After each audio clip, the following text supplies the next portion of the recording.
For sure. I'm like last time I was getting annoying using just the AirPods. So Yeah. I think I might buy a preamp Oop. one day just to make it. Oh, I got this one for free, so I don't even know. All right, everybody, welcome to another episode of the Break the Rules beef. stream. Lev Polyakov, Lev Po on Twitter, Giovanni Penacchetti at Jan Gio on Twitter, and we got Logo Too Daedalus joining sweet. us. We are going to have Aimee Terese coming in real soon, so be ready for that. But now we got Logo dressed in a beautiful shade of blue. And It's all black, bro. Fuck. what? Wait, no, it's blue. That's It's just definitely light. blue. Wow, I can't believe. Well, it looks blue to me. That's what matters. Anyway, Yeah. Logo, you got a new mic set up over here, and I'm very excited to be talking about China with Aimee China. Terese. China. I think it's gonna be great. But before that, Oh, what by about the way, talking I have about to the other? say, I gotta Yes. say one thing. One serious, one not serious. The first serious being it's the third or fourth year anniversary of Sky King Rich Russell, R.I.P. Jesus Christ, that was. Oh my God, that was Yeah. that long ago. Yeah, I can't believe it. He spared himself of the insanity of this world. And the second topic, which so I have a post, I have a longer post on it. But the second one, less serious. I'm so deeply, terribly offended at this world. Anti-Italian discrimination is everywhere. They forced my boy Andrew Cuomo to resign. Lev, can you believe this? The anti-Italian. I mean, I can't believe this. It's incredible. Wait, what was that He phrase he did said? nothing wrong. He did nothing wrong. I'm No, fucking kidding. He was a piece of shit. But that's the point. no, but Gio, aren't certain things just Italian, like he says, when it comes to certain I gestures that I, people I do that can be assume that misconstrued? I assume that it was just like the kissing and the cheek thing. But I hear other stuff. Apparently, what was he like doing? His 24-year-old secretary. That's a canceling offense. That's a hanging offense right there. I don't know what he was doing. If someone could enlighten me in the chat, I think He's they're just just getting a nice sweep out of the way, right? Because he killed all those nursing home people. yeah. So I think that's this what is it a way is. for him Yeah. to get out, but still be able to give Yeah. speeches at Goldman Sachs or whatever. It's Now, funny how like the Me Too, that is like a lesser hanging like in order to admit that they fucked up during the first wave, that's like the terrible thing that they can't admit. But when it comes to like him doing his 24-year-old secretary, that's something that they could, yeah, it's that's Now, well, who is That's who is beyond going to the be pale. replacing him? So right now there's this oh lady god, who's hold on, De working on. Blasio. Holy shit. You're fucked, Lev. You might as well just move out of New York entirely. Yeah, I might as well move to China probably at that point. But Is Nick? By the way, is there any updates on Nick Land? Did he die in the floods, or is that just bullshit? The storyline's over, dude. The storyline's over. He's done. What? It's finished. The play is over. No. What does he What do have you to mean? do? What is his point anymore? What is he here to do anymore? Well- What's his purpose? I mean, I think he was biding his time for something. I don't know. I'm just too For what? optimistic. I I don't know. but what was Nick Oh, Land's no, what was Nick's no, Land no. big thing with China? What was his China theory? The Neo China. He's actually extremely he was really pro China during like the Deng era because he kind of fundamentally misunderstood or what the policy shift was, and he thought they were going to be like hyper neoliberal like state capitalism. Ironically, like he was expecting that to be the route that they went down, but he was always hated Xi Jinping. If you look up anything he says about Xi Jinping or him talking about China from like the late 2000s until now, he's never talks about it. Never. Not once. And if you see his tweets from like 2012 about Xi Jinping, he's not sticking around. Like he's done. Like he doesn't understand how this works anymore. So his whole Neo China arrives from the future was a surprise even to himself because I like to point this out, right? Like I would describe myself as a conservative socialist, and he would always Nick Land would tell me that this was just fascism, blah blah blah, and that there's no such thing as conservative socialism. But Wang Huning, who is the chief like philosopher of the Communist Party right now and has been for like the last three administrations, describes himself as a conservative socialist. So I actually understand China far better than Nick Land did. Very interesting. What do you think, by the way? And I know I'm kind of I don't want to intrude on the Well, we ground were with Aimee talking here about literature 'cause, before. yes. well, I don't want to intrude on the ground of Aimee here, and I do want to get back to literature if Aimee's not here. But I do wonder, just real quick, what do you think Deng Xiaoping would think of Xi Jinping today if he were still alive? I think he would. I think G is like a Dengus, pretty much, right? Like he's just been continuing the program and doing a good job. I mean, Deng's whole thing is he's just a pragmatist. Like he was like a huge fan of American pragmatism, and his whole thing was just like trying to get shit done. Actually, he wasn't too much of an ideologue or a dogmatist in that sense. Like when he visited the Soviet Union, the first thing he wanted to see was the new economic plan, like when they were having their own market for reforms there. That was what he was most interested in. I mean, he was like a guy who was a fan of Nixon and things like that. So he's pretty much just like Deng is just like a pretty standard like leader, you know, like nothing that ridiculous. Like even the reforms they did, very measured, like pretty moderate in most respects. So I don't see like what you'd have to give me an example of something that he Sure. did that you think that Deng Well, would one of the things that oppose. Deng did, as far as getting other people to also follow his example, was stepping down. Even though you could say that he was kind of there behind the scenes, there was, from what I understand, a policy in China of having a trimming of the communist leadership over a period. I believe it's of every Yeah, but 10 years or so. Yeah, they do that periodically. Yeah. Well, it's interesting, though, because within the party itself, it's supposed to be a democracy where if you are in the party, you get to have a democratic vote on certain decisions that get made. It's a democratic dictatorship is what they call it. Sure. So it's not but the same as Western conceptions of how a democracy should function, because basically what it's saying is that the Communist Party itself is the democratic representative of the people. So it doesn't mean any sort of process, right? Like we describe democracy as like this process. So it's like democracy means voting in XYZ way, but that's not how they see it. They see it as like the Chinese Communist Party is like the monarch, is like the emperor in the standard like Chinese understanding. Yes, but there was a specific difference between what happened after Deng and what happened during Mao's time, where I believe that Deng was afraid of what he saw with things like the Cultural Revolution, for example, which got him, back to working in the factory or whatever back then. They weren't so much afraid. It was like that. Like he was he got taken out of power by the Cultural Revolution. Like Sure. so did Xi Jinping's father and like a lot of people. But they got sent out to the countryside, and in some respects, right, this is like very Marxist policy. So you send all of these intellectuals who like live in the cities, etc. You send them out to the countryside, and it's like you have to actually go like work with the people and learn from them or whatever. So I would like, there were excesses to the Cultural Revolution, but almost nobody in China is saying that it was like a regrettable thing to do or like a policy that they wish they could undo. Why do you think that? Why do you think Because nobody it's been said good. that was It's been a ultimately Well, this good. came up. Wait. No. Says who? Says who? What do you mean? Like, Lev, I told like, you about this. No. Like- Tell me what. what you'd have to. It's more interesting for you to provide like who's a critic of the Cultural Revolution and what specifically are they criticizing in it. All right. Well, first of all, Deng Xiaoping was a critic of the Cultural Revolution. I mean, so were they all the ended people up. involved. Right. So when you're talking No, about but this people not came up- criticizing the Cultural Revolution, I mean, I'm not going to give you the stats right here Cultural because I don't have them Revolution- in front of me. The Cultural Revolution was itself criticism, right? So like it was having everyone involved in criticism of the state. That was the whole point. Well, to have, it was having everyone students. criticizing It was having students rounding up teachers, and in some cases that was the case. In some a lot of cases, it was cases, farmers yes. rounding up bureaucrats. And some, I had a you know what I professor mean? who was there at the time. He was the major leading China expert in Canada. Should I say his name? Richard Burton. He has a lot of interesting takes on the efficacy of the Cultural Revolution as compared to now. But this came up in a bit in the Adam Curtis documentary. What was the recent one called? Although I don't know. I mean, the British leftists, the British left always had a very strange view of the Chinese communists as compared to, like, for example, in over across the channel in France. I think he was talking about Mao's wife, was it? Where they like it was a way of like she was going totally nuts, but then they brought Mao and his boys back over. It's like, listen, you got to calm her down. And it was just by the end of the Cultural Revolution, you pretty much had sort of like a solidification of a lot of the structures that we're seeing in China now. I mean, well, what was your take on that particular part of the Adam Curtis documentary, Logo?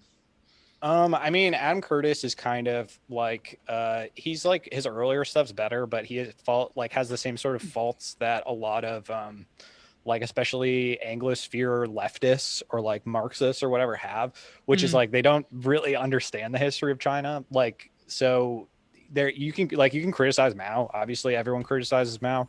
But like they have a totally different system. Like to say that like, oh, this is very comparable to like Occupy Wall Street or whatever the fuck kind of parallel he was trying to make there. Yeah. That didn't really make sense to me. I think his latest documentary was like probably his weakest work. Yeah. No, Sure. I wanna just make the following statement. I feel like when we're talking about the Cultural Revolution right now, so nice and calmly, we might as well be aliens on another planet talking about this. Oh yeah. Well, we I can was talk about swear. the talking tar about- and feather. No, we can talk about the no, tar well, and feathering of tax collectors in colonial America without getting upset about. We can talk about reconstruction. Well, and stuff without getting upset about it. we're talking about millions of deaths here, and the thing that I want to bring back is that Deng Xiaoping was incredibly critical of having a single leadership under Mao, which is why he always wanted the elite to be trimmed on a regular basis. What's happening right now is that the trimming has Xi's stopped. doing. Well, No, what do you well, mean? Xi- No, Xi- well, well, no, okay, no. What so- do you mean so he's Xi doing? He's trimmed- in charge of the whole thing. He didn't have. He's he not didn't- getting trimmed How did he himself. build his power support? I'm saying, how do you know where did he come from? Like what cliques like put him into power? Like where did he? Well, his father was a his- very influential figure back in the day, and Yeah, as a but result, wasn't he his was father, criticized as being like, a person, more or princeling. less? Yes, his father. Yeah, his father because was of his in father, jail. he was considered to be a princeling, or however they Yeah, were he called. wasn't accepted into any of the major Yeah, well, universities. He was sent exactly. out to like a rural province, and he lived in a Mhm. cave and did manual labor. Sure, but Shit. but again, Now I have a bit you're more of a distracted. favorable view of Z. I mean, I know Again, he's this is- flooding this is North America. Logo, with logo. Vietnam. This is- Let me tell you this, Gio. Okay. At the same time, this is when he was walking miles in different various directions to get to the library so that he could read Goethe. Okay, like that is Yeah, that's that's right. that's How do you know Fauci. that? Logo, how do you know that? Because that's what he said. I believe him. Do you think that's a ridiculous thing? Yeah. The He seems like Chinese the kind of do person have. to do that. No, but why do you believe him? Oh, Because but he come seems on, like Lev. the kind That of is person to do that. I don't know. No, Aimee, no, listen, I Aimee okay. is coming soon. I know Just- Amy is coming it's soon. early in Australia. I just want to say She has to a charge couple up of for Red things. Bulls. Yes, I just want to say a couple of things for the record. Number one, I believe that the general milieu of our current generation is that we are going to have a lot of statements that are going to be, as Goebbels said, 80% truth and Well, okay, here's the thing. 30% Here's the thing. lies. And I those think- are the I think statements there is- and those are the statements that are the most effective because most people they don't know shit about China, like you said yourself, Logo. Do So you when think I'm they're going Goebbels for China? Is that what you're trying to say? I'm not going to say that. I'm going to say that you may have faith in certain things, and I think that listen, you're very I'm in the middle here, wrong. Lev. Hold Lev, on, we Gio, gotta- you have to let me Oh. finish. You have to let me finish. All that I want to say is that I think, Logo, you're a very smart guy, but there are certain things that I completely disagree with you about. That's fine. And that's all right. No, I'm That's fine fair. with that. But you're literally calling me Goebbels because I'm asking you why why should I? You're saying I'm like, why do talking you about believe that? no, saying, no. like, I'm why talking should I about doubt the. that? I'm talking about the milieu of the time that we're all being taken over by. Lev, You are let me taking talk. over Let me it. talk. Me, Let me talk. I'm Let me- taking over it. We're all to a certain Lev, extent. I'm in the middle here. I think Okay. that the story of Xi, like the story of a lot of both Chinese and North Korean leaders, are to an extent mythologized for obvious reasons. But I would believe the story that Xi really did because, like, there was among the Communist Party in China.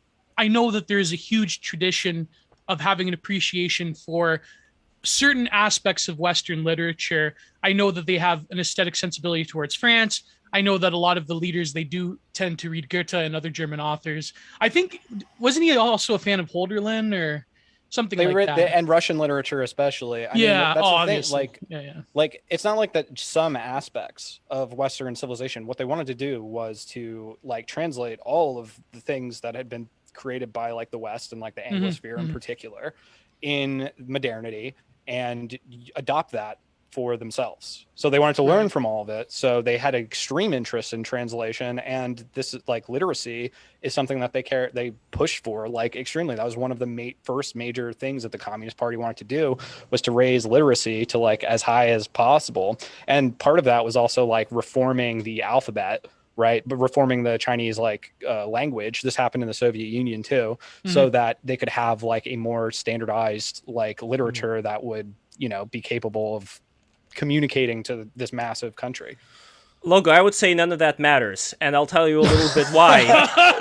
But before that, I have a question. What happened to Xi Jinping's sisters and mother? What do you mean? Which ones? Well, Like the ones that he had. I believe some of them work in various zones of the state or the economy, right? Like, what are you looking at particularly here? Well, I'm just curious what you know about them, but to skip that for a second, I wanted to go back to why I think that what you just said does not matter at all. When you have a situation, we're going to talk about literature before Aimee comes on. Gio, don't interrupt me. I'm getting to my point, and here's my point. When you have somebody like Deng Xiaoping, who was pretty fervent against a top-down leadership that never goes away, where he wanted the layers to be trimmed every time, and not having somebody in charge trimming those layers, but having those layers be trimmed, with each let's say, infusion of the elites being a new one, so that old people don't get too greedy and stay in power. My big concern when it comes to Xi Jinping is that when it comes to somebody who you could say that he is the golden god, you could say that he is amazing in everything he does, I don't think, even if that is the case, let's just say for the sake of argument that is the case, I don't think that's going to last, because the number one objective of anybody, and I guarantee it, who stays in power for an incredibly long amount of time, is remaining in power. That's going to be the number one objective, and what ends up happening is they end up surrounding themselves with ass-kissers, they end up surrounding themselves with simps, not people who are of quality, but people who are going to kiss their butt all the time, and usually stupid people. Yeah, people but we always do that. Gio, you're interrupting. People who are not going to be somebody that's going to get in their way. You know what I mean? People, and again, I was bringing up the example of Stalin surrounding himself at the end of the days with people who are pretty idiotic, with, let's say, Khrushchev kind of fooling him into thinking that he didn't was have many idiot. people to surround himself with, frankly. I mean, Stalin's didn't have, he was at war with his own cabinet all the time, because another major difference between the Soviet Union and China is that the Soviet Union was much easier to infiltrate by like Western intelligence and things like that. Here we go again. Western... That's just true. How is Khrushchev a CIA asset? I'm not saying Khrushchev was, but if you said that in the last. You said that in specifically the British. Okay, well, how is he a British asset? I don't know. Look into his fucking biography, man. Like, see who's friends. No, what was written in his biography? No, you had to read something about his biography, which led you to the conclusion if you read Sutton's you're espousing. Wall Street and the Rise of the Bolsheviks, there always was a connection there between the Anglo-American powers and the Soviet Union. I'm specifically talking about Khrushchev. Don't deflect, Gio. I'm specifically talking about Khrushchev. No, because what can you give me what happened was during the reforms, that he's a British agent? Well, during the reforms under Khrushchev, there was a lot of activity between the British specifically and Khrushchev. I will, maybe not as much as the logo is making out, but I think there was a connection. I don't want to go full Galkovsky and be like, the entire thing was a British cutout or whatever. But what I'm saying is that there were various interests from the Soviet Union wasn't created like randomly. It was put together. It was an international project. There was lots of people involved, and there were lots of cliques, and they were all fucking killing each other. Like that's just how it was. Yep. And we got Aimee Terese in the house. One quick thing, before I go to Aimee, I just want to say, since you were mentioning the Soviet Union, don't worry, Gio, I'm not going to get into it right now. But the one quick thing that I just wanted to say regarding the USSR, again, for those who forgot, is that at least with Khrushchev in power, what he ended up doing was creating kind of a competition between the KGB and the KPSS, as it was called, the Communist Party of Russia. And the interesting thing there is that afterwards, the KPSS was disbanded, but the KGB was not disbanded. In fact, Gorbachev was pretty scared of them. But what ended up happening was that some of the people like Khodorkovsky were people he was in the Komsomol, which, if you don't know what the Komsomol is, that was after the pioneers, that was like the next step into becoming a member of the Communist Party. He was the leader there, which is a pretty big position. And it was a battle, like people are talking about, like oligarchs. It was a battle between the oligarchs of the KPSS, former KPSS, and the KGB people. The KGB people ended up winning out and stealing all the wealth from the former KPSS people. Thus, we have the Russia we know and love today. Anyway, I just wanted to say that, and on to Aimee Terese. Welcome, Aimee. Hello everyone. How you going? Hi. Hello. Hi, How you girlfriend. doing? Oh my What's up, god, Aimee? I think we Yeah. have infrared people in the Oh, chat. and How's by the way, Anglo China?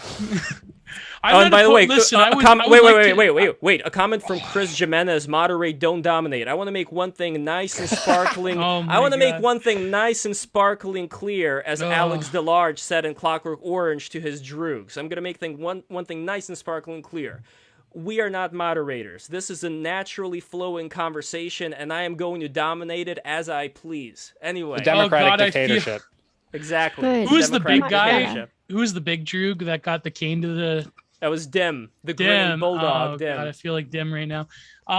Someone said, yeah, I'd like to have infrared on. I mean, maybe if he, oh my, actually, I don't know what that would be like if with Levin versus infrared. That would be quite. That would be really fun. I would love to see 11 infrared go off on Soviet Union history because honestly, infrared's probably more interested in defending more of the Soviet Union than I Yeah, am. So yeah. that would be more interesting because like I don't like that's my problem with Lev, right? Is like I don't really care to defend the Soviet Union. Like that's Yeah. not really my bag. Yeah.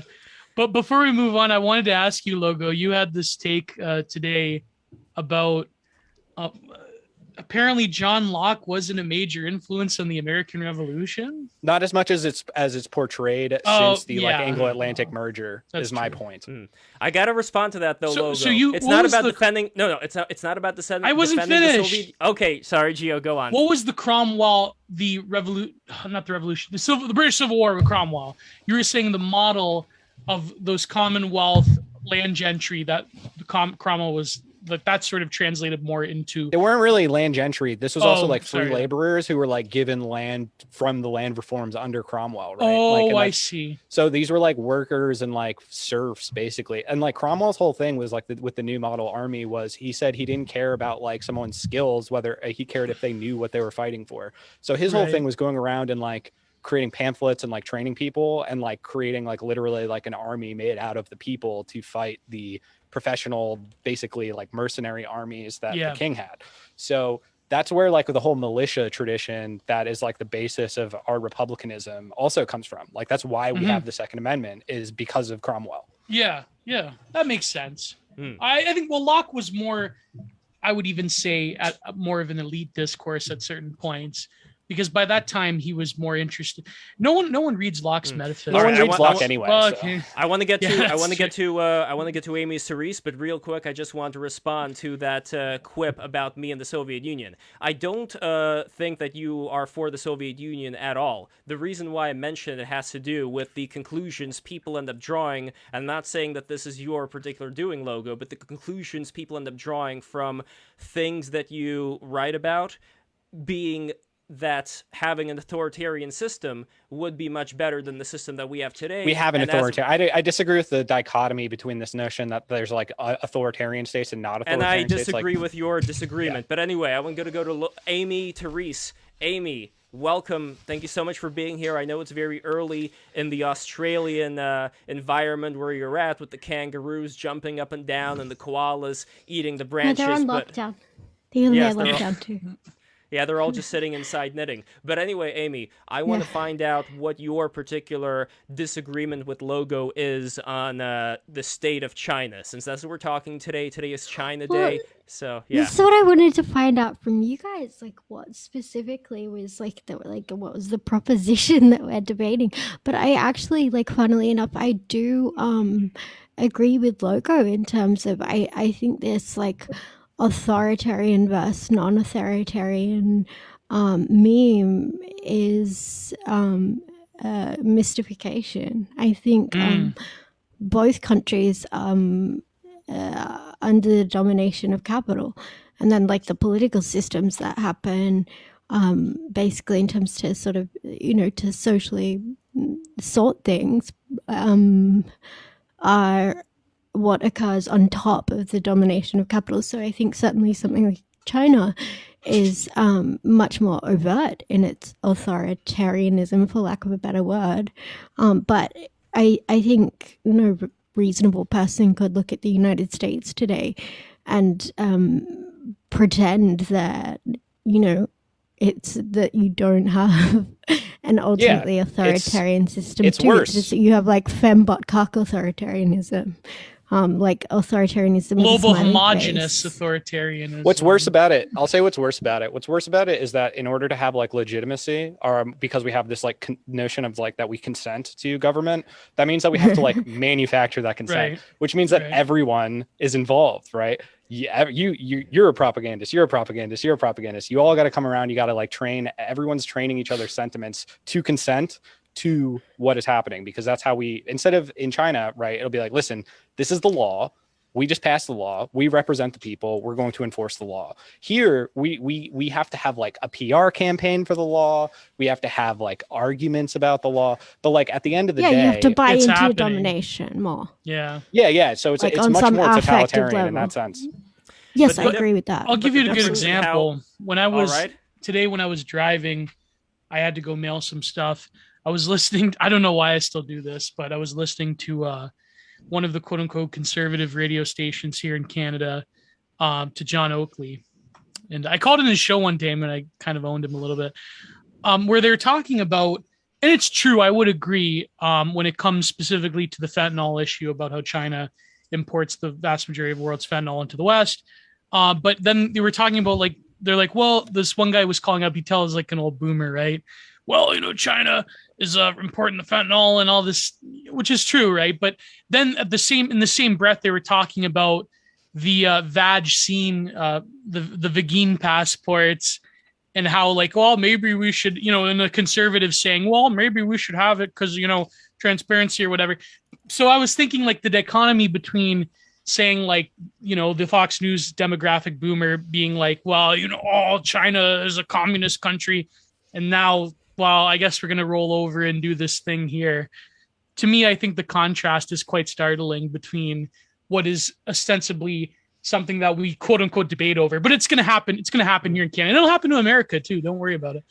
Maybe not in Texas or places like that, but it will happen definitely in New York. And I think it's still a matter, and I know that this is more for Aimee and Logo, but I think it's still a matter of, a lot of people today, especially online, being incredibly spoiled living in the environments that they're living in and not really considering what it's like. I don't think I'm spoiled, frankly. Like, what have I been spoiled by in America? Like, what has my generation been spoiled? Like, what great bounties do we inherit? Lev? You can say whatever things you can say whatever things you want to about the government. You got Marvel movies, and you're not going to be. You could say whatever you want about the government. No, you can't. You're not going to be taken away in not the true. van in the middle of the night. Okay, not true. This isn't true.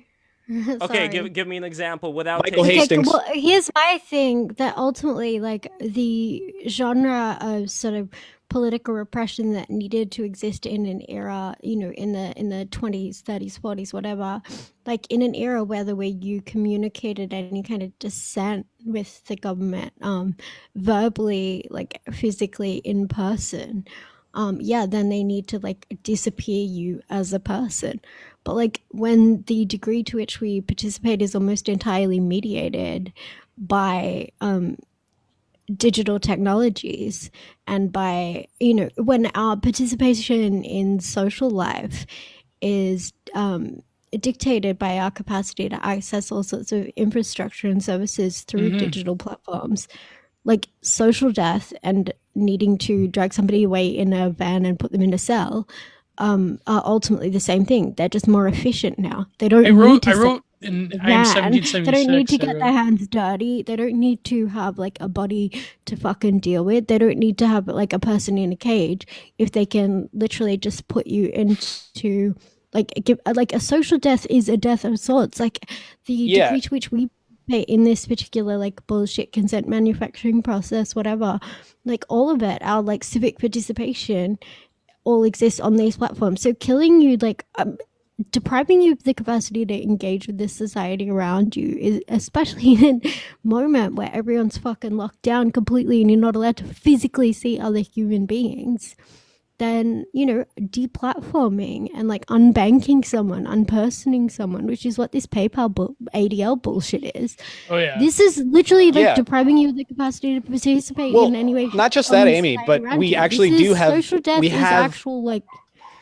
Yeah. We have And you private have police physical forces blackbagging people Yes. literally anyway. Yes. Like it's not like we Yes, don't I have to agree with pretend that like too. make this Yeah. other thing. Like we have all like if you want to talk about like a police society, a prison society, Yeah, it's we total like police state. exemplify that Absolutely. perfectly. Perpetual We have I talked about let's this in talk my about that article black bagging. in Yeah? 1776. Sorry, I am 1776. Exactly what Aimee was talking about. I lay out using a much more theory cell framework, obviously, with Michel Foucault and Giorgio Agamben. But essentially, yes, that we're experiencing a form of simultaneous digital unpersoning that, and like I think okay, Lev, really quick before you go off again, I disagree with you in the sense that millennials and Zoomers, we really didn't have a chance when you look at the history of when we could have been quote unquote productive from the time the Twin Towers fell till the economic crisis to Occupy Wall Street being co opted till now. Then now, I mean, look what's happening around Wall us. Street wasn't co-opted. It was what it was. Oh, yeah. Nah, I By the disagree way, with that. Aimee, you got to speak a little bit louder into the mic. I'm trying to control better? the. Yes, yeah. it is. That is No, perfect. but Aimee, you were saying that Occupy was always going to be it was a psyop from the beginning. No, logo, I did not use that term. Oh, No, sorry.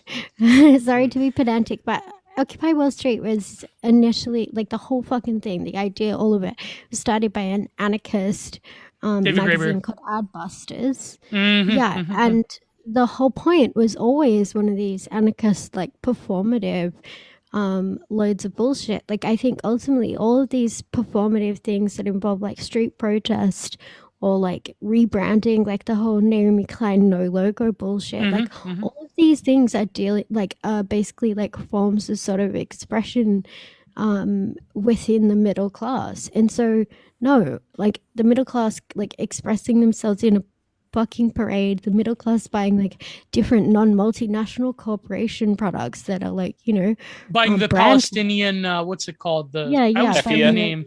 The kafia. Yeah. To express your individuality just like everyone else, you know, like I just think anything like that, anything that involved beating bongo drums in fucking Zuccotti Park when the entire like global economy is being crashed by like a very small number of motherfuckers and it's currently being restructured in their interests.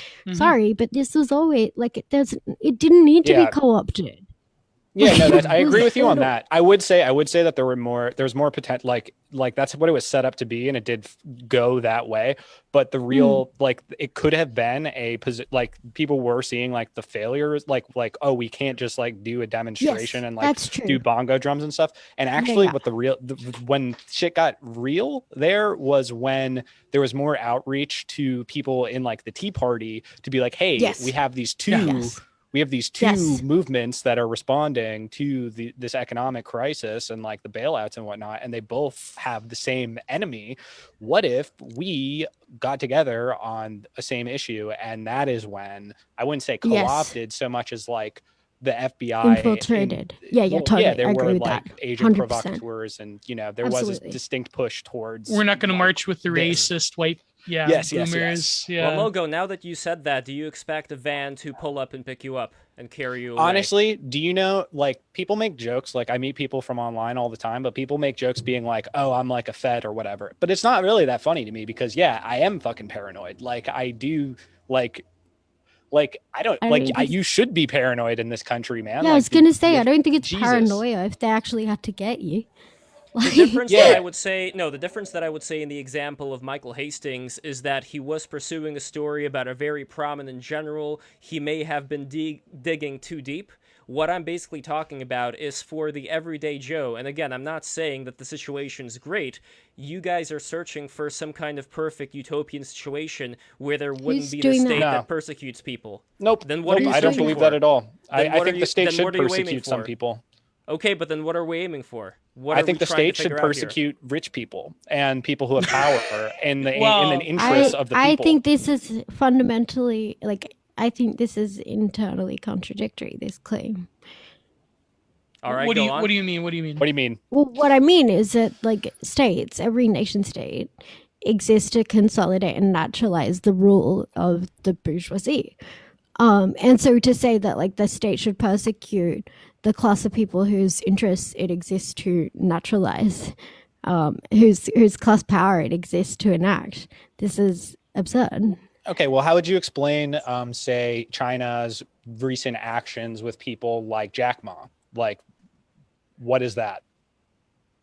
The fact that they have an okay, the state, like when I say the bourgeoisie, I mean as in the nation state is the political form through which the overall class interests of that class are consolidated and mediated. This does not mean that like every individual member of that class at any given moment has carte blanche to do as they please and like doesn't need to submit to the imperatives of the nation state. Do you get what I mean? I just think that in America, No, but there is a massive difference, right? Because in America, right, we don't have like we're run by the bourgeois and capital. Like our state is controlled in that way, and the state actually cannot, like, does not have the power to do anything for our national interest. And by national interest, what we mean is the interest of the majority of the people in the country. The majority of the people in the country aren't bourgeois. So well, but this national, then, but like, national the interest Chinese is always state cracking bourgeois down inherently. Why is that?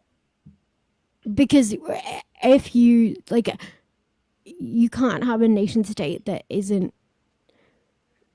like by definition the interests of working people, even in a nation state, were never ever the same class as the nation state was introduced to consolidate the power of. So for instance, like so you know all the like liberal revolutions, all the like liberty, fraternity, all that crap, equality, liberty, fraternity, like this was always like the values of that particular class. And so like yeah, within a context where you know you previously had an aristocracy and there was not any kind of like liberty, fraternity, solidarity between this layer of bourgeois people, like that this was not the case previously, and certainly like there was a greater degree to which certain freedoms and what am I saying? Freedoms and rights were afforded to the majority of people, kind of, but like they were only ever really real and able to be made real for people who actually have capital. Okay. So you're saying like, and so my point is that like exist?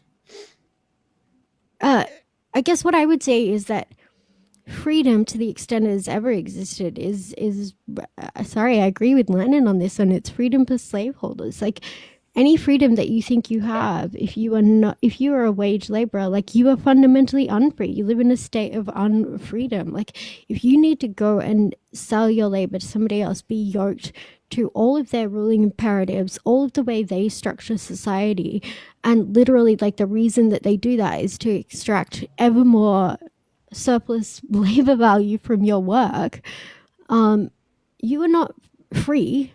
And I certainly think that for the better part of the 20th century, a degree of national prosperity was able to be created such that that illusion held much better. Like workers were incorporated into a state of unfreedom that was much more free and much more prosperous. Well, I would argue that even before the dawn of the Westphalian liberal state, I know this is total fucking reactionary posting, but I think that before the dawn of wage labor as proper, there, even in feudalism, there was a degree of autonomy that serfs had. There was a degree of movement that they had. No, they didn't. What do you mean, Logo? Come on. They were landed. They weren't allowed to move. They had to petition. Actually, the rights of serfs to be able to move around to various things is something that they fought for over hundreds of years. Yeah.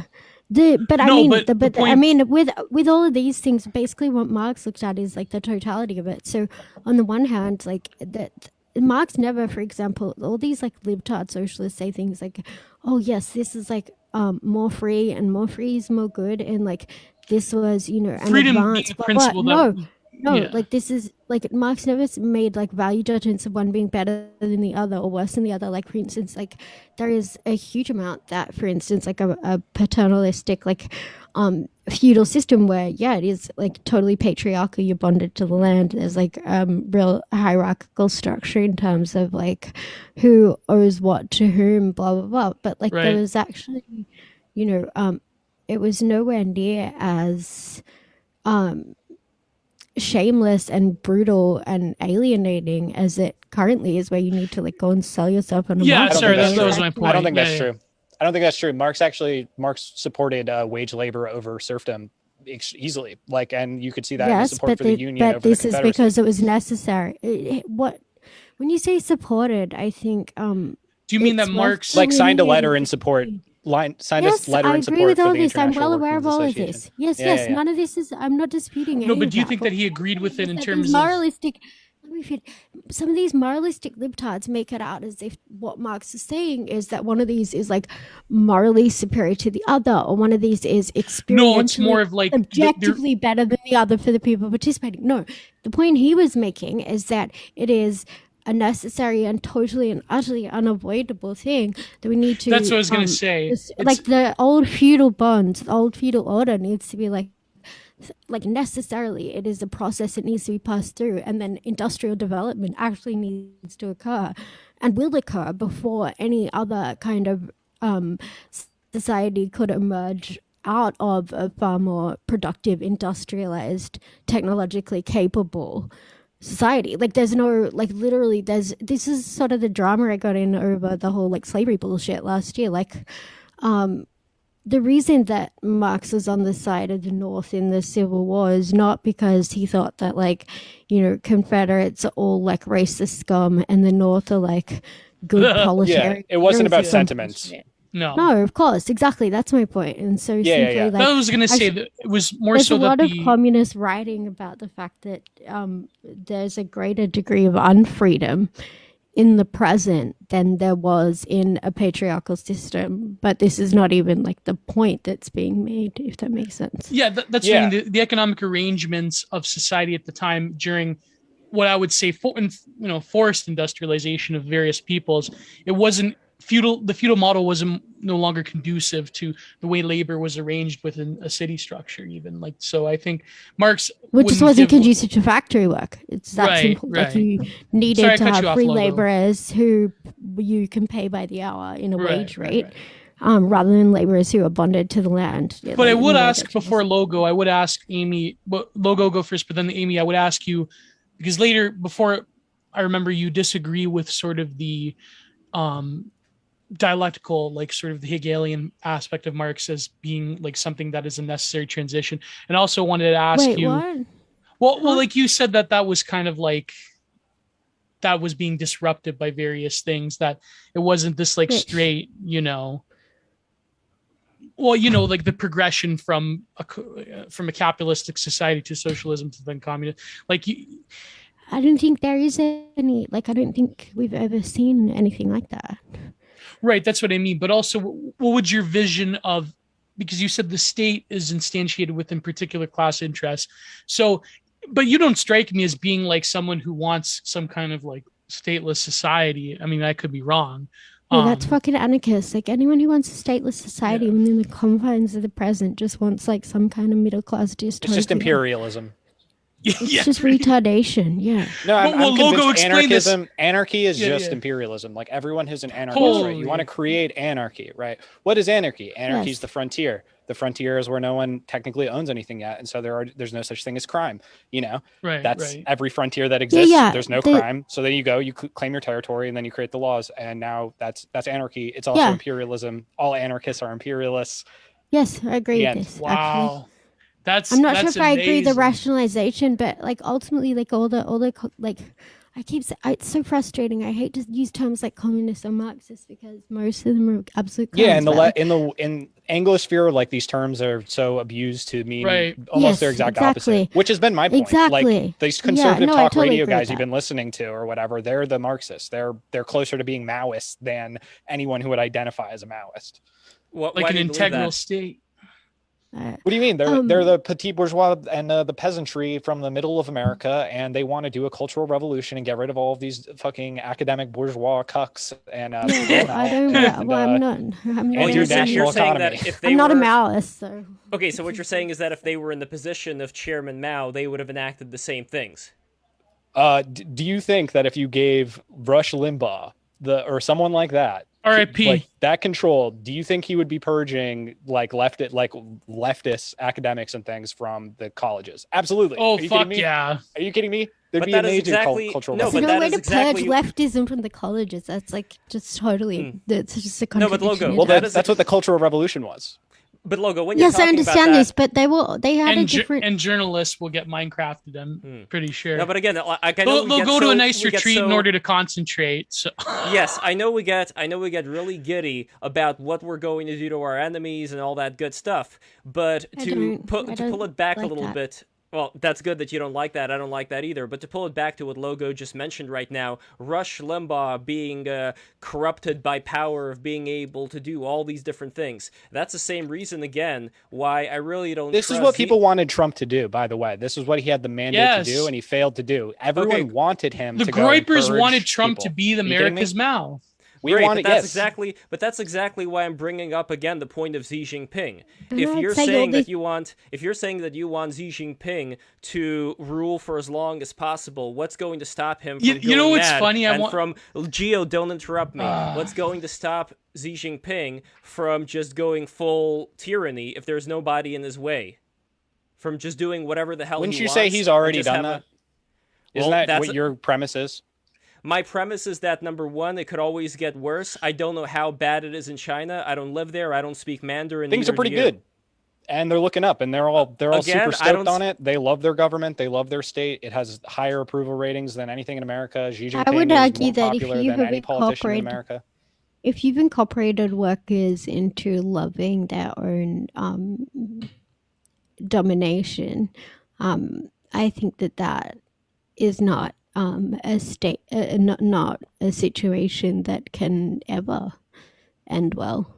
Like by its very definition, if you have a billion people so yoked to the production of iPhones and all sorts of other bullshit that they are having to put factory nets around Foxconn factories to catch people killing themselves.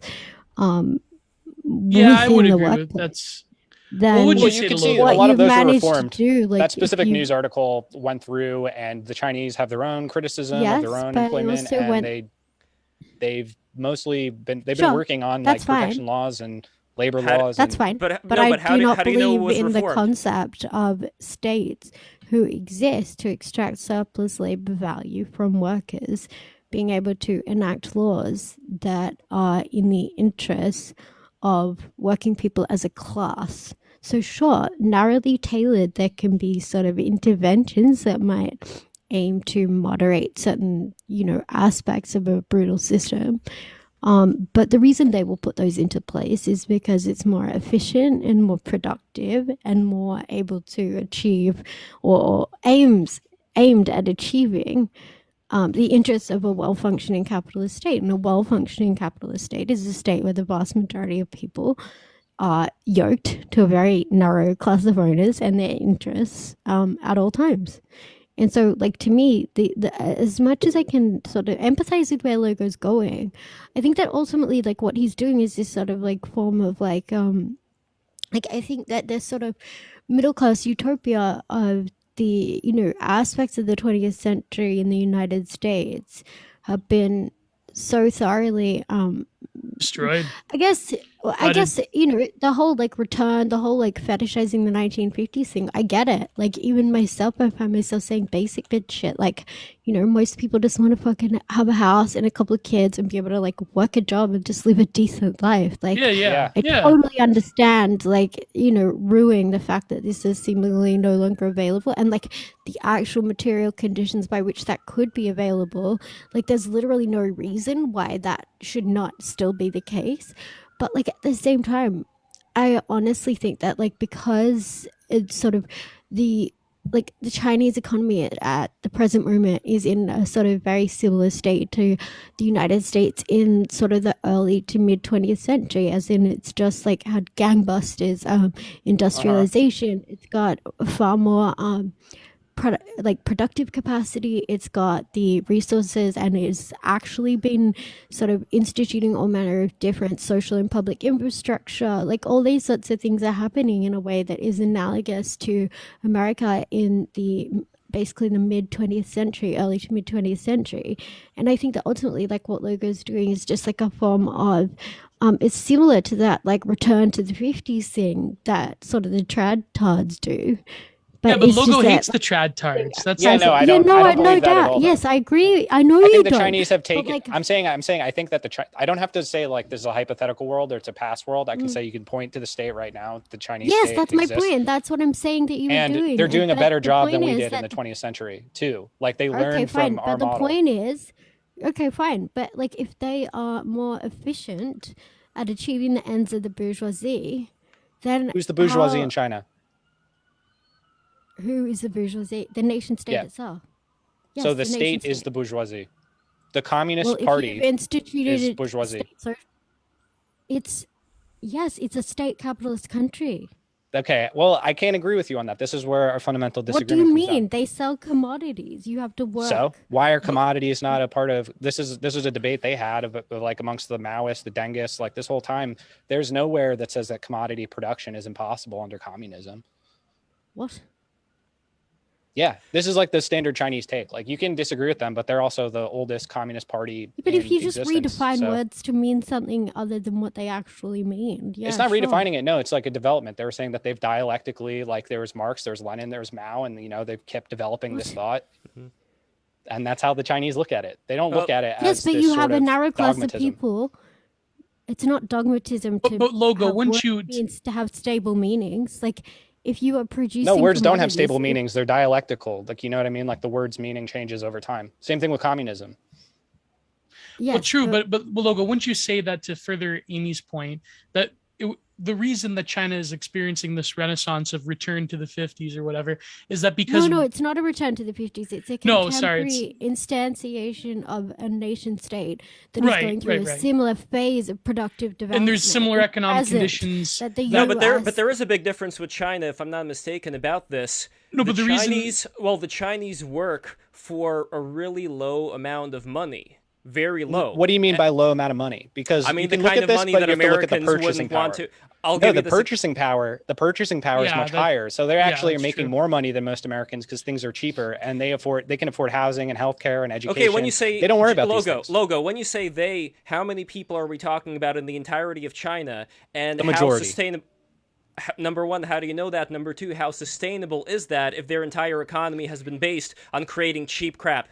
That's It's what I not mean. cheap Like crap. we're dumping It's not cheap our crap. Everything you're The using is being entire made in China. economy has not been made of dumping cheap crap, of making cheap crap. Like as with literally every um, developed or developing nation, you tend to go through phases of industrial development, and certainly like all the plastic ticky-tack crap that China was producing in the 80s and 90s has increasingly evolved to now they are doing far more technical, highly specialized forms of production, which is exactly the same as every other developed capitalist economy, as in like once you sort of pass through very basic bit shit like fabric, steel, all the types of things that America was primarily creating and exporting in the early 20th century. guns and butter. Yeah, like then you start developing far more complex, technologically advanced commodities. Like none of this is in any way like novel. I do think it's incredibly novel the speed with which the Chinese state has been able to basically just like fast track and do that process very, very without any war, rapidly. without any imperial Yeah, conquest. but what I would suggest Well, is I don't that know. There's what I some would countries that border suggest China. that they literally are we ignoring what they're doing in Africa? But like, What are they doing? But What are they doing in Africa? It's not very pretty, Logo. I gotta admit. What's wrong with it? No, I'm serious. Like what's the I problem? mean, what's wrong with that? I'm not saying anything's right or wrong. No, I'm no, just suggesting that it's not possible to have capitalist nation states without imperialism. The entire global, I would argue. I don't think the and Chinese are like practicing the imperialism. What? I don't think. I think it's I think we are in a phase of imperialism that is global and that no Right. country can opt out of. Imperialism just means international competition between national capitalist states. This is literally like what capitalism is. So then now. I would It's been in disagree the that China is a 19th national capitalist state. That's what I would disagree with. Logo, do you think This that is China? not, but every nation is. Except not China. China's not. Yes, Logo, China is. Vietnam's not. Do you think Does that China Lots of socialist produce and countries export exist. commodities? So Okay, so then it's participating in capital, like that. It uses the capitalist mode of production. yeah, it's sublated This is- none of capitalism, this- and it's moving beyond that. Logo, That's is the whole China? point. Do you think that China? in Logo, terms I of would its- argue that Okay. since we've seen so quickly the rise of China as, if you want to call it communist, call it whatever you want, I don't give a shit. But if we've seen the rapid development of China as an imperial power, as a capitalist state, like this productive process has happened at such a fast track pace. This would be my argument, and I think ultimately we will see this. I think what will start to become clear is that as they start to catch up and potentially even supersede states like the United States, we will just as quickly see the contradictions of a capitalist economy catch up with it in similar ways to what has happened throughout the United States. I don't think it has a capitalist economy. I don't think the this is Chinese just economy insane. functions the This same is way as just- They have a socialist economy. They have tons of state-owned enterprises. Like, it's a totally different But economy. and- statism is not socialism. Yeah, it is. No, You it need a isn't. state. I'm a Stalinist here on this. Like, I'm not like you have to actually Okay, build yes, a well then, socialist state but Stalinism was also capitalism. Like this is all capitalism. in a Like, delimited the in a mere delimited fact that- zone. In a delimited zone, What you do have the mean in a NEP. delimited zone. You just Like, literally have the same. No. We're run by the market. You see, like our market controls our state. In China, the state Yes, controls the market. you There's have a difference. dual factor system where you have Larry Fink and those fucks, whereas they have it all happens in house. It's the same thing though. But aren't there, but is, No, isn't it's the a big middle class difference. in China purchasing commodities? Aren't they sort of doing the same things that we're doing, but they have a more Yes. socialistic What? system? But like, okay, so then the question is like, what would a non-capitalist economy look like? That's like, do they that's not what I was buy going to ask things? Amy. It would Whether take or a not proletarian. stores- It would take a proletarian revolution. This is like asking Like someone the Chinese in one? 1200s. No, there's never been a proletarian revolution. Okay, I because that disagree. Okay. There's been many. I disagree entirely on that. There's It was tons a of proletarian glorious I want to get back to revolution the in question the of woods. economy. Do you think, Logo, that economically wise, China is better than South Korea today? Yes. Well, wait, Why? Lev. What do you I mean? think a better We question. clarify what we mean by terms like better. What is like? Okay, in by what better- sense? Okay, Lev, Okay. I think a good question would be, as people are suggesting in the chat, let Logo lay out what he means by the sort of current capitalist system, and then let Amy lay Okay. out what she means. And also, I would say that But perhaps then I do want to get to South Korea as well, because they did start Well, around the same time. well- And as far as I guess genuine, the way that human beings live in South Korea right now, not that bad. As far as the Have you seen prosperity Parasite? levels. Yes, I did see Parasite. Again, Logo. Well, Lev, they have a big you're feminist problem Logo, there as You're well like the now, so- intellectuals of the 60s who were, I'm sure, just as smart, if not smarter than you when it came to literature, who went to the Soviet Union, came back here and talked about how much It's a totally America different sucks. situation. It's a totally different situation because, again, it's not the Soviet Union, it's not the 60s, and I'm not one of those people. it doesn't And matter. those It's the people same- today hate China. Are you kidding me? None of those people like China. Which name one I'm sure of those countercultural leftists Yeah. who likes China Right. today? Name one. Give me one. I don't know. Well, a lot of them aren't alive Give me anymore. one. If we're talking about like Jean-Luc John Paul Nance. Sartre. No, not even Jean-Luc Nance. What the fuck am None I of them talking like about? China. They all hate China. Again, John Paul Sartre's dead, so I don't know what he thinks about China. No, but the ones that came No, after. most of the some of ultra them- leftists of our generation do all this China apologetics bullshit a lot like you. I haven't do, seen not them. us. I haven't They seen them do. at all. There's a whole bunch of the gray zone type people. They all there's a whole bunch of ultra leftists who engage in very, very, very similar apologetics. Do you mean And I've by never like seen you denying pull this the bullshit with genocide in Chavism and Xinjiang? Venezuela. I don't comment. Oh, I on do. that. I mean, I think this is actually where our argument started. Was you were saying that like the Cuban state is also a state capitalist state, so there's no reason to defend it or the legacy of Castro or Fidel, because it's the same thing basically, and it doesn't really matter who controls it. So That's not. if I I don't recall, think I would necessarily frame it that way, but I get what you're saying. My point is simply that there's if you say you're a Cuban person and you want to do that, that's up to you. That's not up to me. I'm not going to tell you what to do. But from a like working class perspective, my analysis isn't gonna like pick one form of like so for example, I think that so much of what's happening in the present is that Americans, and I'm not at all speaking about you here, Logo, but just more generally, especially leftist Americans, have a tendency to be sort of leaning upon these notions of imperialism and intervention that the United States was participating in the sort of 80s and that sort of thing. And so they think they're coming out now and quote unquote defending other nations against the big bad US imperialism as they misunderstand it.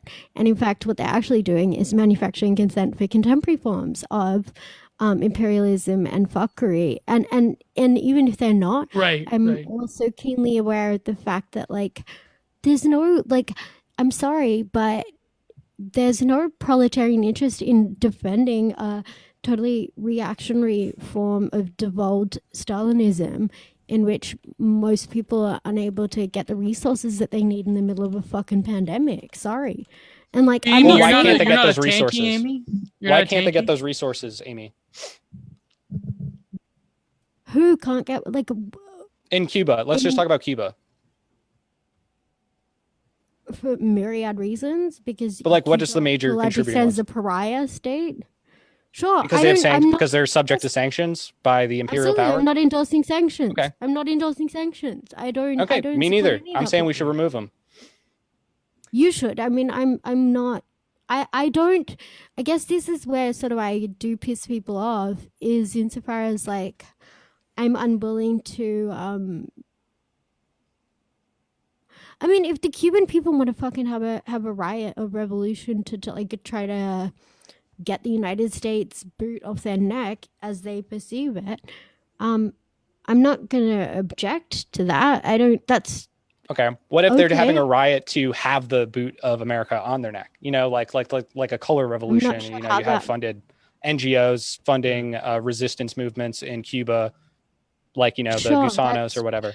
Well, no, there is glowy activity, but I would say this is part of what I'm saying in terms of so much of what I see, especially on the left, is like not even the color revolution stuff. Even like to an even greater extent, what's been happening is the totalizing like neo-colonialism in terms of middle class civil society in a bunch of these Latinx countries, where they basically end up manufacturing organic support within the middle class to these like total flunkies who call themselves socialists, but the fucking IMF loves them and they pass laws to legalize child but that's work. what I was going to ask you, Aimee. It seems this is what I'm like objecting to when I object to the leftoids like fetishizing all this bullshit when they are literally like manufacturing the sort of like the narrative that is totally in support of present day imperialist machinations. And so that's why I just think like unless you 100% know what the fuck you're talking about, it's totally fine to like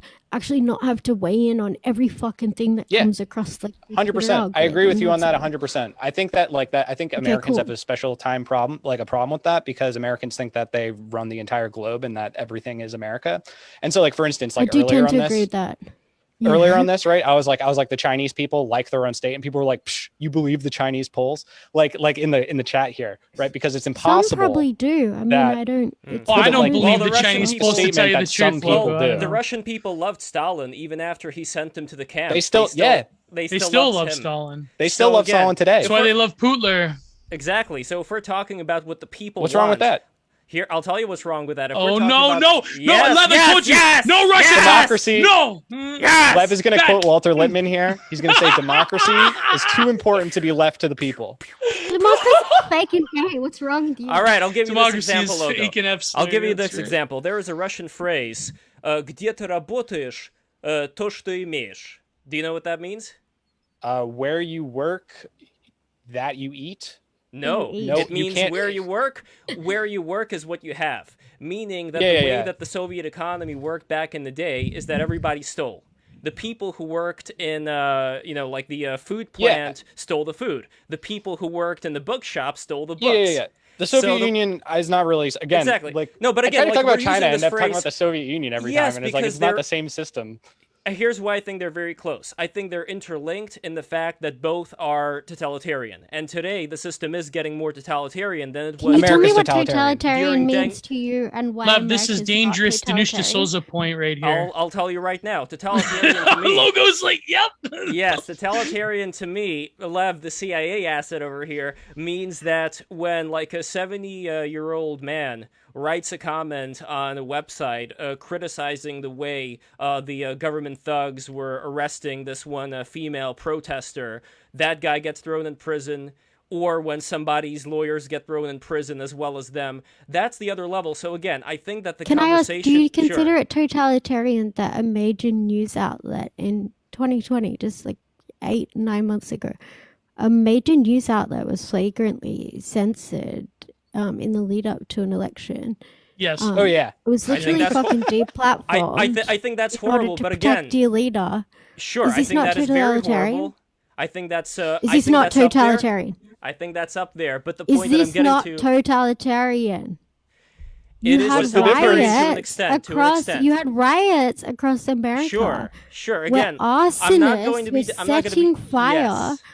to You had a multiple major general that said, "Shut the fuck up, Stephen Miller. They're not burning the city down." You had Yeah. like Pavlov's grocer signs in shop fronts across America because for an entire summer, one political party sent its foot soldiers out and literally funded them, like Maxine Waters. financially funded them out in the open, as well as actively encouraging them through social media to riot, loot, burn, shit down in a festival of violence Mhm. based quote unquote based on a single like fatality that Of in a no way fentanyl act. represent- Well, yeah, Yeah, putting of that like a very aside, but like sus situation in the first but place. just a very questionable situation that was like mainstreamed into everybody's consciousness for the better part of 6 months. You had presidential candidates calling Kicked off literal of social media. criminals, but you had literal criminals Worshipped at like a saint. the With home of their ex who had a restraining order out against them because they had physically sexually assaulted her. There was a warrant out for his arrest, had his kids in the car, had a knife, was physically lunging at officers, had been attempt to be tasered many times, and he was not like he was literally like threatening everyone.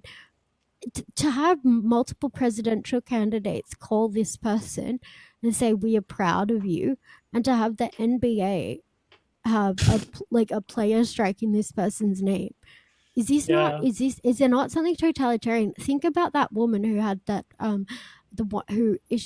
who'd been sexually assaulted by this guy.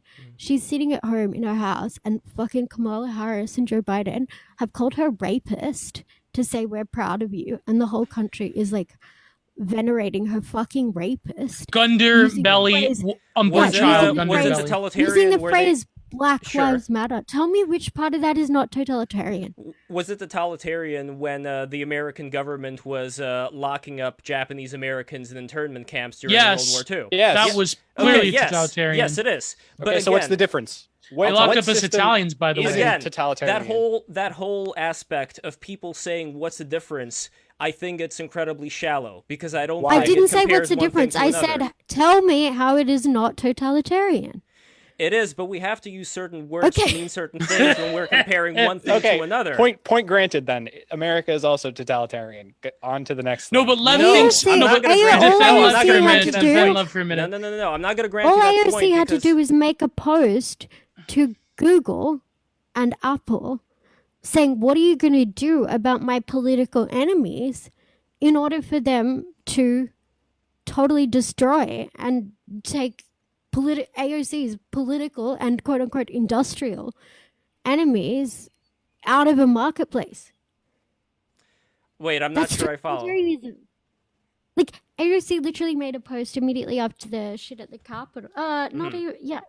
Was it not long after Trump had, I believe, been deplatformed, AOC said, Google and Apple, what are you going to do about hateful bullshit on YouTube, and what are you going to do about Parler? Basically saying, look, I am the most influential. The entire politician. our system of totalitarianism is consensual totalitarianism. It's participatory panopticism. Even more totalitarian because everyone's a little totalitarianism. Yeah. Because it's even more totalitarian because the structures by which we participate in it are linked to this very perverse panoptical consent-based model of you admit that the morality of society says that these people are evil, they're terrible, they're bumpkins, they deserve their oppression. Therefore, in order to be a good person, you have to sort of link the secularized Gnostic morality to the social machine, which creates a form of totalitarianism that is rivals, I would say, maybe not as bad, but rivals that. It's much worse. It's the I worst. don't know, Logo. Yes. I mean, this Chinese social credit, we've argued about this. No, it's way worse. Like, that's what I'm saying. No, anything it's where worse. It's not mystified is better, so it is worse. I do agree with Logo here. I think yes, because when you have a very set standard of like what you can do in China with the social credit system and what you're going to be demerited for. Here, there is really the changes. You're right. Okay. It changes by the week, by the day. Actually, there's a mask. There's like a mask law in China, right? Right. Do you think that the citizens are imposing that upon each other? Like, do you think that they're like that? There's like all this like mask shaming and all this sort of stuff. Yeah. No, it doesn't exist. That element is entirely a part of ours. But I would what about the locking people in? Wait, letting me go. Let me go. What'd you say, Aimee? I would argue that huge parts of this actually do accord with different phases in productive development of a nation state. So if you look at, for instance, similar situations, and even actually, I don't know if you guys remember at the beginning of the pandemic, there was a lot of talk about the nature of sort of like a national emergency having historically fostered sort of forms of like solidarity to one degree or another between members of the country. So if you think about like wartime efforts in sort of the First and Second World War, like the degree to which that sort of like propaganda, like that rallying around what communists would call like show national chauvinist propaganda, blah, blah, blah, like that. But it's actually true in terms of the degree to which, at least ideologically, those particular experiences with the population in that particular phase of historical development did have very much like a social bonding and sort of homogenizing or collectivizing effect, at least ideologically. And the same was true in Australia in terms of like we were such a like bumpkin little nobody nation at least, especially with the First World War, we'd only existed for like 14 years before it started. And so like so much of our like founding mythos is in this like concept of like, mateship between soldiers and all this bullshit. It's as if Australians think we like invented friendship or some bullshit at the beginning of the 20th century. We don't even have that in Canada. That like these things very much forged like a sense of social solidarity, a sense of shared identity between different members of between different members of the same nation state, blah, blah, blah. But I think what's very like fucked up and I think very unpleasant, frankly, is the way in which this sort of new Manichean set of binaries turns people within the country against each other, but certainly not in any kind of like way that is in any way useful to working people. It's literally like as in these it's in divide and conquer. It's just imperialism. Right. Yes, it's imperialism at home. It's totally imperialist logic. It's moral imperialism. That's what we did. It's a shit test. That's what we started doing after World War II. Is we had to do imperialism on our own country because that's what the Anglo-Atlantic like New World Order was all about. Was like the CIA was created by a fifth column British propaganda outfit in league with the Rockefellers and like the major industrialists in America who wanted to create a unified Anglosphere to run the entire globe. That was the plan. That was the plan to do after the First World War, and it didn't work out. So we had to set up another one. So that was the whole point of World War II. That's what we did. The whole thing was like a global development plot to build what Yeah, the but system but we what have about now, those terrible and it was done by evil? crises. What was It terrible needs evil crisis. Germans Global logo? What about the development. When we say, Germans? can I just argue? When we say a global, I think one thing it's very that we should be careful not to do is it the at least this is the way I look at it. The imperatives of a particular set of actors um, uh, can be very real and should be taken into account, but the fact that but they're not actually like they're not they don't have the explanatory value that I think sometimes we can accidentally lapse into. So, for instance, like the fact that somebody was motivated by X or tried to do X or like attempted to put into like a series of plans into place, that doesn't actually tell us the entire story. So, for instance, like something like all the World War stories, about saving different populations and all this other bullshit. This is all like retconned nonsense. It's just but, like, marketing. Yeah, it's bullshit. yeah, totally, exactly. Wait, But the saving point which is that populations? even if you, well, for example, all the nonsense about like Oh saving no. or Oh, any of that stuff, like Wait, hold on. I didn't hear what the you said. Nonsense about what? about like saving Jewish populations from the Nazis, all that crap. This is all bullshit. Like this is not how any of that played out at the time. Like you yeah. literally had Churchill. There were soldiers. There was there is this one particular example where one of these it was like an intermediary had been sent by the Nazis to go speak with Churchill. Not with Churchill, sorry, with some other like it's all fake. yeah, Amy. yeah. The entire thing's fucking Yeah, fake. it's all like, fake and top gay. to bottom. Yeah, all of it. It's all top fake. to The bottom. whole war was Exactly. set up. It was set up from So, the but, beginning. like, It was the set up mere to be a fact controlled that- demolition of Germany so that they could rebuild it. Like that was the whole fucking Right, point. sure. Why, Like, why do you wait, think but that I they have a supported question Willy about Brandt that, though. after as Logo. well? Logo, right? was Like it that's another I don't- extension Well, of it. hold on a I second. don't know Hold on a that I would second. go all the way in terms of like I guess what I'm suggesting is that the underlying social forces and like material contradictions in the mode of production that prompted the First and Second World War are not like whilst certain bourgeois forces absolutely capitalized on them immediately, even before immediately, like helped to generate these things and take control of what happened, blah blah blah. That does not mean that their explanations provide us with sufficient explanation of what was actually occurring. So, for example, like I think that over the past year we've seen just like nuclear level retardation within the petty bourgeois, even aspects of the bourgeois. But like the fact that they're, mildly retarded and can't enact their plans isn't actually, does not imply that they're not powerful.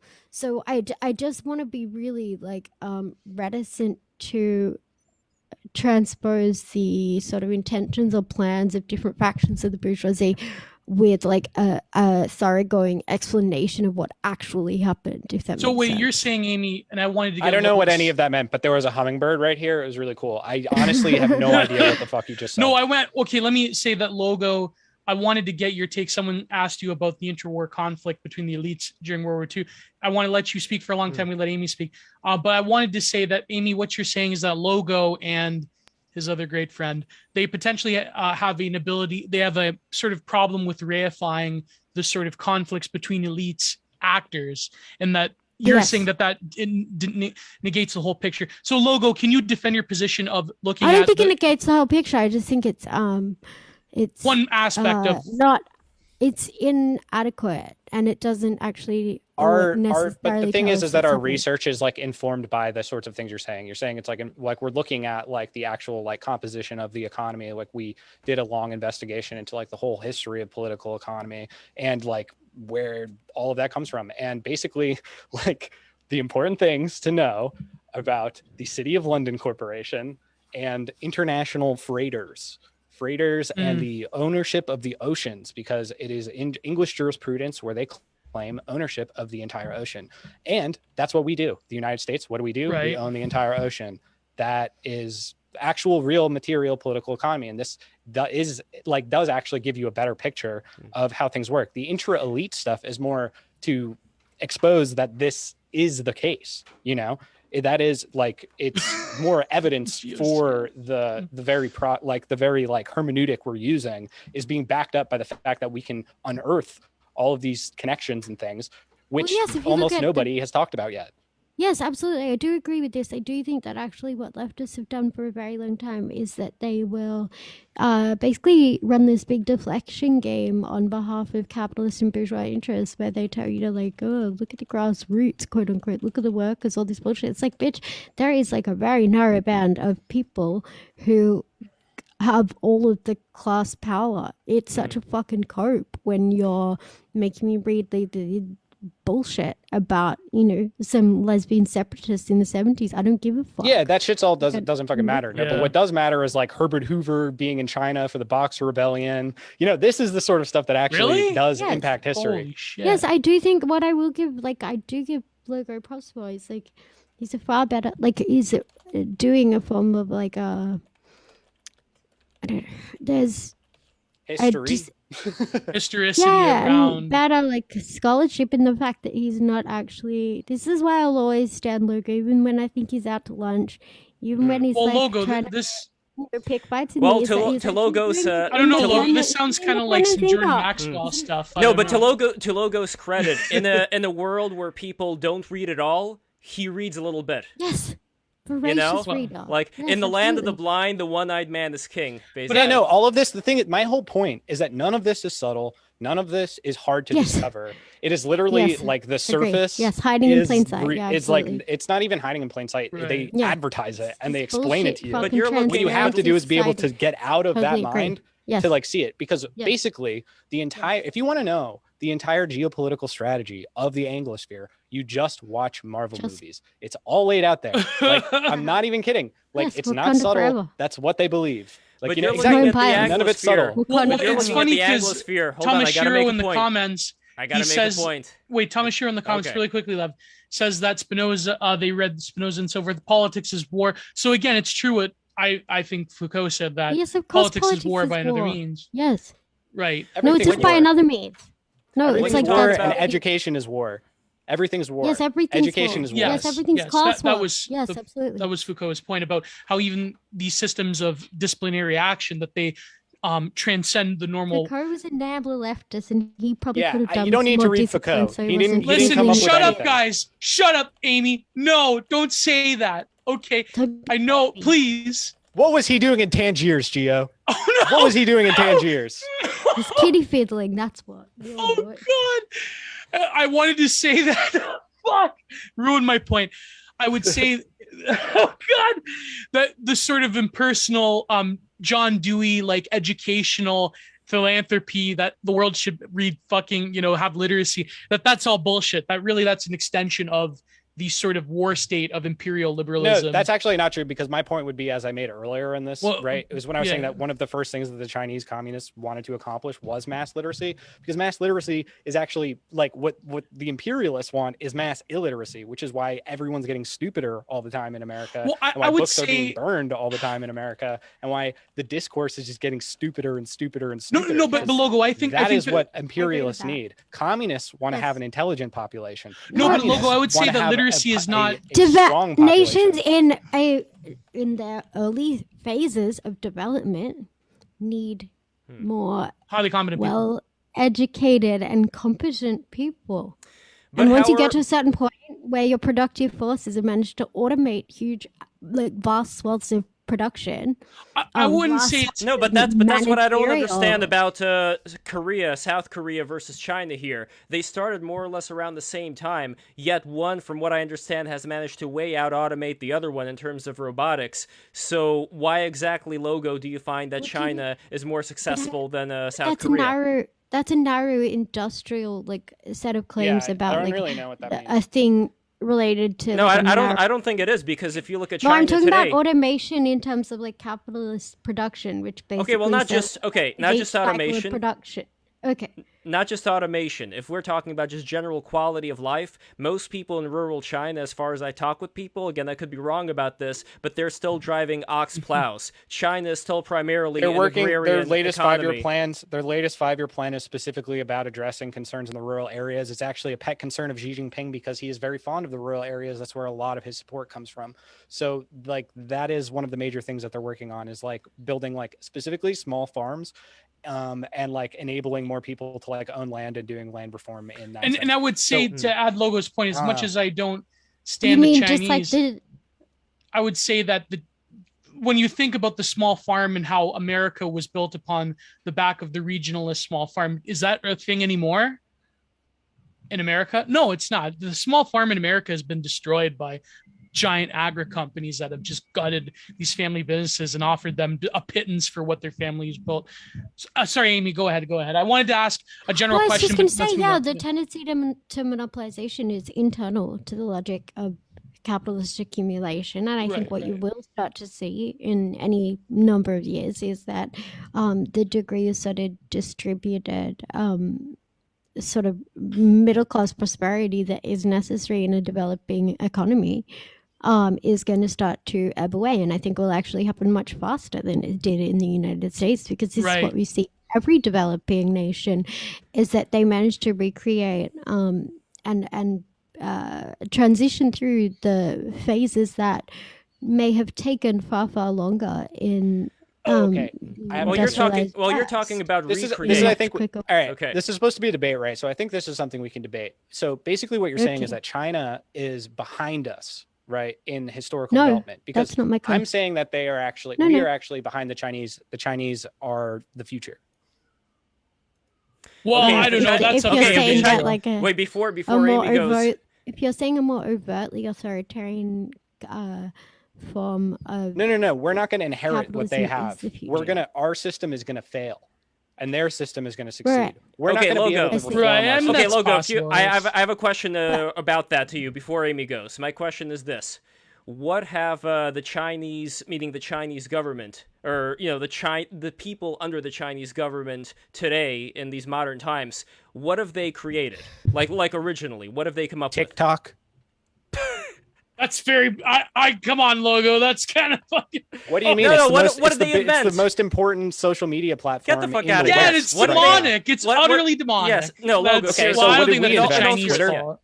What did we invent? Twitter, YouTube? What do you mean? What did they invent? I mean, yes, when America modernized, when America became what it is, there was a slew of invention as well as all the Nobel Prizes. And again, where did those Nobel Prize winners come from? They came from Logo, war-torn Europe, right? And then they moved to America when we sucked them all up after World War II. Yeah, from Nazis where they came from. No, that doesn't matter where they came from. The point it does matter. The point is, Logo, is that America was able to be the kind of environment that the USSR loved to steal from. Like I said before, the Soviet Union... I don't know. A lot of the scientists were doing well in IG Farben, for instance, Lev. I don't know. The Soviet Union, both the people and the government, they love to steal. How many of the things that China I love to steal, Lev. Hold on. I want to steal all the intellectual property. I'm a pirate. It doesn't matter. No, but Logo, it doesn't matter. I don't give because a fuck. If you're not... Here's the point that I'm getting to, Logo. It doesn't matter because at the end of the day, if you're not going to be able to create new innovations, if you're just relying on stealing eventually it's not going to be enough. What did they innovate? Would you consider their high-speed rail system an innovation?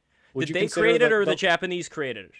Okay, so now you're saying that because they had experts, it doesn't count, again, if we get our experts from war-torn Europe and bring them over here. But if they get experts from Japan to help consult on their public works projects, then they no longer did it?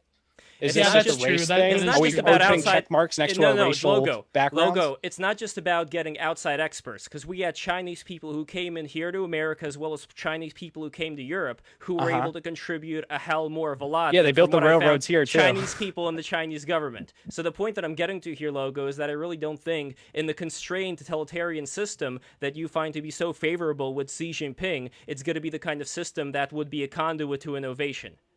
I don't give a fuck about innovation. I don't know what that means.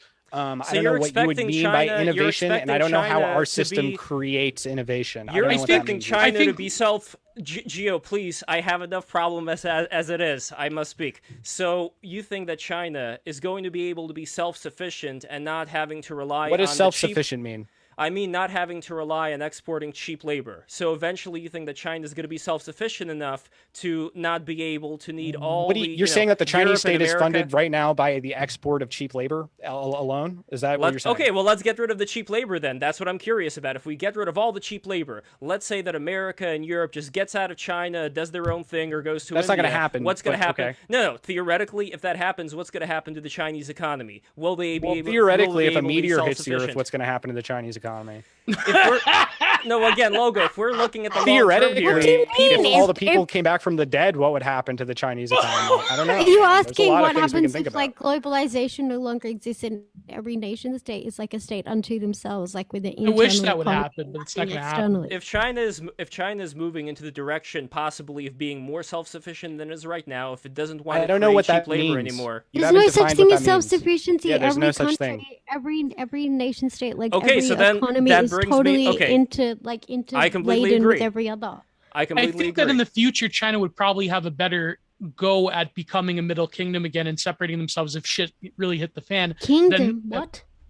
like the middle kingdom, like they were very That's the self-sufficient. name of their Right. state. Is Zhangguo. Is Yeah, just yeah. means the Middle Sure, Kingdom. but this is not. But none No, of but the this point, the entire point that No, I'm my getting to point- here, Logan. Hold on, real quick. The entire point I was going I'm to say getting that to- America is not in the position in the future to really become self-sufficient the way it was maybe in like even It never In was. comparison This to idea China? doesn't mean anything. What does self-sufficient Yeah, I mean? agree. It's not, I don't understand what the fuck that Okay, means. I'm if there was talking something about- dramatic that would to I'm happen talking in the about a global- degree of self-sufficiency, not talking about the entire thing being self-sufficient. But for example, Lev, we don't if- even know what that means, and now you're talking about degrees of it, man. Like, I Yes. don't fucking know what you're talking about. I'll give you a perfect Do you mean example. state Logo. sovereignty? I'll Is give that you what you mean? Logo, I'll give you a perfect example. The USSR. So the USSR, other than stealing from the Americans and relying on contributions from American intellectuals, you gotta let me finish, Logo. Other than that, it was pretty much self-sufficient. It had all of the countries in the Soviet sphere under its control, and during that time, a lot of the people in the rural No, they- countryside of Gio, let Soviets me finish. A weren't lot of the exact- people so- in the rural countryside were starving to death, and that was at its peak. That was when the oil prices didn't fall down yet. So the point that I'm getting here, Logo, This is is a that storybook, bro. I don't know what the fuck you're What talking I about. still- What do you mean I'm getting to- self-sufficient? It was a giant country, and they had they had their own relations, and they Yes, were and part China's of the UN. got and, China's like, what are really you big. talking China's about? got Tibet. What does that The po- mean? What it means, Logo, is that it was not relying on the United States sphere of influence. It was not relying on It was the West. combating it. It was combating it, exactly. So my So you're point saying, again, is that what self-sufficient means? Is outside of the domain of Anglo-American capital? yes, to an extent. And again, I'm not saying that it's going to Okay. be perfect self-sufficiency, but here, work with me, Logo. I'm getting to the point. The point that I'm getting to is that if right now a pretty big part, unless I'm mistaken, of the Chinese economy depends on exports to the West, I think it partly depends on those exports being cheap, so that companies want to do business in China. It'll be a lot cheaper for them to do it in China as anywhere else. Where as else- people's, let me finish, Lev, please. Yes. Where are they making the microchips? Do they make them here? No, They make we're them in trying China. to, but they make Yes. them in China. So where But else this is making them? no, but Gio, Logo. But this is the point that I'm trying to get to. Please help me out. I'm not being combative here. I just want to figure out what we're in here. So when it comes to the economy of China right now, people like doing business in China because it's cheaper to do business there, right? Can we agree on that? What do you mean by people? You mean like All right. Corporate See, now we're interest, now we're corporate going. interest. Yes. Capital, Okay. Yes. Anglo yes, now- capital and like Great. Okay. Yeah. corporations are Let's willing not get to- into the bush here. Is that what you mean? Yes, that's what I mean. So So you mean they're receiving foreign investment primarily? Is that what you mean? You mean like there's foreign capital entering the country? yes, exactly, because it's cheaper to do business there. Let's just say that. Is Yeah. it cheaper to do Okay. business in China? Okay. As Chinese people's Yeah. wages start to rise, Which they wouldn't are, that wouldn't that become a problem? How would they be able to maintain that model of, hey, come over here and do business, we're so cheap, when we're not cheap anymore? Now people Well, where are else is there to demanding more go of a do quality of business? life.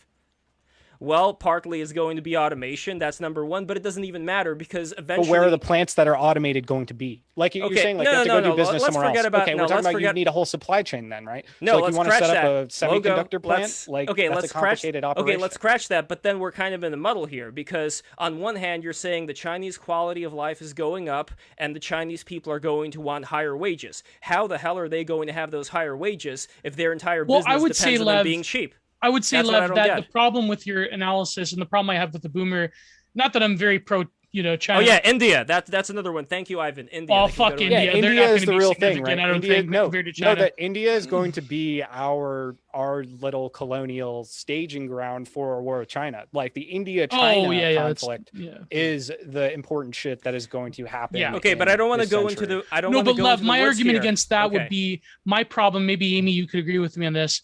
Is that it's predicated upon a very neoliberal version of capital itself being this model of infinite growth where, well, what happens when the Chinese have a middle class? There's no longer going to be incentivization towards like factories or whatever. I think the problem with that, and this is the question I think I wanted to drag the discussion back to, which we skipped over a while ago. People were saying there's lack of coherence. The coherent thing I wanted to ask is that we have these forces in terms of, okay, Chinese middle class, and they're not replicating, but they are approximating what we had in the 50s and so forth.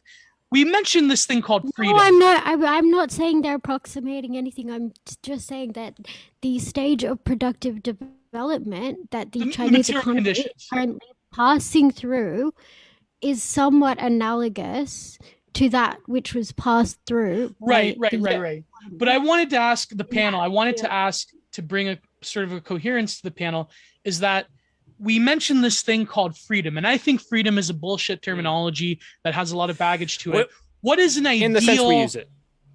Wait, before we get to freedom, I'm such an asshole. I'm sorry. Lev, I wanted to ask the main question. Yes, but before we get to the main question, I have a comment over here that I got in a DM, and I must say it because it concerns what we said before. The comment goes like this: I'm going to start talking about Chris Chan again. If you CIA handlers like, listen, we need to get them on this point.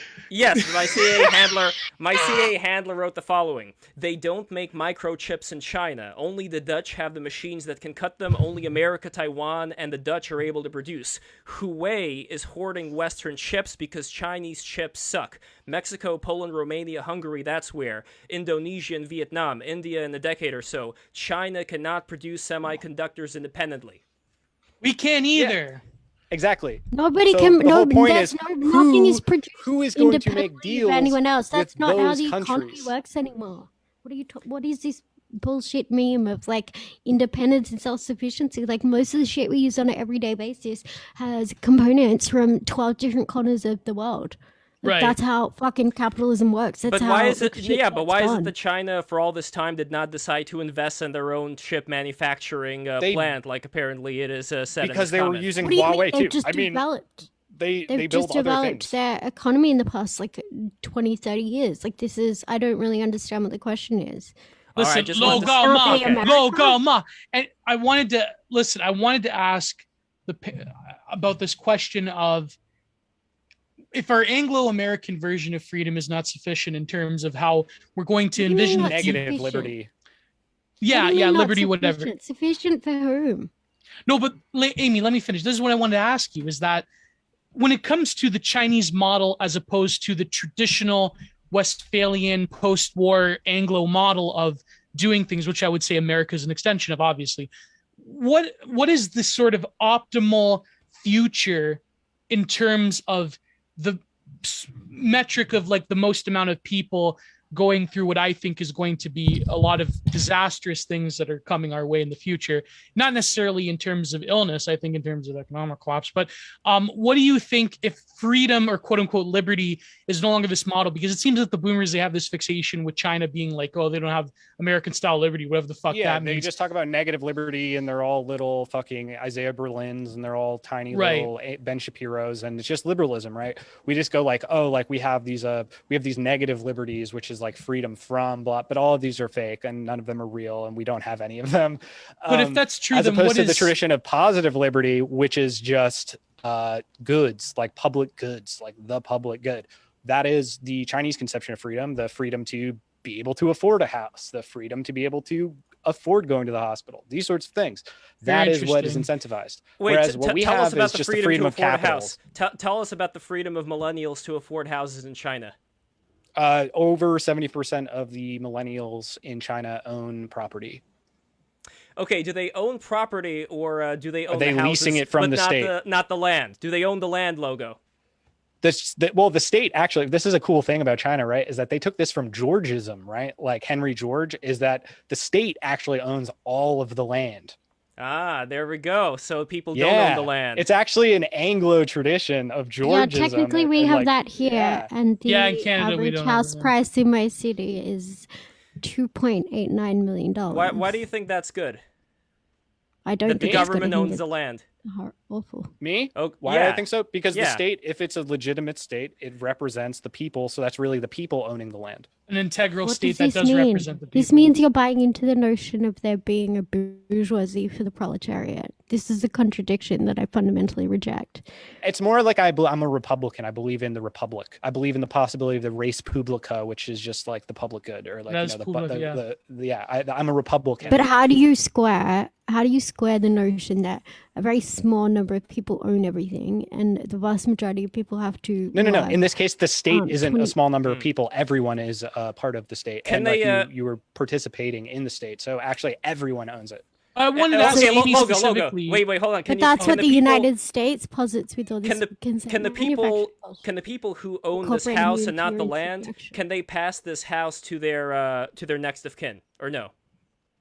I believe it depends on the jurisdiction and the type of land it is, because I know that they legislate owning a house like in a rural area very differently than an apartment. Yeah. Because like you don't like they actually have like the thing is with China is like the answer to any of these questions is like, well, you're gonna have to look into particulars, because they took like a lot from the sort of common law tradition and like the tradition of like one country, many systems is one thing that they say all the time. So it really does depend on your specific location in like county, et cetera, what the actual laws are, because they don't try to run everything as if it's the same place, right? It's not one set of laws for the entire population. It is more like there's a lot more regional autonomy in that sense too.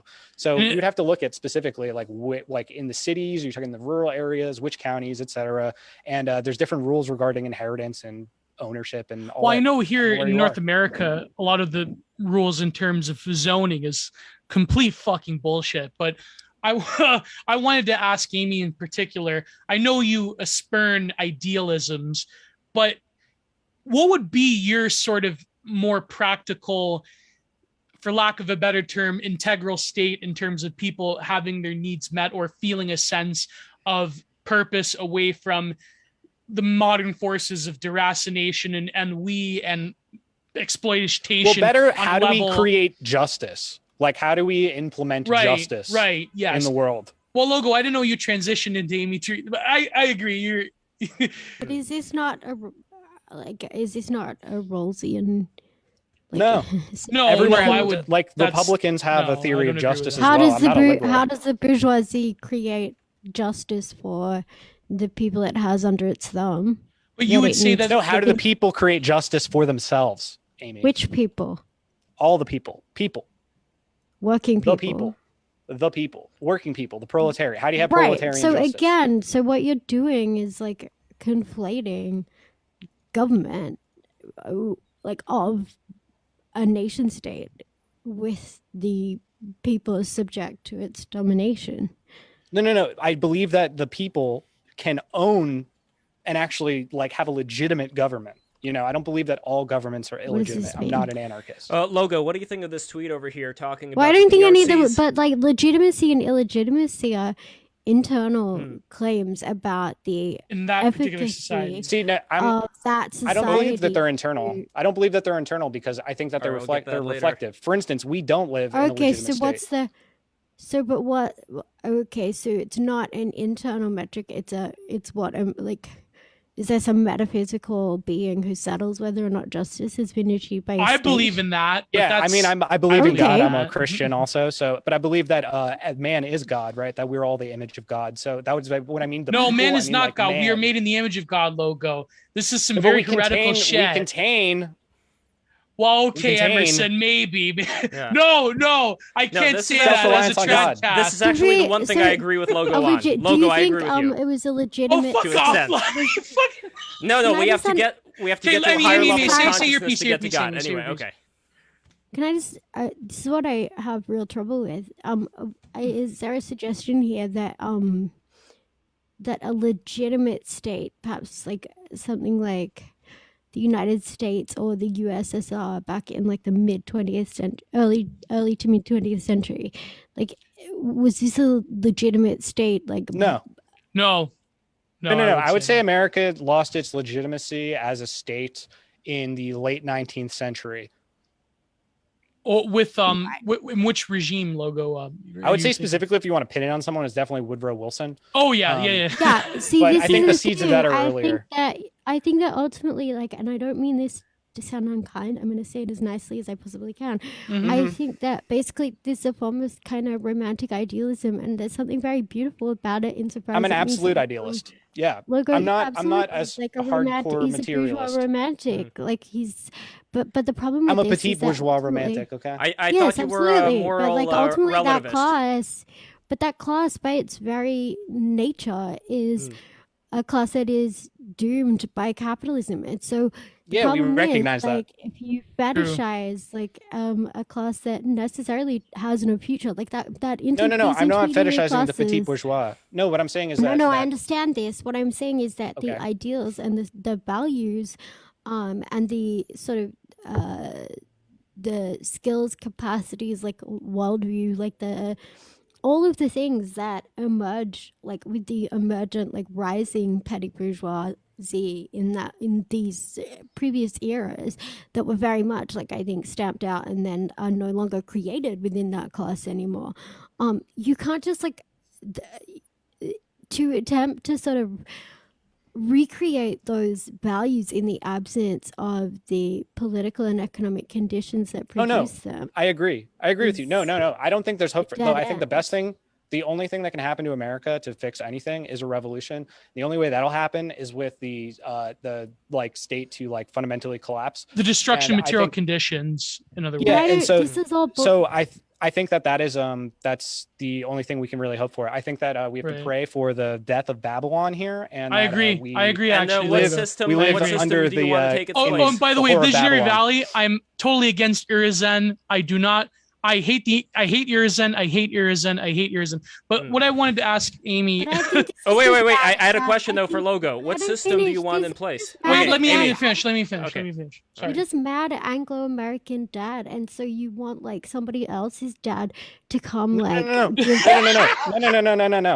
I'm not saying that. What I'm saying is, if this state collapses, then we, the people, these states not collapsing. It is collapsing. Look around you. It's not fucking collapsing. Look around you. Yes, it's not horrible, happen fast. but capitalism it's not going to happen fast, but it's going to happen. Yeah. No, but it's not going to last. Conspicuous unfreedom for the majority of people on Earth. Absolutely. I know, but it's not going to last. But it's not crashing, baby. There's no apocalypse. It is crashing. Now. I thought you were a Marxist, but Marx is saying that it's always crashing. There's no apocalypse coming. There is. Well, I would say that Aimee is correct in the sense that I wouldn't want, as much as I love to, I wouldn't want to bank at what we used to call in the Thermidor days doomsday optimism. I think that the state has sort of a flexibility that we're. Oh, it's going to take a long time. Anti-fragile, bitch. It's going to take a long time. I'm not saying this has happened in our lifetimes. What I'm saying is the best thing that we could do in our lifetimes is to prepare future people to understand what actually this system is, and to provide them the means to organize a better one. So what do you want it to be replaced with? What do you want it to be replaced with? A republic. Define the republic. A republic is... What do you mean, define a republic? A republic is the rule of the people, for the people, by the people. That's a republic. All right, and you're saying that a system like China is the closest one today to a republic. There are a few. There's a lot of states that I think are perfectly legitimate and do a perfectly fine job. I'm saying America, the Anglosphere in general, is actually illegitimate. What are some of the states today that are doing a good job? What's our test of legitimacy? What is our test of legitimacy? Right. What are some of the good states today that you would approve of that are doing a good job? China, Vietnam, Norway. I don't know, a lot of places. Well, Norway's got a fuck ton of oil. I mean, you were doing a post about that recently, about their oil reserves. Yeah, Switzerland's sovereign wealth fund is really smart. Like, they're just, whatever. Fuck me, not this. But again, I don't understand. I don't understand one thing about you some of the countries. You have a sovereign wealth fund. It's called the Big Three, or the index. This is BlackRock socialism. This is but we don't get money from that. We don't get money for that. They do in Norway. Who's we? No. People. But the way this works is the citizens. But the petty. But citizens means the petty bourgeois. It means the bourgeoisie. It does not mean working class people. I think Hungary's doing a What- good job. I'm confused as because you were asking me, like I was saying, like who gets the money, right? In Norway, like the sovereign wealth fund, they give Who are citizens the biggest checks. investors? Yeah, because they have a fuck ton the of oil. biggest investors in the I big know. three index funds are all of the fucking state pension funds. Like it's the same thing. It's the same thing. And but also, theirs is better Everybody for their incorporated citizens. in Well, Logo, Hungary. you're also forgetting Can I about just It add, works. Okay. Hungary, Norway has I believe it's the 6th highest per capita military expenditure and one of the highest foreign influence peddling operations per capita of anywhere in Europe. Like these are just like militarist like war states. That's all that this Well, all is. Well, I states are wanted war to states. say The Yeah, well. people like the Brunigs, one of whom is the heiress of a pair of bean counters who work in literally like Yep. manufacturing cluster bombs. Like, and then Yeah, they yeah. want you to have a totally mystified passive investment in this like fractionated aspect of Textron, so that every single member of the bourgeoisie and the petty bourgeoisie has shares in the cluster bombs that are blowing up children in Yemen, such that everybody has like gets paid, makes bank. Everybody's incorporated into all of the brutality, but to such a fractionated degree that nobody is responsible. This is literally like That's this is what- this that's is the same socialism, thing and that's as what we have. Norway. This is Yeah. the same thing. No, I'm Okay, not saying well, it's and perfect. Liz I'm saying it's Bruneg- better than socialism. America. This is literally okay. So if what you're saying is, I want a more effective militarist war state where the mystified degree to which everyone is literally like passively invested in the blowing up of Yemeni children.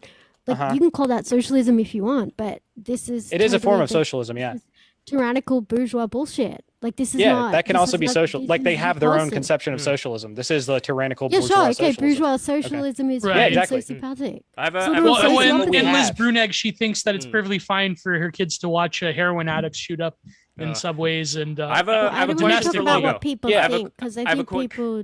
I was just answering the people question, think. Amy. He said, "What country's better than America?" And I was just saying that those countries In are what sense? examples Better of in what ones. sense? What's The better about it? the quality of life of the average citizen is higher. But They a have question more here also goods. is one of a They have military less nature. poverty. Like, Yeah, it's, but Logo. Another Yeah, question yeah. is I one mean, of a, that's the thing that kills me is that like all this like brutality is. I mean, you can.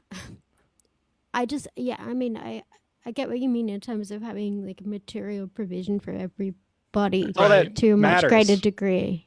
Yes, That's I all that agree with matters. It's the only thing that matters. I wouldn't say this is a lie by omission, but there is definitely an omission going on here if we just consider these countries as if they're just floating in space as separate planets. No, I think if they they are all exactly. If they are No, all I agree. interconnected, then But they I'm have not something to do claiming with they are. with the United. I'm not saying you are claiming they are. I'm just saying Yeah. that when we're talking about what are good examples of countries, I'm saying they can't exist in a vacuum. I think that countries like Norway, even if they have a kind of developed military themselves, still rely on U.S. hegemony throughout the world, as well as other countries. So in the example you were giving Sorry, earlier but about... U.S. hegemony's not.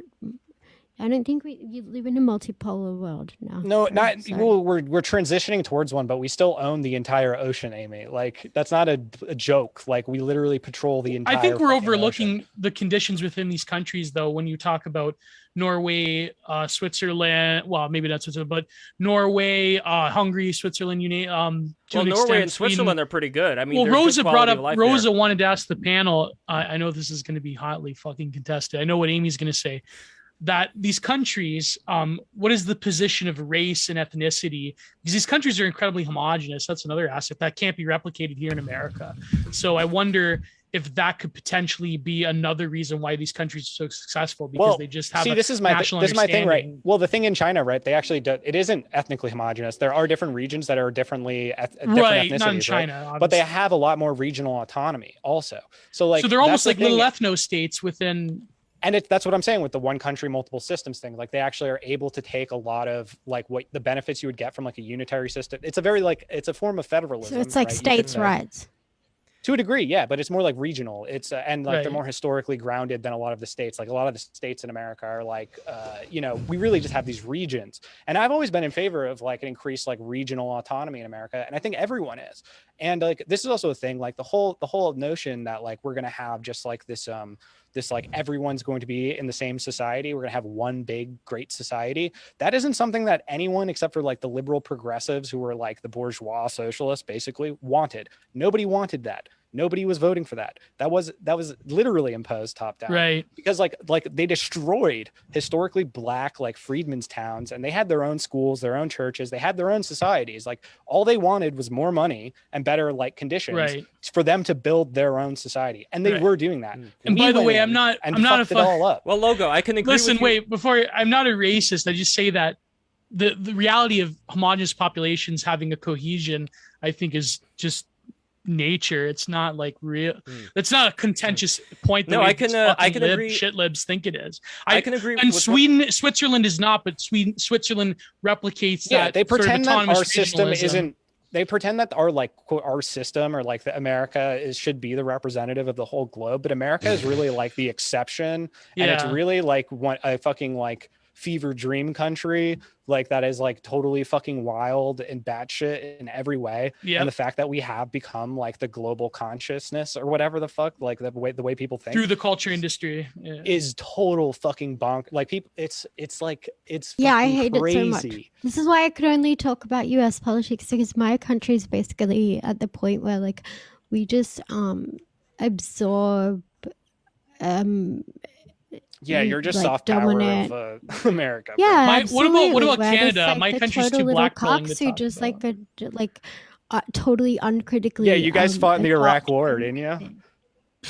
We're such bitch cucks. We've been with the United States literally in like every single war. We're Even we're ones like where you wouldn't think we were. We're just like complete little like bitch boy of the United States. Yeah, and the thing is- moreover, like the worst part is even like the gnarliest worst parts of like the US regime that will like actually like prompt significant controversy in the States. So like a lot of the Snowden revelations, blah blah blah. Like so where you guys had like mass protests and shit about like what is it, like the like pyramid and some of those other things. We just had literally like when it came out, like our parliament just like wrote bits of legislation just to like legalize the shit that was kept subterranean prior to that. And literally like when it was passed through parliament, you had like there was only one, like the media barely covered it, and then we had like just one lone senator, Scott Ludlam, basically gave like this lengthy speech in the Senate late at night, where he did this like a 10-minute smackdown of this whole thing, but literally it was only like total nerds like me who would go and watch that on YouTube. But for the most part, like the entire Australian like body politic, for lack of a better word, just like we're just so uncritical with all of it. We just adopt all of it completely fucking uncritically. You know what's crazy? Canada, we're like the prison Prague that doesn't like the fact that we're a Prague. And don't look up that term, by the way. In Canada, we call them goofs. That we hate the fact that we are what term? What's prison Prague. Prague. Yeah. Prague, as in pragmatic, or No, Prague? a prison Prague is like a prison bitch, Oh, gotcha. Okay. Yeah. So in Canada, we call them goofs. We Canada's hate the evilest country in the world. We are because we are creating. Canada is the petri dish for the American Empire to inflict all of its It's a spy satellite state designed solely to corrupt the American Republic. Exactly. It should have been destroyed long ago. I 100% agree, Logo. And the fact that we resent the fact Say that more. Can we you are say like more about I'm this? serious. No, the Confederate states, the I'm not being Confederacy, sarcastic, all I'm of their intelligence agencies were based out of like Yeah. Toronto. The whole like London like the Hudson Bay Corporation, all this sort of shit. Canada we went to war with Canada multiple times. Yeah. The Irish were raiding Canada during the Civil Fenians. War, and they should have kept going. They should have fucking taken it all back. Yeah. All the loyalists, agree. loyalists after the revolution went up to Canada. Fucking Yes. where did Aaron Burr go? Canada. Everyone, all the fuckers in American history go to Canada or they go to London, which is the same fucking place. And they just worked tirelessly to reincorporate America back into the British Empire, and they succeeded. I think, and furthermore, now that Canada's Wait, what? the Canada do you model. Think, do you think America's part of it? English Empire now? The Anglosphere, yeah. What does this mean concretely? It means that we have 5 eyes. Okay. Concretely. Okay, right. I mean, well, Okay. what did Tamashiro That's said? what I was just saying moments ago. Yeah, I mean, that's Yeah, Exactly. So Canada's what I'm saying is that like it's not like revolution materialized, America. yeah. It's like it's really this Anglo class of financiers, and their real center is London. Like Yeah. that's I mean, and like what Wall I Street would is like suggest second is that London. this is you like, know? I would And you just d- and argue you- that this is an imperialist bloc, and like Yeah, at the US. it's like yeah, the Well, these are imperialist again, bloc. Logo. I know that it may not be a fair comparison, but I'm sure that the exact same things that you're saying right now were also said by the intellectuals who came to the USSR. What, you think they were talking about England's influence and bankers and all that shit? Of course they were. Yeah, because they're right. Because that's just history, bro. Exactly, That's just but when you're facts. yes, of course it is facts, but again, facts don't exist in the And vacuum. wait, I and that's wanted to my- say one thing. Gio, you never get me to finish my point. About These Canada. things don't exist in the vacuum, and when it comes to talking about the U.S. and England and the evil empire and all that, I feel like you don't give enough but who's agency. talking about evil empire? Logo is. I don't think he's giving enough agency to USSR or China as far as all the bad shit that they are capable of doing to the world. I'm not. when I you're don't just give a looking at shit the about that, US man. empire. I'm saying every state commits violence because that's what the state's job is. A So there's state no, like, is blood violence. stain. That's a very definition of it. That's a very organized nature of it. violence, It's yeah. the Monopoly on violence. orchestration, the orchestration Yes. of monopolization of violence, such that you Yeah. can live in like For the good. ostensible. That's good. peace. Yeah, and it's a good thing. Like Yeah. it's And not then something we should be and like. then Oh you end up no. equating, But, like, and then that's you good. end up not equating, but you end up saying that living under the system of China is more preferable than living under the system of San Francisco, where you're currently stationed now. I don't think I that's mean, where Logo is That's saying. not really though. what I'm saying. So you prefer living here than if you were to I'm an be given a American, ticket man. to China. Like if I'm someone else, then I would have that person's prep. Like if you're like, if I was born in China, raised Chinese, I'm a Chinese person. Obviously, I'm gonna like China, right? But like I'm an American, I care about my state. I wouldn't want to flee or like I have no desire to expatriate. I wish that- America would get better. Okay, However, so if I you am were- tempted sometimes because I do not see America getting better. I think you- America is going to get worse and worse. Yes. Well, if you were a Russian living during the Stalinist USSR, would you say the same thing? That, hey, as a Russian, it's my preference to live under this state, and it's okay, if I was an American, I'd have Can a I different say something, perspective. Lev? Now All that right. you've always interrupted You're just me. trying to defend your parents having left your country. That's fine, man. Like we all did. Like my grandparents left. Like like I Jesus understand, Christ. but like you don't have to develop an entire fucking cosmology just based off of like your own like what your parents did or whatever the fuck. Well, Like, you it don't doesn't have to matter, develop man. an entire Guys, let's- cosmology please, off let me of say the something CIA being the only dark force in the world. I don't and think it's the only everybody else- dark force in the world, man. I've never said that, but I'm just not an anarchist. I'm not going to criticize all states the same way that I would criticize my own state. It just Right, doesn't make right. sense. It's not my job to do internal criticism of Chinese policies. They do that. Then Like, why is they it do your that job for to talk about themselves. China at all? Why do you talk about China at all then? we are subject to tons of propaganda against China because we're trying to Lev, why are motivate a people war like me and against Tucker China, Carlson and that's talking about bad Hungary? for us? Right? It's just because I'm doing it for the American people. I talk about But China Logo, and I you tell don't the even truth about it. Okay, number for one, the you don't. good of Can the I- American can I one, say you don't- something? You Can I don't say speak something? Can I- Number one, you don't speak Mandarin. Number two, you've Who never been cares? to I China. don't I speak. know. I'm not Hungarian. I don't speak Hungarian. I don't speak Polish. I don't even. I speak a little bit of Italian, but I don't. Yeah, but I speak Russian, and my parents have had a very rich history there, and now Let's I live not in America. listen, Lev. Let me cut you off because we're Okay. getting into personal territory. Okay. I understand what Logo's saying. I wanted to say one thing quickly about China. Then I wanted to ask Aimee Terese about her view of the state. Sorry, not China, fucking Canada, which we're pretty much being owned by China. We're being a Prague of both China and America spit roasting us. But anyways, the Canada shit. What I call the Canada model is Canada is the sort of Anglo-American testing ground for what is going to be the norm in a few, maybe 5 to 10. Now I would say 4 to 3 years in America and elsewhere. And I think that Canada, being a non-state, being a quote unquote post-national country, which is cope and bullshit, but I think that there's truth what? to it. Sorry, Well- what's a post-national country? This is what Trudeau, I wanted to rate something. It means up, an but this is- empire. yeah, well, it means that what Trudeau believes, with people around Trudeau, they believe that Canada has moved beyond notions of sovereignty and individual identity and so forth. And therefore, Canada is a neoliberal economic zone, and it doesn't have a coherent identity besides quote unquote diversity. And all of the things that are happening out in Canada, and the fucking fact, Satan. yeah, it's satanic. Wait, what? It is. So it's just leaning into global homo without any Global homogeneous. Yeah, Canada is. My point is that Canada That is the quintessential global homogenous state. Yeah, but can I just add? We need to destroy Canada. Yes. Can I just add? This is Yes, go ahead, actively and like Sorry. I think fairly starkly becoming obvious that this is the way things are headed in relation to the United States. Like, yes, my that's what I entire mean. life, That's my point. Yeah.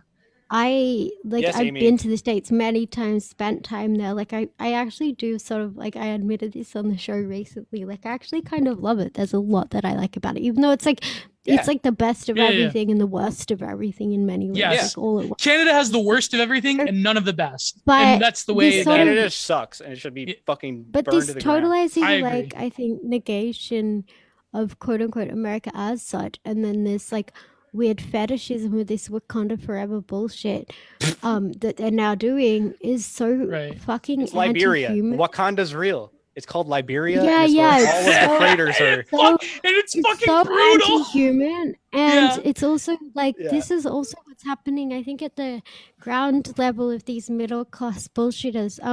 What happened in sort of the 20th century with a lot there was a huge, I think, dialectic, this is underexplored, but like the dialectic between the fucking security forces and the middle class organizations, like labor organizations. These worked in tandem. Like there was actually a dialectical between the two, and they were often doing each other's bidding. They were. And I think that these knowledge economies, sort of civil society organizations and quote unquote unions, which are not unions at all, NGOs. shit like that Alphabet Union, the NGOs, absolutely. Yeah. This is all just like the most insane like the degree to which this will be able to sort of infiltrate and control from afar is even gnarlier than anything unions could do. But moreover, like the fact that they're purporting to, so they continue to speak in Marxist terms. So they'll talk about like internationalism. Yeah, it's all fake. It's like the CIA helped do this. Aimee, is the thing. It's not internationalism. It's literally imperialism. This is what I like. Yeah, that's what internationalism. Can I give you means. an example here in Canada, Aimee? I'm gonna give you an example. The reason now, I think I'm not as like fucking in terms of like right-wing discourse. I think that maybe for a time unions have a purpose if we were to return to almost. Well, not anymore, but here's my point, though. It's contextual. Now, contextually, I would love to go back to some guild system, but I think, for example, here, that's what you're getting. Well, no, we're not that's getting what that. That's what these grad student unions and all these fucking like. I know, but they're not actually. Notice, but Aimee, notice who gets the PhDs. unions and who doesn't, right? Who gets the unions and who doesn't? Right, that's what I mean. Here's what I wanted. Upper echelons of the knowledge economy who are basically disciplining. They get the unions. But here's the thing, Aimee. My dad used to work for a union, by the way. My dad used to be in the carpentry union. These are police unions. These are police. Right, I wanted to. No, but this is what I wanted to say. It's a bourgeois. It's what you could call a cartel. But it's and by not the way, but it's the upper. Yes, management cartels. Absolutely. It's but here's the thing. Here's the thing with management cartels. Okay, now my father. Now here's the thing. I fully admit that I'm petit bourgeois as a fucking product of small business concrete. My old man, he has a group of like 4 or 5 dedicated employees that he's had to do many favors for over the years. Because when it comes to construction, the big unions that are basically like corporations that can afford to ship people to Toronto here and there, they suck up all of the good people. Yes. You know what I mean? They suck up all the good people and we can't provide. So the unions are counterproductive to the original aims of actually supporting workers. And then what happens is a lot of management cartels. Yeah. They're designed to extract more surplus labor value out of the workers and to sell management agenda to workers through a mystified illusion of acting in their interests. It's literally just an easy way of selling them out.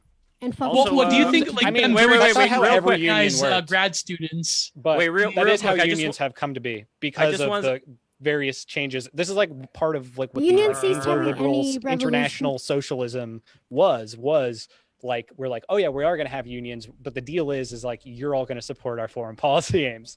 So like Right. that's the whole point, is that's the deal that was made. And it's like when the unions really started to like weren't anti-war anymore is where it really changed. So you don't. Well, The So First World Logo, you War. don't This buy is the. why I constantly say that like anything that calls itself Marxist after the First World War is just complete and Bullshit. unmitigated In the garbage. Anglosphere, yeah. But so you would say, I would Logo, that agree these with people like on the left. Oh, sorry, Amy. No, I was gonna say that these people on the left, for example, these people that work for Zero Books, for instance, they talk about unionism and this sort of They're just liberals. Mark They're just Fisher, radical yeah, liberals. Yes. the Mark They Fisher are Fabian romanticism for socialists. unions. They're Fabian socialists. They're these all are- think about this. Yes. They all love Yes. London. They're all going to London. They're all like London is really the center. Yeah. It's the cultural center, and it's the I went to publishing Huge center. Goldsmith. part why I will yeah. always stand. I will always stand Logo, even if I think he's been a total kook on some issue, something. I'm always because, right. Like, You know, nobody it's had fine. that. No, No, I you're don't not know, Logo. always You have- right. But no, dude, let me have my little like glowing praise for a moment before I'll disagree with you soon enough. But like nobody had these motherfuckers' number sooner or more. I know them personally. Comprehensively you know, like, than I know yeah, what it is. absolutely. And like I think that the degree to which every one of those like fucking contemptible pieces of shit has just been lying through their teeth for years, and like they are gonna increasingly like their power is only going to grow, and they are literally like the worst people on earth. They have Yep. no discernible skills. They have nothing other than the agenda of a very wealthy like elite nihilists. faction They're that they nihilists. They're They're nihilists. They at the end of the absolutely day, are. It's true. They're I- just want to consume and to critique their consumption and have like an ironic detachment. They're small to souls. totally conditions of They're small secular reality. souls. little. This They may really be are. a- Yeah, absolutely. This may be a different take on unions. My father. Okay, I he have to was address also- this, man. I'm sorry, but Okay. someone in the chat has been saying that I'm a Jew like this whole time. I'm not. I know you don't believe me. Do you want to see my 23andMe? I'm literally just Anglo-Irish. You cares? could say Who cares? that through the Phoenicians that we are actually, get into some Anglo-Israelism, which is a big part of actual Anglo-Talmud. foreign policy. Well, You could, literally, who gives understand a some of that. shit? Why don't you do we need to do I just think it's phrenology? funny. Like, do you agree or disagree with what Logo is I just think it's saying? funny. I Like, do oh, look okay. Jewish.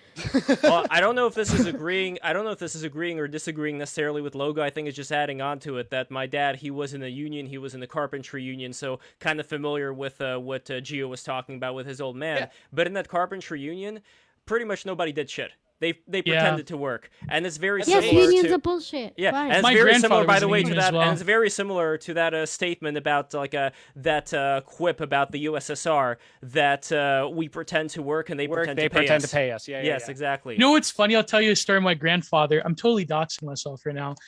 You can't find any records because they collapsed right before the internet was a thing.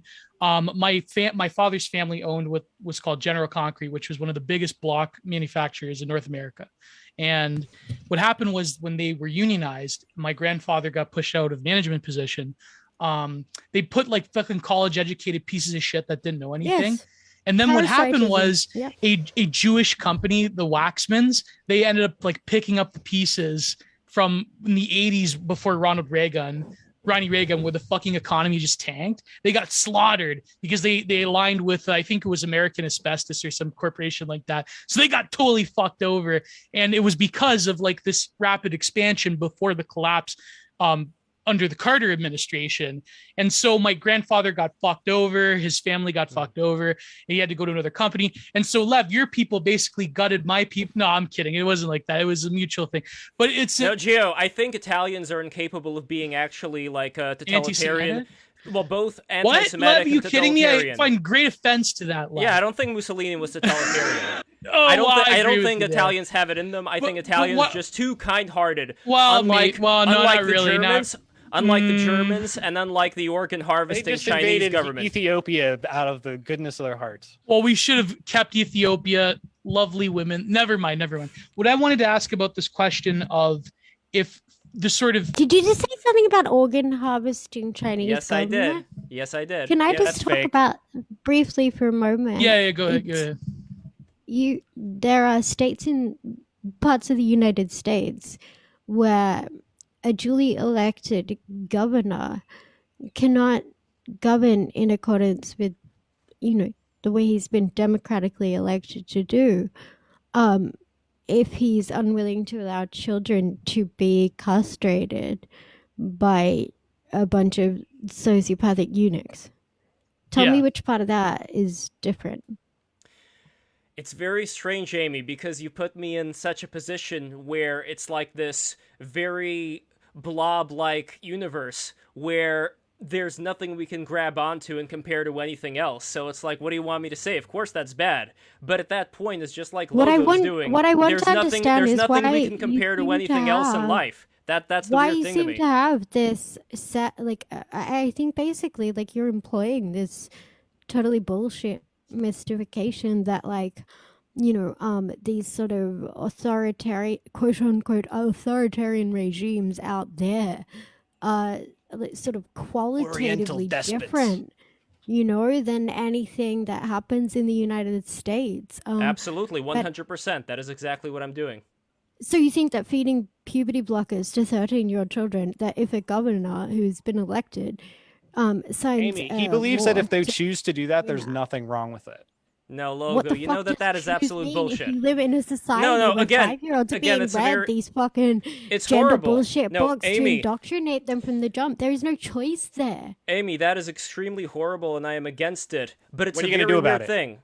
The very weird thing is that you put me into such a position where I'm not going to say that those things are great. Of course, they're extremely horrible, and I am against them, and I would be voting for people who would strike those things down. What I'm comparing but he that can't, to... because then what happens is that a whole bunch of capitalist interests and middle-class foot soldiers are levied such that if he does that, all of these corporations will pull out of his state, and then his people will be hungry. Yeah. Tell me which part of that is not totalitarian. Well, look at Georgia. Look at the when fucking Disney Hollywood in Georgia. Corporation and McDonald's can decide that, yeah, we get to fucking castrate your fucking kids, or else we pull out of your state and no one has a job.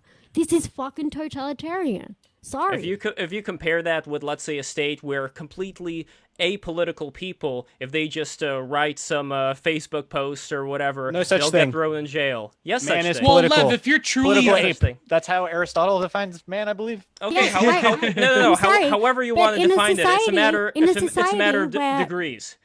Aimee, if you're telling me that there's going to be a state, I'm sorry, yes. But if you're feeding this bullshit to fucking 5-year-olds, if the decision, and this is a totally stupid binary, but if the decision is whether I need to figure out ways to say my subversive, like, anti-government agitprop in a manner that isn't going to get me thrown in jail, versus you are going to be convincing my 5-year-old that actually they are a girl because they happen to like, you know, something that is deemed like vaguely feminine one way or another, and then you're gonna come and have fucking eunuchs like come and influence them at school. You're gonna start like trying to convince them that the reasons that they're unhappy as a child are because actually they don't have enough pharmaceuticals. Been a girl.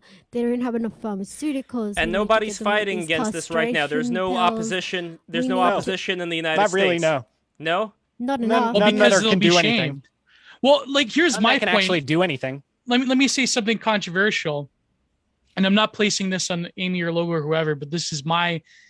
If you're a Christian, if you're a Catholic, like as I am, and you truly believe that, for example, the millions of abortions that happen each year is a demonic thing, then you would say that this society is pretty much fucking satanic. Would you not? Morally. If you truly believe that to chemically alter children against the will of their parents for hyper-political reasons, for theater. Yeah, but the parents. Wait, you're talking about that Texas case, right? So you're talking about the trans kids. Excuse me, Aimee. Just to be clear, you're talking about the Dallas case, right?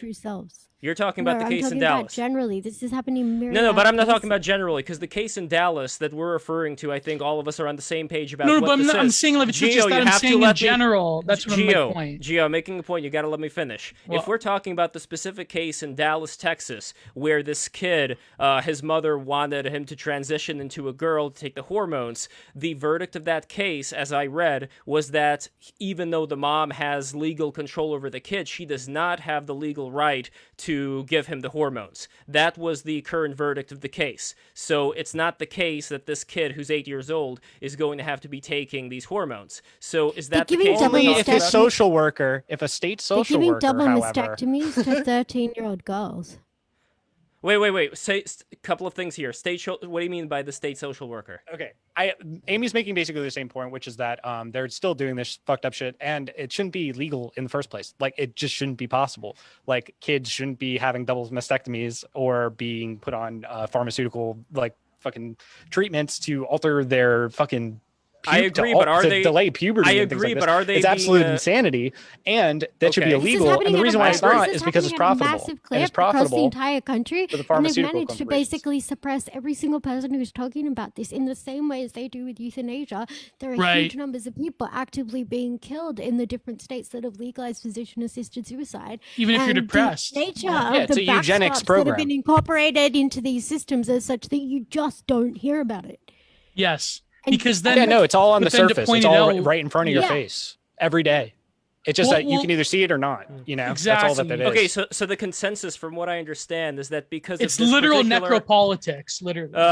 from what I understand, the consensus is that because there is this absolutely horrible thing, and I agree it's horrible, and we got to get Eugenics. rid of it. But eugenics, because there is this eugenic thing in the United States right now.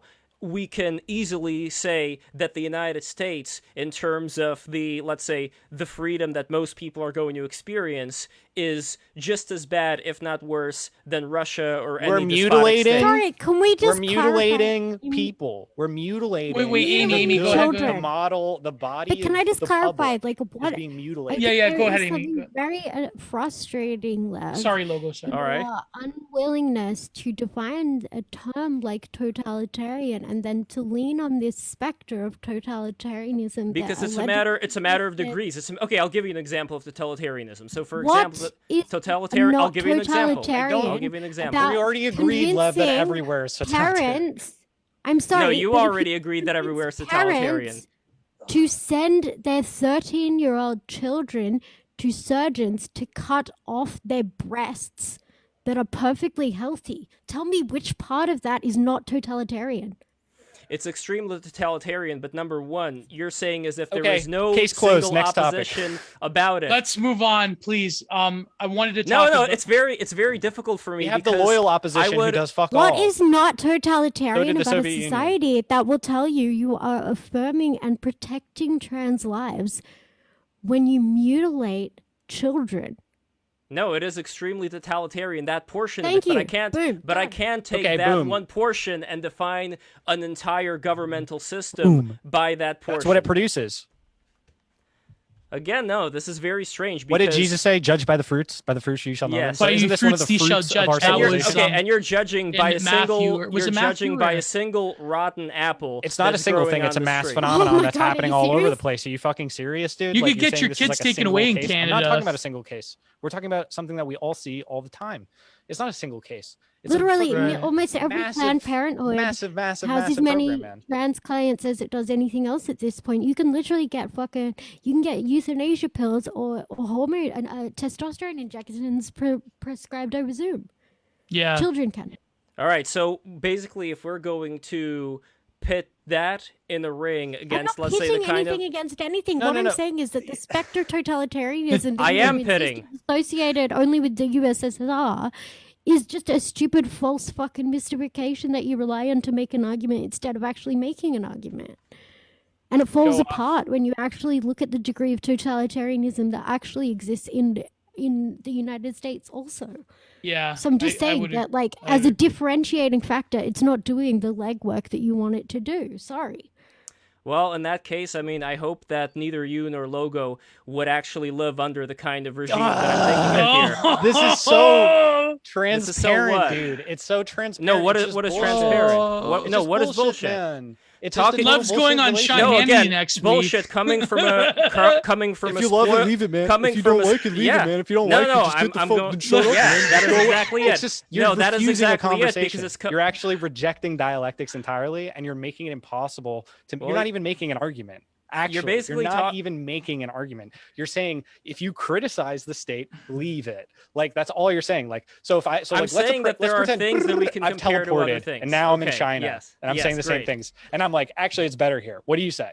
Like, let's say that that's the case. We love hypotheticals, so I'm giving Okay, you one. all right. I've just teleported to hypothetical. China. Let me look around. Oh, it's better. It's better, Lev. And I'm here now. So what do you? Which what's, part now of can I China, make the an city or argument? the countryside? You're gonna have to live for several years in the Chinese Lev, countryside. please, let's move on. Please, Lev needs me to make a Netflix special. Like, yes, I make, do. Like a whole kind of like how Logo, Roosh goes to the countryside. Logo's yes, gonna Logo Anthony Bourdaining it up into the Chinese countryside. He needs I think that would be a great special. He needs an interactive VR experience of it, and he needs. No, Logo. You are I have a absolutely question, right. Lev. Yes, go Lev, on. when did your family move to the United States? in the 1990s. Yeah, 1993. Okay, so you didn't stick around for most Don't of ask your him what his shock parents did. therapy? I could tell you what was going on with my parents, if that's what you're asking, or what are you asking? No. What I'm specifically? specifically asking is like, given that the United States is apparently like the benevolent, whatever. Do you have family that had to deal with the shock therapy imparted? Yes, by the absolutely. US? And I can give you a Right. little bit more detail So about that thoughts shock on that? therapy. Absolutely. So number one, the Russians were living under shock therapy way before shock therapy.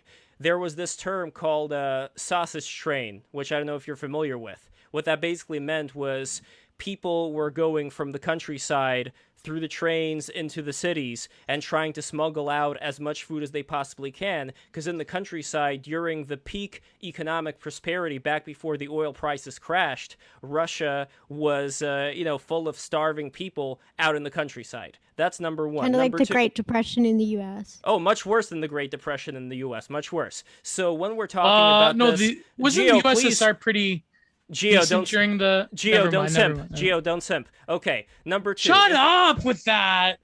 You were simping for Logo this whole time. Number No. two. When we're talking about this shock therapy that was applied, I read that book by Naomi Klein that was talking about the shock therapy, and it is a pure example. No, at least to me. she's a fucking imperialist hack. Okay, fine, whatever. She But the points that sucks. she was bringing up, I'd say they were around the Imperialist same. tart. They were around the same 80-20 perspective when it comes to 80% truth. 30%.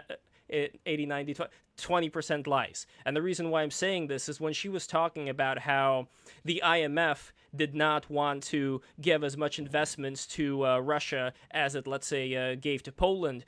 A big reason for this, in my opinion, and I think that this is not just opinion, this is fact, was because when they started to give money, the money started to get stolen, and all the aid got sold for for cocaine, and that was sold Baby, for what money. do you think that fucking aid is for?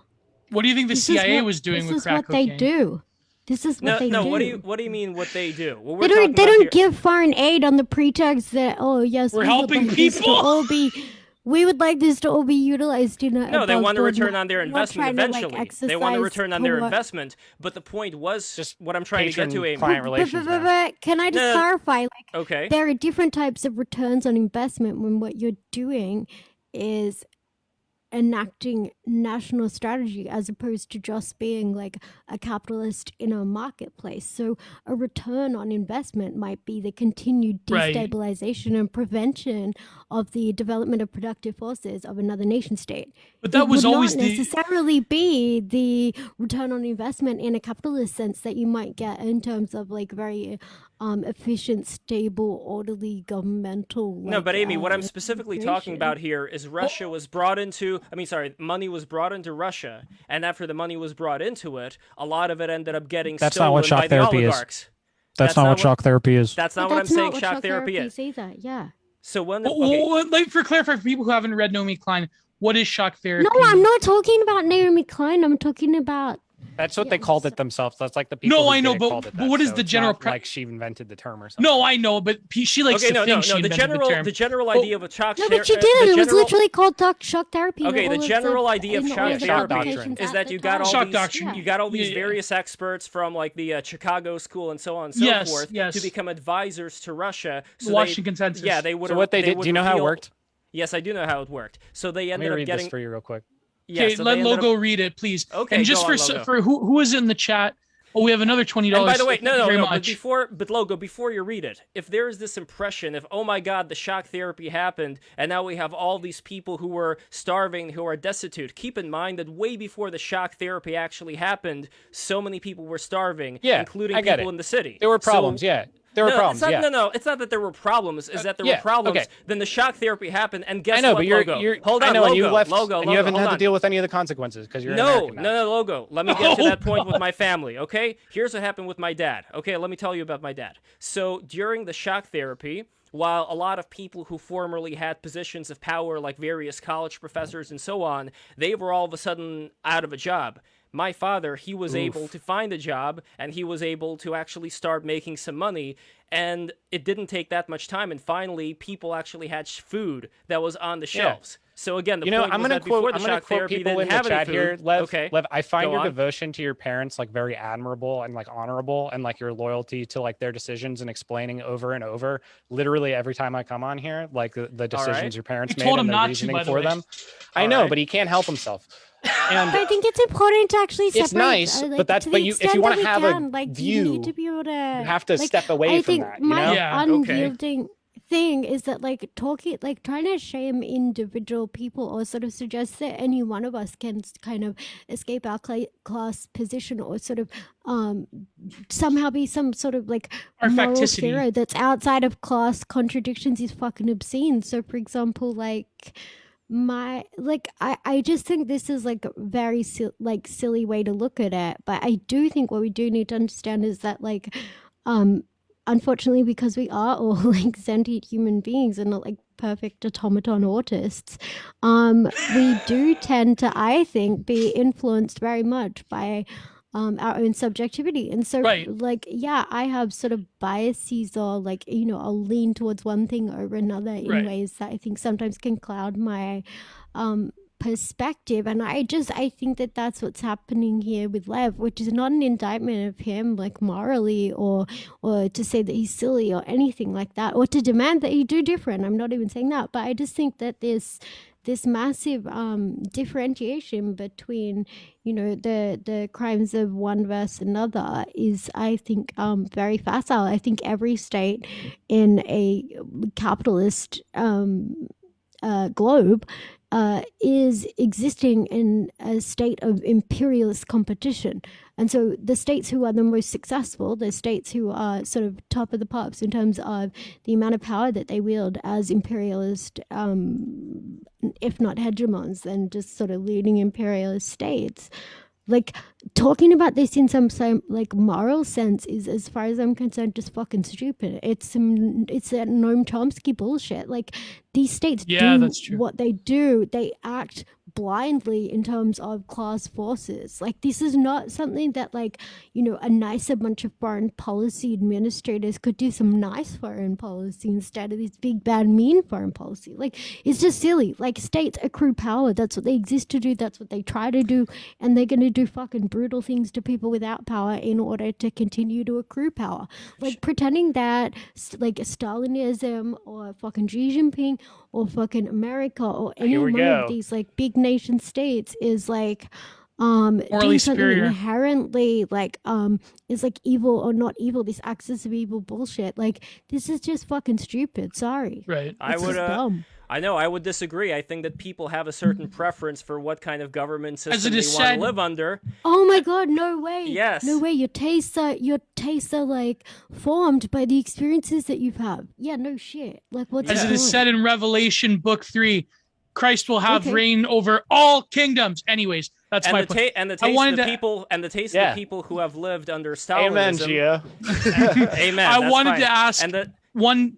Okay, everybody, no, because everybody is being pitted against me on this podcast, and that is very good. I think that's a very healthy thing. I'm not. Wow. No, yes, you are, Gio, because you're simping. But at the end of the day, I just want to say that it doesn't matter because I'm going to come out right in the end. Because I wanted to ask. Okay, you're on the right side of history. I know. I am on the right side of history. No, don't. Oh no. Yes, I am.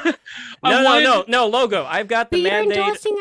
You're endorsing like a more mystified version of the same brutality of liberalism.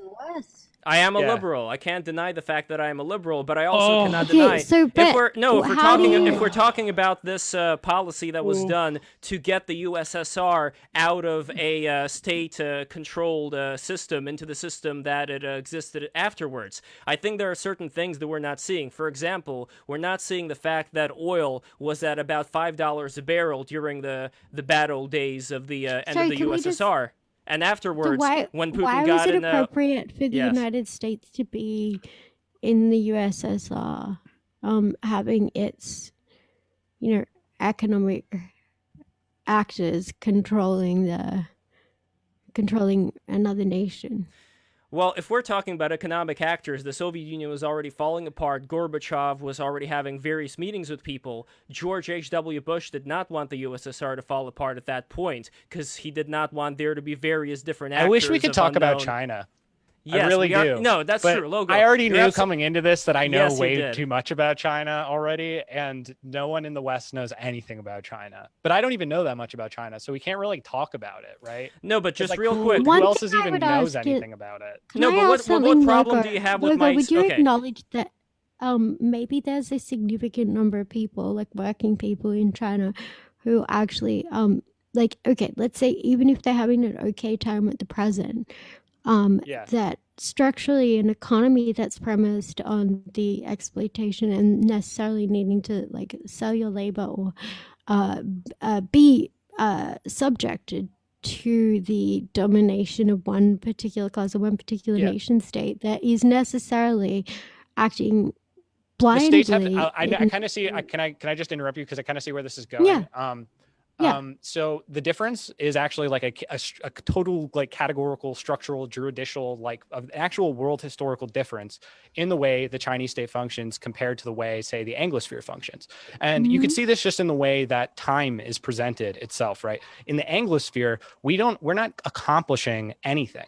We No. have accomplished everything already. And the worst thing that can happen is for all the things that we've accomplished to fall apart, We which live is what after they're the doing. orgy. We Yeah. already like we accomplished the UN, we built the world, the global economic order and world federalism, and that was the goal of our elites. Right, and their goal right. since then has been the defense of that. The Chinese have never stated to have accomplished the goal of their society. The society is to build communism. What does that mean? Their society is going to be a discussion and a dialectical process of them figuring out what that means. And that's what they've done for 100 years. And like, this is what kind of bothers me about a lot of like the like left or like, people outside of China, I guess, criticizing, being like, oh, they're not being Marxist enough, or like, That's the not my difference is claim. that they've, I would I never know, claim that. but I'm saying there's a categorical difference in the way the state functions and what its goals are, and the way that like people are trained and like to think about it. Categorically and, like, operate within different it. from which? The Anglosphere. No, Okay, but yeah. like within the Anglosphere, like Aimee was saying before, there are like a lot of these fucking Chomsky foreign policy people. They have this thing where they'll reify this like Latinx leader or like Rojava or some shit. Like they'll go to some like yeah, that's just fucking third imperialism. worldist. That's in service of U.S. imperialist interests, absolutely. Yeah, but then they would also claim most they of would those states claim aren't that- actual geopolitical actors. The thing that's unique about Yes, China is that exactly. China is actually a Yeah. geopolitical actor, and China actually that's why can influence world politics. But can I ask you, Amy, Yes. what you mean by they are an extension of U.S. imperialism? Because their argument would say that like the fucking the Oliver Stones of the world and the Chomskyites, they would say that the U.S. imperialist state that they're going against, like Rojava or the fucking communes in Spain or whatever the fuck, right? Like they're not like, you know what I mean? Like they take this reified example of like this pure fucking Salvadorian or who's the guy in Venezuela It's right usually a CIA fantasy. operation too. Yeah. Every Yeah, time. it's a fantasy. They're running gay. Yeah, they're running. It's Oh, but- fantasy. but- They're but running wait, cover Logo, for CIA Logo. ops. Isn't your favorite guy though Bronze Age pervert? He also says the CIA runs gay ops for the left too in these countries. They do. They do. I've never denied Oh, that. they do. Oh, It's I'm all sorry, it's all Logo, I'm based sorry. on no. That's the thing, like, right? Is that like that's part of what pisses me off about BAP is that he I was just stirring up politicizes in a kind needless of partisan conscience. manner the way that like the CIA works, but the CIA doesn't work in that way. The CIA Right, is right. about controlling like through the world market. They can do that by putting in like some sort of like Anglo-socialist. They can do that by putting in a fascist. It depends on like the conditions of the time, and they have no But to problems. defend with BAP, Can I I it. just think that point was his out that point. there is no so can I just this is just like my abiding thing that in all Right, these right. countries like it's all just like fucking middle class politics. It's all capitalism and all the everything else is a mystification. All this fucking fascism, socialism, communism, none of these things Yeah. fucking exist. It's just been the capitalist mode of production the entire fucking time, and like all the rest of it is just like LARP branding, product differentiation Right. bullshit. Well, I would say I'm saying that Weaponization. like I don't think that's entirely true. I do think that there is like a dial because that's sort of like an end of history sort of thing. Like right, like we're just stuck in this world of No, it's not an capitalism end and of we're going to be in history capitalism thing. It's a forever. claim about no, we are absolutely not going to be. And I think the capitalist mode of So that production means is that there would be the historically seeds of faded to that future order Is that obsolescence in in the Evie from present. Twitter? Oh shit. No, but so Aimee, you would say that it's not this sort of like terminal endpoint neoliberalism. It's, capitalism is going to exist when the sun explodes. You're saying that it's just the material relations that have been fostered in modernity is such that the capitalism. way that we produce things and the way that society socially ordered is Right. necessarily always based on like the way in which we produce and reproduce our own daily existence, the way in which society collectively like organizes wanted the to means ask you- by which it reproduces its existence. But that's right. But I wanted to ask you and Logo this point about the PMC class. There was this great tweet today. And before I go on, I want to say to people in the chat, I love you guys, but Aimee is not going to turn her fucking camera on because she believes that the authenticity of her message is more important than her very lovely visage. I don't want to be thought. I don't want to be. Yeah. I'm sure she's very lovely and beautiful. I'm not going to go further than that. So I wanted to ask. There was this great tweet today that talking about I forget who it was. I think he follows me, saying that how the theory that wokeness is a way to launder class position within certain like white collar. It's just bourgeois. Right, like bourgeois positions, right?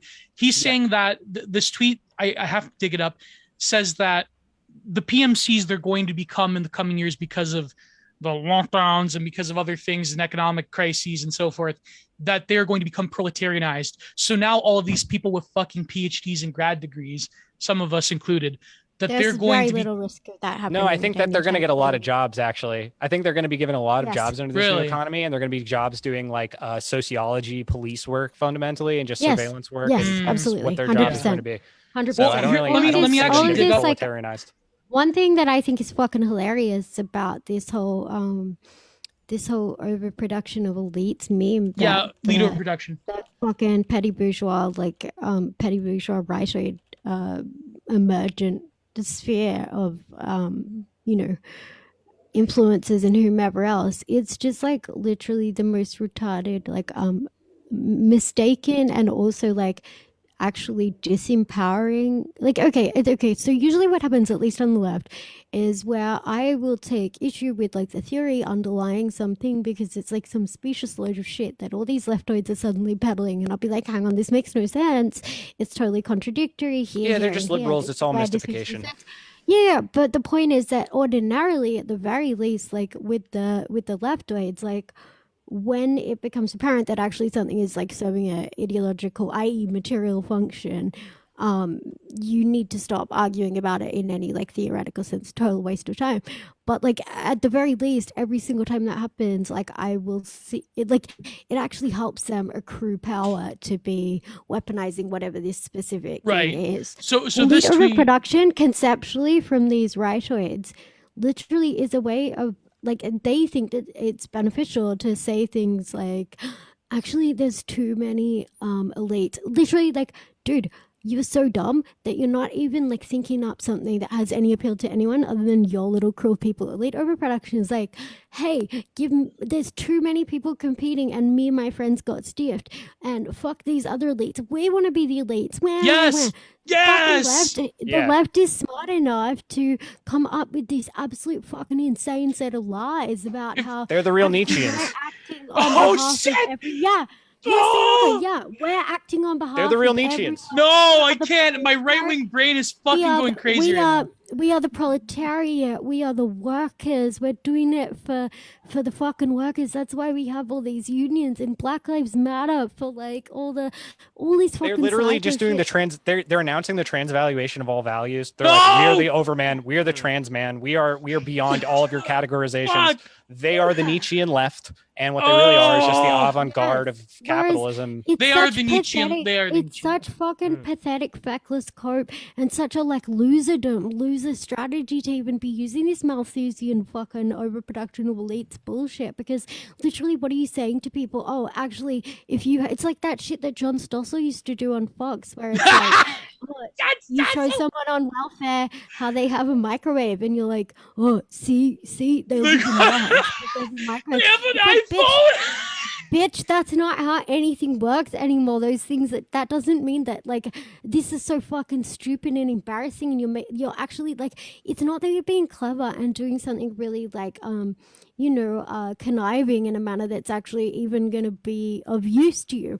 Like, it's literally you're just cocking yourself. You're just coming out and saying, oh, like, they're beating me. If you're a real fucking Nietzschean, right-wing, fucking based whatever, then you would be like a complete hedonist, like liberal utilitarian, and you would say whatever the fuck it took to convert as many. You'd be a cult leader, and you'd say all this stupid bullshit. You'd be like, hey, look, I can get these people to take all these fucking pharmaceuticals, and I'm getting paid off for it. That's real Nietzscheanism. That's real will to power. It's literal shamelessness. Kind of like Joe Rogan in a way. I mean, Joe Rogan does. Oh, Joe Rogan is totally. Joe Rogan's like at this point just like a total simp for like the American empire. Like he just has the CIA on his fucking show. So like, that's like what he does. Like, Logo, I don't know why you hate Bap so much, because he is creating a vanguard. I don't hate him. Logo. He was a bad friend to me. He had Glenn Greenwald on his show. To be fair, right, Glenn Greenwald. Hang on, that sounds like a Glenn Greenwald is the same fucking bullshit, man. He's sus as hell. I don't trust him getting the Snowden shit. I don't trust any of that shit. I don't trust what he's doing down in fucking Brazil. I don't trust. All right, that so man. as far as Snowden being in Russia and MSNBC constantly simping for Snowden, you don't think that there's any connection there between the Russian government and MSNBC? Like, you want to pull everything. Is his name Brzezinski? No. Fuck. Logo, you want to put everything in the corner of CIA in America. And by the way, I want to snap back. I wanted to talk about this tweet. For the love of God, you have to let me respond to what they're doing. I wanted to talk about this tweet. No, you interrupt too. It's important that I say this, because when we were talking before about the what did you guys call it? The elite overproduction. No, not elite overproduction. What ended up happening in Russia? The the words got out of my mouth because of all this double. Thank you very much. Shock therapy. So when you guys were speaking about shock therapy, I made a particular point. After I made that point, you started talking about my parents, and I find that to be kind of a deflection. We had continued the again. Thing. Lev, I don't want to accuse you of being a Fed, but like, did you just get another update where it's like you have to go back onto the Russia thing? Like, why are we doing this? No, I did not get an update. We weren't talking about that anymore. No, I'll tell you why. I'll tell you why. Because when you brought it up, Logo, then all of a sudden my parents were being talked about instead of the point that I was making, and that was 10 minutes ago, bro. What we were talking about was potentially a reason why your cognitive bias may be functional. Yeah, you're talking about that psychological factor. You're not talking about yes, the point because that at a certain point, I'm sorry that I did. Please, Lev, let's move on. Please, what we were talking. I wanted to talk about ideological blinders so strong that they're not actually listening to sense. All right, maybe in the future, in the future, for another conversation, if I talk about it, we'll actually talk about the merits of the specific program that was installed. The merits of shock therapy. Yeah, the merits of shock therapy, as opposed to saying, well, Lev, your parents, blah blah blah, psychological stuff. Because I want to talk about the specific merits. I don't think there were merits. I think it was a huge failure. I don't know how you would defend that. I think almost everyone thinks that it was a failure. I don't know who's championing it as a success. Frankly, who's saying it was successsul? Anyways, let's move on. It was a failure as opposed to what? Let's move on. You're right. No, I don't have maybe I do have ADHD. I don't know. It's these pills I'm taking. Anyways, no, I'm kidding. I'm not taking anything. I take slight Vyvanse for weight loss. Anyways, I wanted to talk about elite overproduction. I think that, and this is what really pissed me and Landshark. This is what you piss us off about, Logo.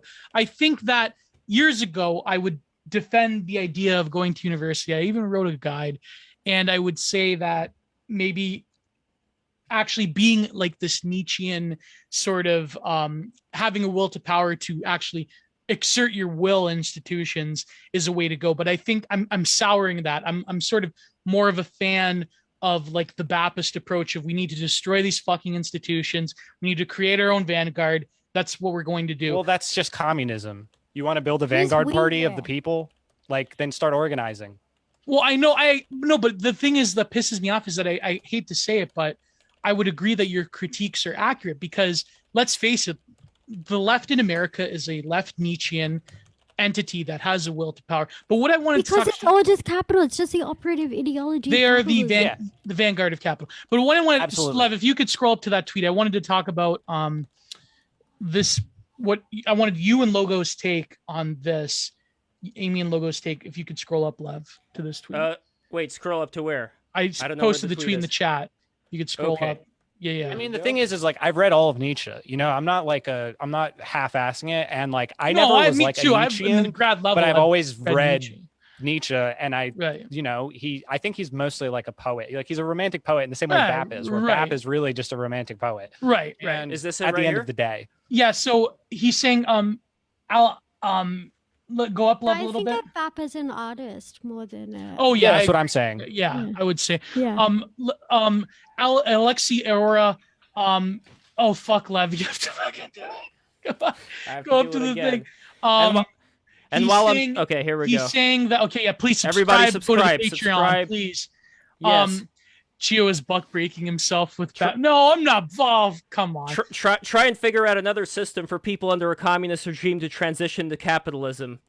Well, anyways, The Chinese next did it few- better. If you want to say that, like I Russian- told you this last We'll time. talk about that. We'll Chinese. talk about that. Russian peasants would refuse to work for the amount of wages that Chinese people work for. But anyway. No, but they have Lev, What? there's a difference between American. No, Yeah. the Chinese fucking- bugman, the inferior Chinaman was Yeah, the It's not a Han matter of peasant that got superiority. taken over by the noble steppe people logo. Okay, anyways, the next we few go. years we'll see a mixture of elite overproduction with gig economy. The petite bourgeoisie, the professional managerial class, is going to get proletarianized. Their wages are going to dump and stagnate as competition gets more intense. Wokeness and social signals will only get worse. Yeah, that's No, true.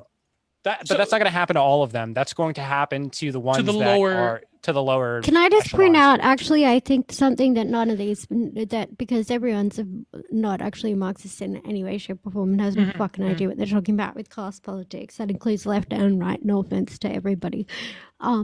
But the actual concern, I think, and the very reason why for the past couple of years, or 18 months, whatever, I've been repeatedly trying to point out the fact that the older ways of conceiving of class in the sort of like the way the left conceives of class has like paused everything at some point in like 1900, 1910. Yeah, it's some just bullshit stereotypes where- and sentimentality. Right. Yeah, it's all complete horseshit. But actually, I think the people who are at any imminent risk of proletarianization are actually literally nobody on the left, nobody in the left, just sort of civil society brown, which amount, like it's a vast majority in the left coalition. So you've got like your professional class people, and then you've also got like administrators, bureaucrats within all these like civil society institutions across the entirety of like U.S. governance in both like the formal and the dual power sense. So you have the NGOs, but then also like officially the administrative bodies, the unions, like all of that bullshit. And then you also have like HR, professional class, corporate bullshit, like all of that.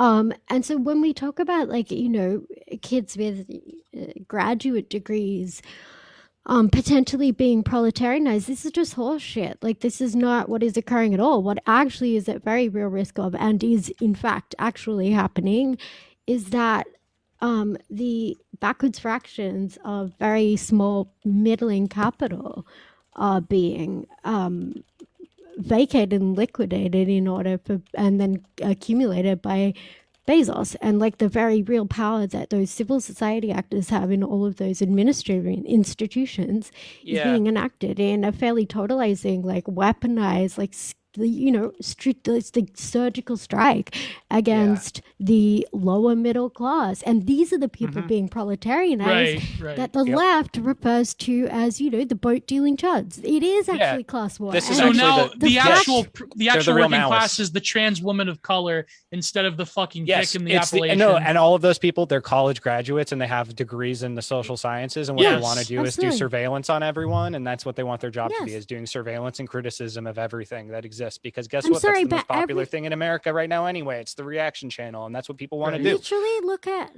Look at what happened over the past like 5 years on Twitter in terms of the left. Like all those little skeevy little fuckers who had like spreadsheets of everybody else, who's literally sitting there being like a fucking de facto cop from home.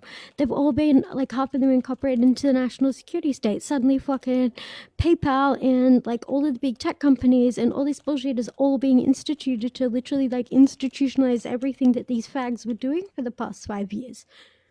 Like it's all literally like being mainstreamed and institutionalized. Well, And it's yet, also at the being same set up time, they for want- export, because basically the whole Yes, idea, right, is absolutely. that we're creating Oh, the no, future it's not- global culture. It's not which we're export, going it's to do. solidarity, okay? Yeah. Oh, but Yeah, look yeah, at yeah. Wait, but look solidarity, at like that movement in Poland, right? That's actually where shock therapy ended up working out pretty well. no, come on. Yes. No, Poland was not a product of shock therapy. Yes, it was. No, it wasn't. Yes, no. it was. But the thing with Poland is that they were not living. I don't know under why we keep Soviet talking about occupation. this. I don't know why you get so upset when we talk about this. I'm not logo. upset, I'm and by the way, bored. why did you accuse me of being racist against the Chinese when I was Because talking you about said that the Chinese Russian government? peasants wouldn't accept such low wages. Yes, as the people Why? under the Chinese Because of their government. superiority or something? No, Why because would they the refuse because such the way wages? that the culture was within China is different. The It has nothing to do culture. with race. Yes, it has Oh, nothing the to do with race. culture. What's yeah, the culture. What's different in the culture? The different, I don't know. It just happens don't know, to be but you the know fact it's the that culture. the Russians peasants are too proud that they would rather They were too starve proud. than they were too proud. Yeah, they were too proud than This is than just to a get that school book, dude. This is like a miserable story amount of cash. message. This is like Wait, Aesop's fables. It's not real. saying that people's like, are you saying that like, that's such bourgeois apologetics that actually like you're not really under the domination of capital because you can just refuse. Well, if they would have refused those low payments, they would have starved. Died. Lev, we're they talking would about have what ifs. We're not talking. Why we is should be, this better? Let's Which is talk about better some of real the shit. two? I thought Let's we talk were about real gonna shit. talk No, about no, China, I'm not man. saying it's better. I'm addressing Logo's earlier point about why the Chinese system wouldn't have worked in Russia as opposed to the shock therapy. that Chinese was system is administrated a more Chinese system is for advanced and more Chinese people made by effective Chinese version. people. Exactly. That's Right. why I'm saying it wouldn't have I'm worked not out saying in you can Russia. transplant no, it. So I then I was will- asking. I didn't so then I was suggest that. asking Logo earlier, what would be your alternative logo for Russia to get out of the USSR system? That's all I was asking. I would And say you they were should saying, work Look at closer how with China China. did it.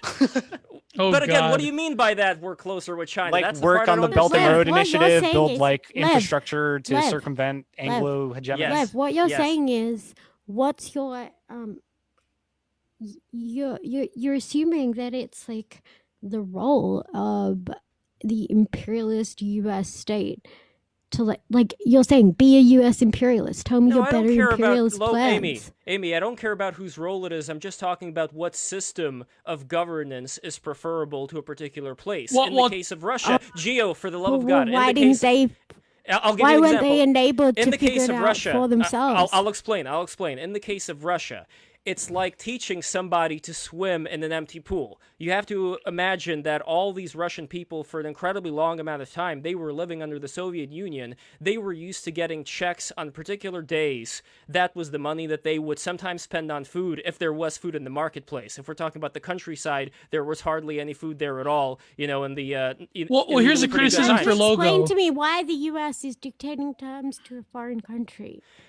I don't care about that. That's not the point that I'm getting at. I'm trying to understand what better system there would have been in place than the kind of reforms that were set up after the USSR fell. That's my whole point. Because the way that I see it, Amy, a lot of those Soviet people, they were spoon-fed I by the would have government had for Jesus generations. come down and rule Russia himself. That's the I alternative. would have that Okay. exactly. I know you would. I know That's you would. But again, verbal. you're deflecting away from my point when you're saying that, which You're not is making a point. You're asking me to construct a hypothetical, so I just gave you one. I don't know what more you're asking from me. what No, I'm but basically 2 saying points is of that you get- criticism. yeah. Okay. One would be that I agree with the chat. It was kind of a lib move for Logo to accuse Lev of racism. Well, like what I'm saying is like what? No, there is like actual like tons of racism against Chinese. Like the Chinese are actually the people who suffer the most from racism in America. I think. Oh because it's, like, it's geopolitically motivated. No, seriously, come on, everyone. bro. everyone, think about it. Think about it. Across the political spectrum, I don't buy is going to say the Chinese are like bugmen and they can't be created. This isn't a thing that just people on the right say. This is a thing normal people say. This is like the most acceptable thing because everyone hates China now. That's the one thing Americans almost all agree on. Oh, maybe. No, I would definitely This say is that Kenny's point right Chinese here. are creative in America. No, I'm saying it's not Chinese like, are creative not like in America. It's geopolitically motivated primarily. All right, Logo. Well, another criticism would be that Russia was industrialized before China, even when the Soviet Union collapsed. China was still not in a position at that time. So you were saying that Russia should have like mended their relationships with China. Yeah, I'm sorry I called you a name. Okay, is that what we need? I'll apologize. No, I'm not saying that. Oh, Logo, come on with the racism shit. Yeah, no, I don't buy. No, people are saying that. I was trying to make a point. Like I was trying to make a substantive point. I was like trying to use that as like a prod to like move the conversation away, but it went somewhere else, and so now I have to. But does not China pose a legitimate threat Hmm. to a lot of various Western countries? Would you not agree? What? Does China not pose a legitimate threat in terms of the waning power of the Western nations? It's already over, is my point. Like that the Western nations their power is only going to wane because until like the system is radically changed, and that's not going to happen anytime soon. So I think that like the West is just going to be like slowed. Like this isn't the first time this has happened. If you have a much larger picture of history, I think we're heading into like what's basically like the new medieval age, which is like the rise of China, like where China again is like the center of the economy. And what was that? What was that like in Europe? Oh, it was a time of like technological progress and dynamite. No, it wasn't. Like we're going into like regressive, like this is just like people are just holding on to things. There's no the things. I don't really buy that sort of normie view of the medieval period. There still was seeds of dynamism in places. No. Yes. I'm sorry, but like the Arab Golden Age and like what was going on in Asia at the time was literally like the seeds of modernity that we have now. Like look at the technology in the Tang Dynasty. Yeah, but I'm saying that I just don't buy this sort of Enlightenment narrative that the Enlightenment didn't believe the medieval period was just like great, like everyone was, you know what I mean? Like I think that we sort of overplay this quote unquote dark ages. There still was, like for example, Byzantium was still like going relatively. No, is it time? strong. No, people are saying it's a time of progress. No, is it time of like total regression and like technology and like the collapse of Rome is not something that like this small like tiny event. Like it was a complete destruction of like a massive body of knowledge that really has only been like recently that was preserved by the Catholic Church. Yes. No, because like think about this. Like people in the age of the Enlightenment, they didn't understand what a mass sports fandom was, like what the Colosseums even were, because they hadn't developed. We hadn't even developed a society to the point that like Rome had developed to before it fell until fairly recently. Sure. I don't know. Almost exactly like the height of Rome. And what I'm saying is that Rome is going like this is like late imperial Rome.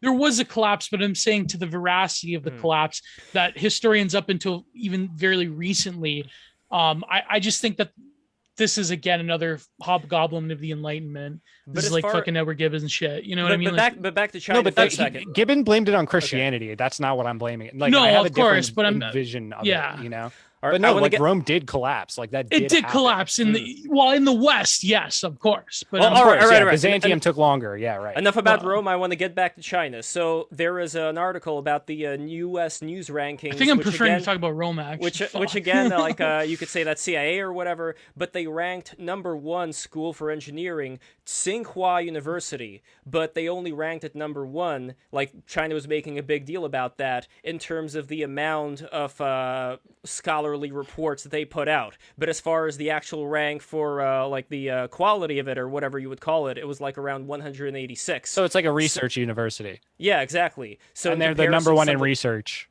But again, the thing there is that it's not the #1 research; it's the #1 of putting out the most papers. We're not talking about the quality of those papers. So an actual academic excellence, it was like 186. I don't know, dude. You brought this article up, and then you started criticizing the article. So here, I'm going to post. Fucking talking about. I don't care, dude. I didn't say. I didn't make a point. Like I didn't argue the converse point. Like I don't know what this is supposed to prove, or this seems like very trivial to me. No, I don't think it's trivial at all, because you're talking about the collapse of the American system and all that. What I'm trying to figure out is who are all the people that are running as fast as they can to Chinese universities?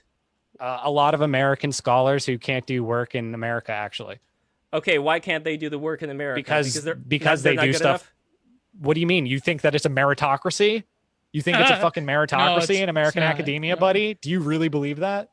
It depends. Well, Do you okay, really sure. believe that? No, I'm It's asking you. not Do you a- believe that? No, I don't. Okay, so then why are you asking me? Like, Because of course we're there's reasons. There's tons of reasons. because there's differences in talking about whether people are going into Chinese university for freedom of speech or if they're going to Chinese universities because maybe they're not as good at certain things as some of the people that end up going to MIT are. Because we can't conflate Do you know those two what's things selected together. for in the U.S. university system at this point?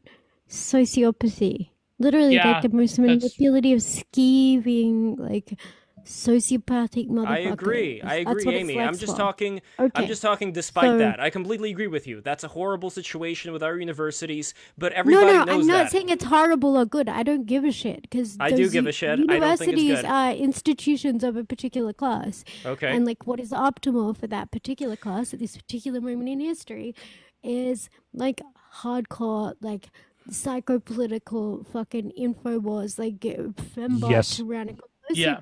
sociopathy. So like when you say, you know, people might be going to other things, like the fact of like our institutions being filled with those people is like it is a meritocracy of a kind. It's just that the merit that is selected for is what I would perceive to be a very spurious one and Yeah. one that I actually And- Do you, and but do you there's think people- do you think that's the only merit that's being selected for today, or is there Yes. still actual research I, going no, on? with no, research not the only one. universities? Let me say that what is being selected for is, first of all, the majority of people that go from, I would say, the undergrad to the postgrad, even especially to the doctorate level, they come more or less from the same sociopolitical background.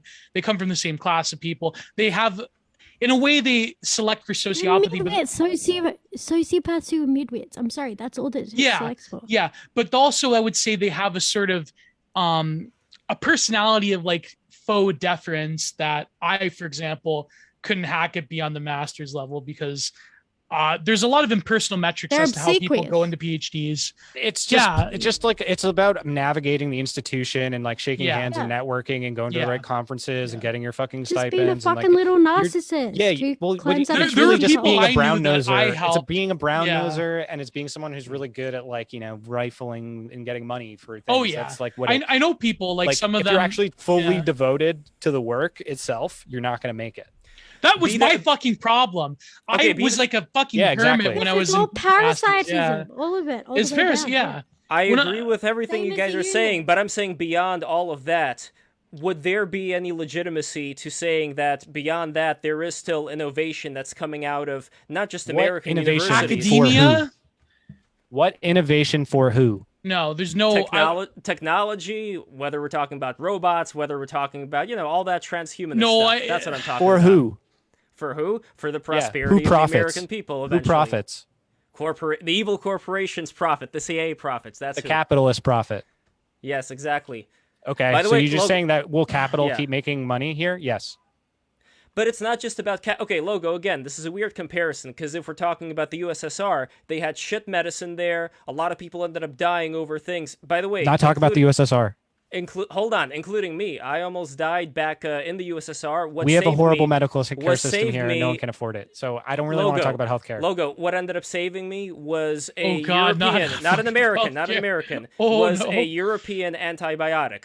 They gave me one dose of this European antibiotic, and the next day I was feeling better. I almost died. if Our not for that pharmaceutical industry antibiotic. is one of the only things we have going for us, which is why Biden has put our entire foreign policy around it. We're giving billions I'm of not dollars talking to about ARPA And America. even that to is a piece run of shit. Logo, pharmaceutical but I'm not talking about America here. I'm America talking and about Europe are the same unit.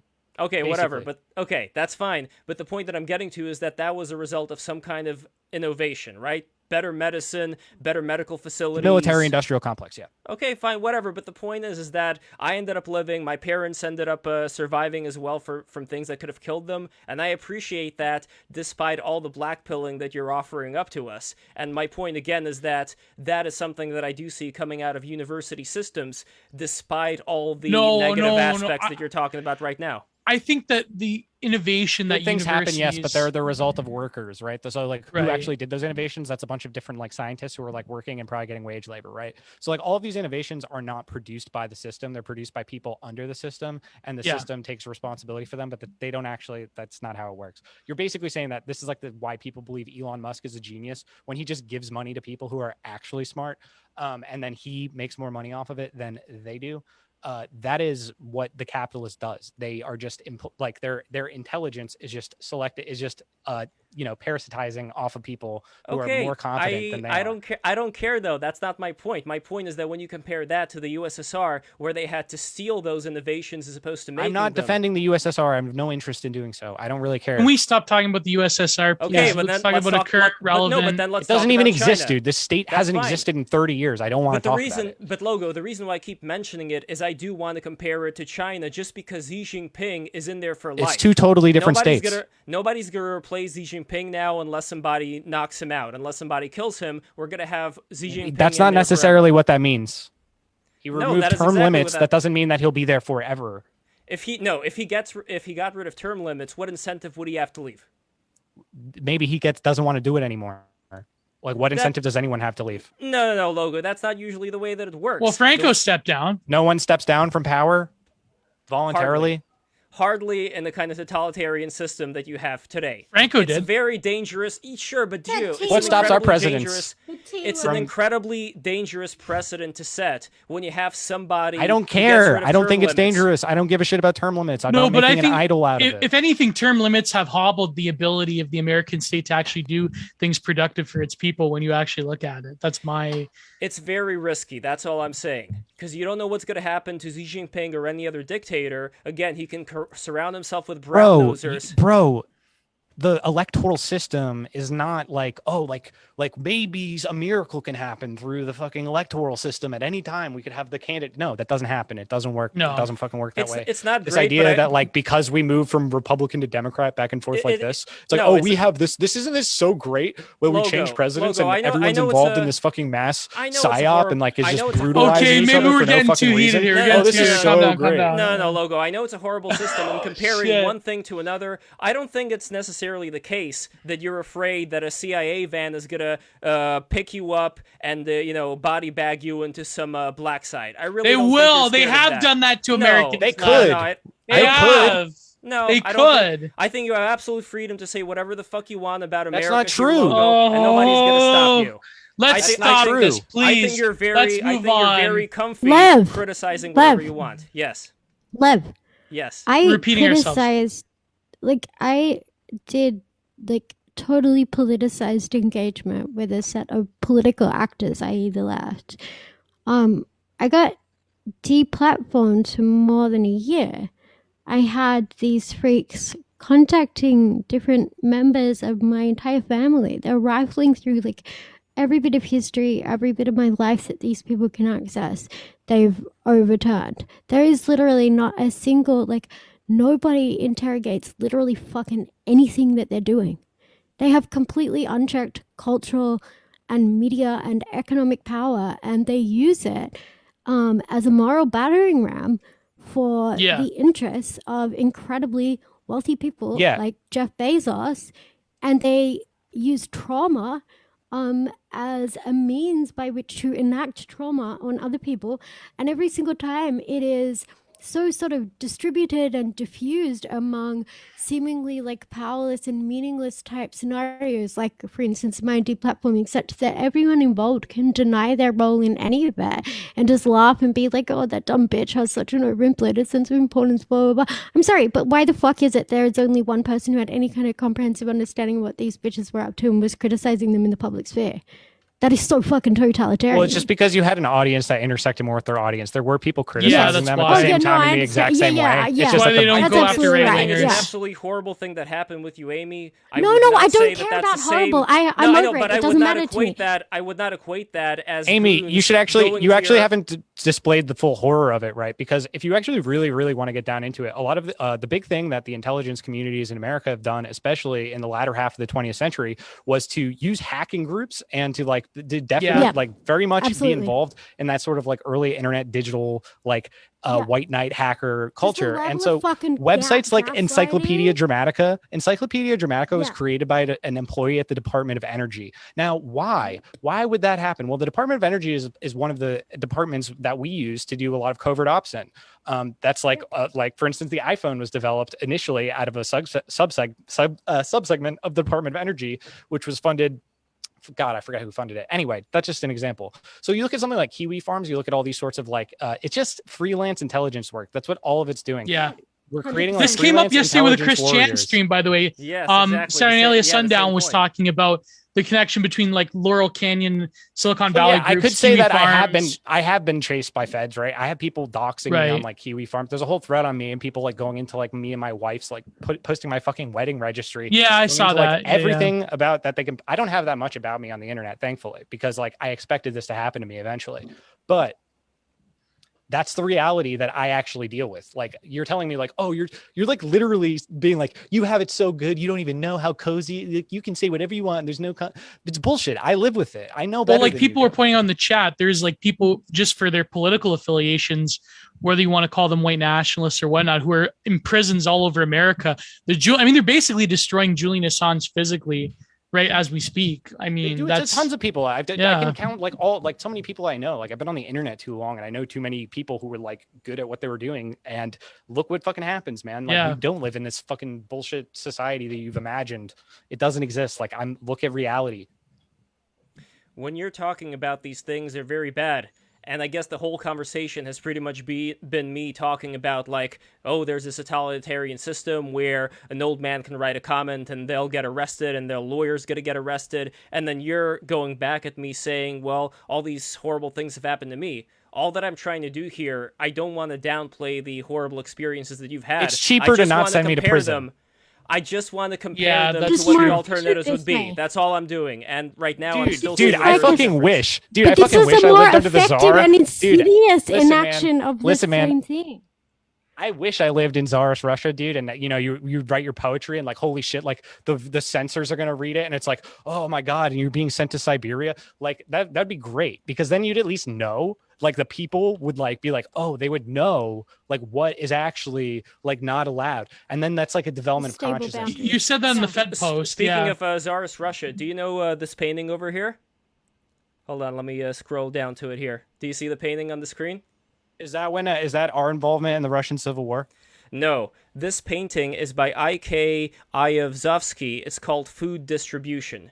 So Oh yeah, we gave a lot of food over there. Yeah, exactly. Hoover was So big on that. That was a big Hoover no, project. But there is a very interesting history behind what happened here. So this was around, I believe, 1892, and this was a great famine that occurred in Russia. The interesting thing, though, is that this famine could have entirely been avoided because the government actually had intense amounts of grain storage that they were exporting overseas back when the Americans were raising money, and they were talking about how Yeah, the British did that to the Irish. Yeah. Too. No, that's horrible too.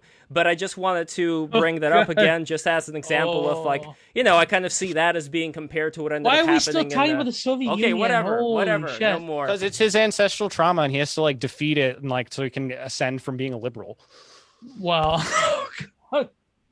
well, if that's what you think, I do. I see you Fair. getting closer. I know that you will eventually, because eventually reality is you're just gonna get hit with it. But right now, like you're kind of denying like the reality of the situation we live within. Frankly, yeah, we're fucked. Yeah. I don't think I'm denying it at all. I think I'm trying to compare one thing to another. I think know we you never don't. got to the question that I wanted to ask, which is how can we view relations outside of our particular capitalist arrangement, or as if that's even possible, particularly for Aimee. How, like, you're not like a quote unquote the way Marxoids are nowadays. So how would you view a national arrangement that is, even in a fugitive sense, free of these capitalist relations, or if that's just an impossibility? That What? like how can we But literally, like the nation state, like the actually, I know that Logo has his own little meme way of phrasing things, whatever, that's fine.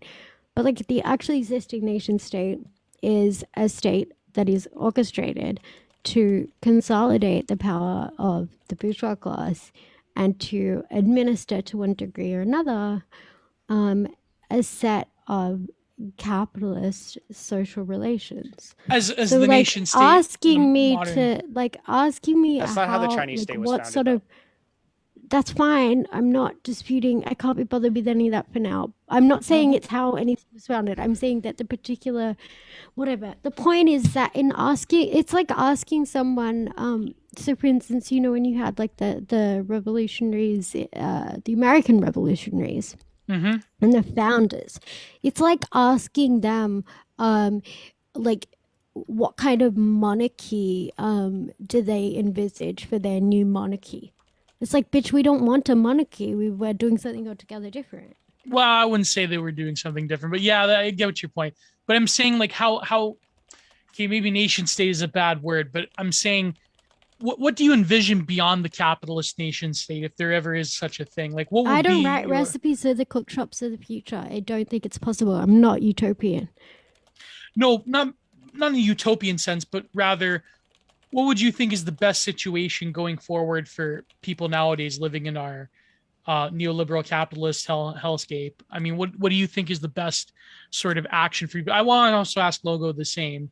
I know what Logo's answer is Honestly, going to be, man, but I'm like a really, really strong pessimist on this front because I don't really think that that like organized resistance in the way that has been historically done, which is what everyone's kind of LARPing as doing, yeah, is really going to be Yes. effective because it's like so No, easily I agree. co-opted and it actually is like the like yeah, kind of the It's all just engine middle through class which our bullshit. Yeah, yeah, absolutely. right, it's kind right, of all right. fake. So like I don't really know. Yeah, Like I think that agree. basically the main thing, like I think the basic thing, right, is you need enough people who are like aware of what reality actually is, as opposed to like this total like ideological mystification. And I don't even know if that's possible to do, right? Like I don't know. I read a lot of Pynchon. Pynchon, I think, is like 100% right on this. Like if you read the parable of Byron the Bulb and Gravity's Rainbow, it's a very dark look at what it's like to be a subject to the like American system that was built in the early 20th century. And like there's not much, like I am serious when I say that all you can do is pray for the collapse of the empire and you probably won't get to see it in your own lifetime. Like that's why I think Christianity is like also like literally true in this sense that like Jesus wasn't a political revolutionary because that like that's what the Sicaries were, right? That's why Judas is Judas Iscariot. um and I really believe that like you just have to fucking you like you don't you don't have to be in but not of this world that we Right, right. inhabit. Yeah. I think that Edward Hopper does visually what Picton did in Gravity's Rainbow when it comes to that sort of early 20th century America. But you're right. I think that there is no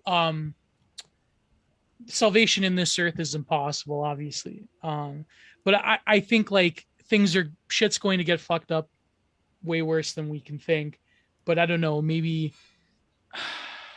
there's some interesting things I think people are going to have to naturally realize that balkanization and regionalism is going to be like a thing. And I I don't think don't, that's going to happen in our life. No, like the thing is, maybe not in man, our lifetime, but is like we are in a moribund empire, but moribund empires take a long time before it finally yeah, fucking falls collapses. apart. Yeah. And we're not at the collapsing part. Like people think it's bad, but this is just like this is like what Rome was like. If you read descriptions of Rome, like in time the time of Ovid and things like this, we are Mm-hmm. like in exactly like the like imperial. You could say that like Woodrow Wilson or FDR is like Augustus or something, right? Mm-hmm. That's what I would look at it in that sort of respect. Um, so we're in like that kind of time period, and that time period, what was happening? You actually had a trans emperor. Did you know that? I mean, this is a big part of the Ghost Shell episode, but yeah, like this is all actually totally normal historical development of like mystery. Like, man, the times of Jesus are actually a lot like our own times. Interesting. And Aimee, what would you think of the future of empire and how things are going to like I think that maybe CRK is right that I think that our current pestilence will probably die down in a few years and they'll go towards I don't know, climate No, law. Well, what do you think, Logo? What do you think?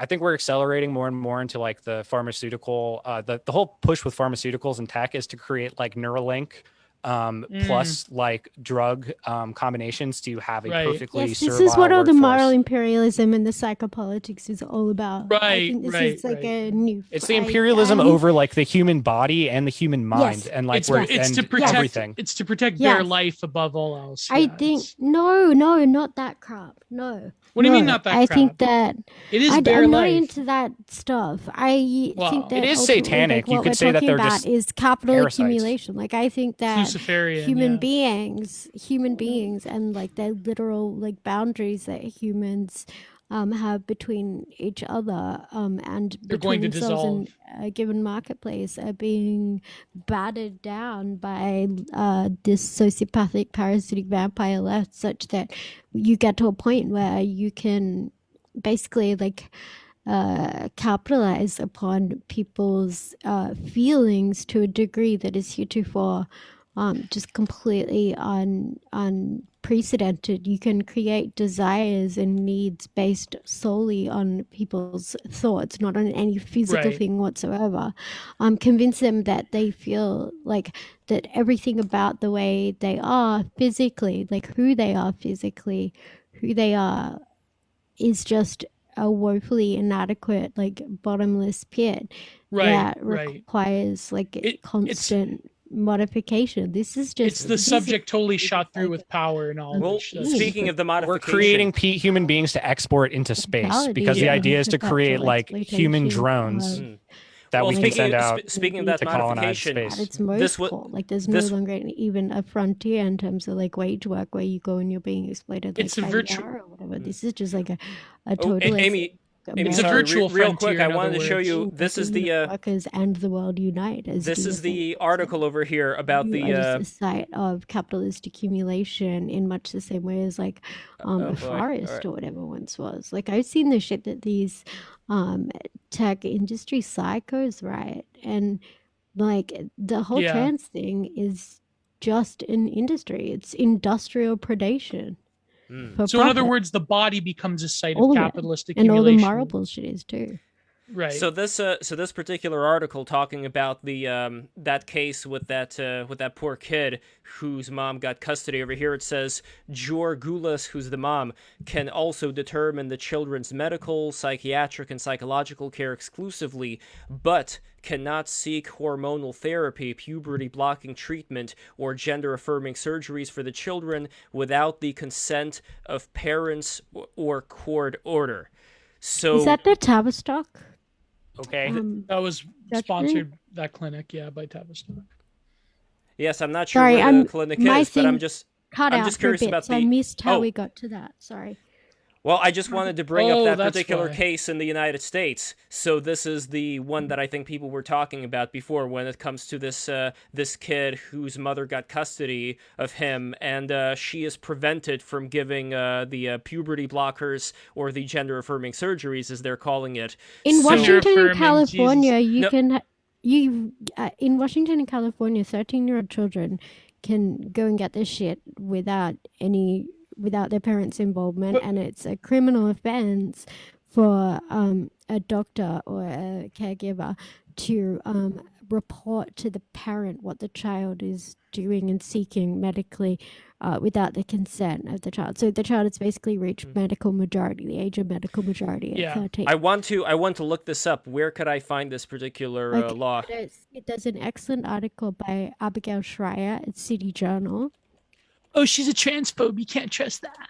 So What's that's the what they Yeah, no, say. all that shit is the future, man. The transhumanism, the whole Yeah. plug-in, that shit. What's the Like, look at article what called? Thiel's funding recently. Like, he's title getting a lot of money from of- German pharmaceutical companies, man. Okay, the title of Shit. the article is When the State Comes for Your Kids. And another one that I would recommend, there's a particular article that I read in the JAMA, JAMA, like the Medical Journal of the United States Juvenile Medical Juvenile? I don't know, whatever, I can't remember. Journal of American Medicine? Whatever, anyway, JAMA had an article about the outcomes for double mastectomies in trans identifying youth. And they were including trans kids from the age of 13 within that cohort. Well, I'm So definitely going this to take a is look at literally it. Yeah. just like But I wanted to a ask you, major Aimee. journal just saying, yes, this is actually good and proper. It's like good actually to just cut off Hmm. the breast of a 13-year-old child. But I wanted to ask you, Aimee. But this is a fascinating idea about how capital itself has invaded subjectivity in the body. Like the body becomes a site for capitalist expansion, the way that the virtuality has become sort of like, Well, the yeah, I mean, modern, historically, imperialism was the expansion of capitalist markets into right? for untrammeled aspects of the world. So you'll have like enclosure when you have like imperialists going like, this is like a Oh, Aimee, could geographic you thing. speak closer to the mic, please? Oh, I'm right up on top of the There we mic. go. Yeah, Is that that's There we good. okay? go. That's That's good. better. That's Yeah. good. Okay, cool. Yeah, so like historically, like the way in which imperialism and then like the capturing of new markets occurred was like through the expansion geographically, like different geographical frontiers. But I honestly think that like, I mean, it's been a century or longer since any sort of real Yeah. significant like a reformulation of different nation states and like geographical enclosure has occurred. So, Mhm. as far as I can tell, like it's pretty clear to me anyway that this transhumanist like sociopathy is very much a form of like moral imperialism, and that's why I think we're seeing so much more of this like imperialism at home or Oh like yeah. interpersonal imperialism in the way that these motherfuckers will box you out of conversation such that it's literally just like not even possible to speak with people because they've already decided that like you're an evil contemptible like Yeah. Well, like I'm still trying to. enemy of humanity That for you want to kill people if you don't want Well, yeah. what I'm still trying to figure out, Aimee, is that in your particular case, when you had all these crazy people going against you, how much would you say they were like particular? And I know that you could kind of say like the U.S. government was using Antifa for what was going on in summer of 2020, but how close of a connection would you say like they would be like direct officers of the government, as opposed to just what? crazy leftists that Is go that a against you? kitten? It is. It's a The little Benito. representatives Yeah, of this Look at is that. Hildy, by the partic- way. Oh, Oh Hildy. my Yeah, it's god. not Benito, it's Oh. Hildy. Yeah. Oh my god. representatives She's of the a girl. particular like I can class tell. faction and Hmm. its imperatives. So like So, the fact like whether or not they're literally like no, I think it's very much illusory to think that individual people need to be commissioned officers in the way that a police officer is. I think if you set up institutions and literal like electronic uh innovation farms where these psychos can collate and collaborate and work together and ostensibly convince themselves that they're like actually be pursuing what feels like their own interpersonal ends, their own petty like petty resentment for having their yeah. fucking narcissistic feels hurt. Like the thing is, this is all within like on platforms set up and calibrated by the NetSec state. So like you can't separate any of it from the actual like class forces that it serves and the interests that it is totalizingly tailored towards advancing. Like the reason that Yeah. we all use these Look at platforms as the PLA state. police laws. Pardon? I'm saying you can look at all of this, like the origin of all this, the panopticon, all of this. This is all just like British political economy. Like it's not a new thing; it's a really old thing. Yeah, Like of course, everything yeah. that we're And this experiencing is now is just the same Yeah. as it was, just yes. to the next Yeah, degree. it's just like a yeah, This absolutely, is totally classic agree. like This is why interpolation like of I'm so like overtly opposed to all this like these fucking liars with their abolish the police bullshit. Like they're running around Yeah, no, saying it's all that. fake. yeah, It's it's all fake. Yeah, bullshit. completely, 100%. Like while they're Yeah, literally like I'm They just want like to kind of bring in an bored by even this. You know, worse. does this make any sense? But like I've been over, like I've seen the American left for what they are for like almost 8 years at this point, and it's like yeah. really boring to me to be like, oh wow, look at their hypocrisy. Like I'm so fucking bored No, by it's it. not Like hypocrisy. I'm It's like serving a specific set of I know, I interests. know, I know. Yeah. It's I know, but it does manifest as they have to be hypocritical because they can't recognize the contradictions which exist in their own position, right? Yeah, So they totally, of are course, yeah. like Yeah. being hypocritical, but it's just boring, you know. Like I think we're all aware of like how fucked up all this is. That's why it's been interesting, at least for me. Like I've just been studying more of like the past and like history, and also trying to understand things more through like a global geopolitical understanding of like events here. So like if we're looking at like you're saying like, Twitter, all these platforms are owned by like the national security state, which they absolutely are. I mean, they're on the internet, which was created by the national security state. Like the real opposition is just China. So it's like, that's what's so fascinating about China. And that's where, if there's going to be any like change for the better, it's going to come out of China. Logo, is there anybody, let's say, and this is kind of a boomer take, but I'm going to go for it. Is there anybody not associated with either CIA or British intelligence or any one of that, of that group that you dislike? What do you mean? I dislike a lot of people.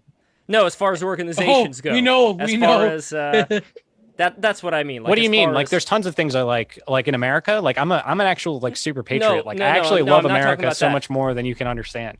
I'm not talking about that part. No. Just to be clear, I'm talking about specific systems that are in play right now in the world, like government systems, organizations. That's what I'm talking about. I think that the Chinese Communist Party is the best vanguard party or like statesmanship active in the globe right now. I think they are really good, and it's like really impressive. But that's like not the what philosophy behind it is great. So what do you mean? But that's not what I asked. What I asked is, beyond the British Empire CIA people, is there any organization in America? Not just in America, anywhere in the world, is there any organization beyond them that you dislike? I don't think that they like the rest are kind of trivial, because like the geopolitics is the UN Anglosphere and then China and like China's sphere of influence, right? If they were to have more power, let's say, would there be any ones that you would want to put on the chopping block as quickly as possible? I don't know. Yeah. I don't know, man. I don't know what you're talking about, because like I'm talking about reality, and like you're always talking about these like simulations of hypotheticals and like other futures and stuff. And it's like, I could help you collaborate on building this like fantasy world, but like I'm just interested in talking about reality. I don't think I am. I think that's a weird statement, because before... Okay, I'm not going to get into it right now. You just said, like, what other countries, if they were to I wanted to ask... Okay, fine. I wanted to ask what you that part think, is the hypothetical. What you and Aimee think, just to transition out of this, I wanted to ask what you and Aimee think about... Hildy. I wanted to ask what you think of recently the whole like hungry discourse and Maddie Iglesias saying that. Oh, do you want to hear my take? I have a really good take on this. I think I'm 100% right too. So Tucker Carlson, his whole family is like Voice of America, CIA shit. If you really want to understand him, you got to look into his father, Dick Carlson, Big Dick Carlson, and the little bow tie boy. But what he's over there to do is he's over there to like it's a two-pronged attack. This is how American imperialism works. He can try to get Orban to think that America is like the real populist thing that they should be signing up with, and that way that they don't work with the Chinese, or get Americans to associate Orban with Tucker, Hitler, Carlson, right? Like horrible. So like now Trump is gone, they focus on him. Yeah. So now Orban is Trump, right? So now they're like, so then when we do a color revolution, we coup Orban and we replace him with people who are going to reject all of the BRI initiatives that they've made and replace them with NATO-backed programs. Then we'll be saying like, look, we've destroyed fascism, and like, Tucker Carlson's mad about it. So that means we proved that it's fascism. Is that why you think they let him on the air still, that he's a glowy? Or absolutely, dude, his whole family. What are you talking about? That's his vocation, man. He even admitted to trying to become a CIA agent, as if he didn't. I don't know, Logo. I mean, I watched that speech he gave in Hungary. I think that... What did he say? He said we need to make better buildings. That's like all he has to say. It's all fucking it's nonsense. No, I don't think it's nonsense. It's because I want to write a fucking article on it. I think that it's not nonsense in the sense that the American right is going through this realization that the sort of neoliberal bullshit about infinite growth and like look what he's saying, like about we need to sort of embrace what is good. We need to embrace austerity. Austerity, but do you not critique this sort of like model of like, the big green line goes up? Like, I think that's what he was trying to say. I absolutely does. Yeah. But he can't do any, like, what is his recommendation? He's like, oh, I'm not against like billionaires. I'm not against like, the capitalists running everything. Well, he says he's part of that class. All that. What would you want his recommendation to be if you were in this place? He should lead the vanguard party and do a revolution and purge our ruling class, who are all criminals. And but that's what people like Maddie Iglesias says he wants to do. Again, this is like the same thing that the politics. Yeah, These but they don't intellectuals were actually. If they saying. would, fucking A, man, someone should. No, I think you shouldn't trust any media person, including Tucker Carlson. But I do think that I I think don't that maybe know. not him, but the people around, like the people that support him, they certainly are starting to realize that this like bullshit, like normie neocon fucking Fox, even Fox News is like the bane of What do any you sort mean of traditional starting to society. realize? Like, this is Tucker's been on the same shit for years at this point. Like, none of this is particularly new, novel. I just think that No, ultimately, like, maybe not, but contra what, like, I think, yes, his dad was involved in VOA and all that bullshit. Like, I've read into his history. But I think something that should not be forgotten is the degree to which members of the petty bourgeois believe their own, like, there are members of the petty bourgeois who like fully believe their own shtick. And I think that the leftists believe their own shit. I think that Tucker believes his own bullshit. Um, I think that Yeah, the he's a degree to which neocon. yeah, I wouldn't say I'm that. Compassionate more- conservatism. I think there are elements of that, sure, but I think there's also, I think that actually like expansionist neocon bullshit for the most part, like the actual, like the latter half of what you said about Hungary, I think is far more accurate, and that was basically my take. Is like this fascist specter mongering Well, is yeah, it could be really hunting interesting down and like the. very much like an imperial like weapon that all these like both leftists and the neocons Yeah, I mean, look at the way both both. use this like one hit to like this like two hit punch. Like basically I think the entire Democratic Party is so vast at this point that like three-quarters of the media, maybe even more, are literally all just like Democratic Party stooges, pretending to be Republicans, pretending to be like, There's no difference against the between Democrats Democratic and Party from Republicans. like, No, no, I totally appreciate that. But what I do think is really interesting in the present is like the ways in which the different branding can manufacture consent, and the very fact that like again, no matter which part of the petty bourgeois you are in, like you are very much captured to and advancing the interests of the like you wind up advancing interests that are not your own, even when you don't mean to, even when you actually are somebody who's like attempting to conduct yourself with integrity, blah blah blah blah.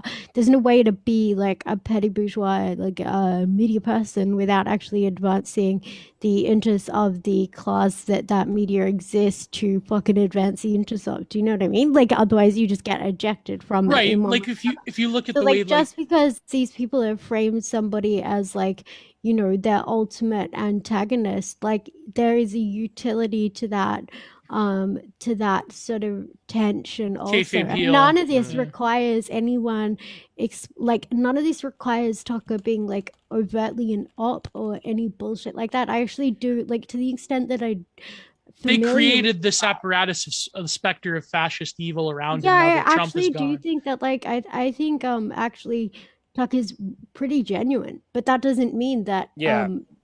being pretty genuine as an individual does not make you capable of subverting class forces, you know?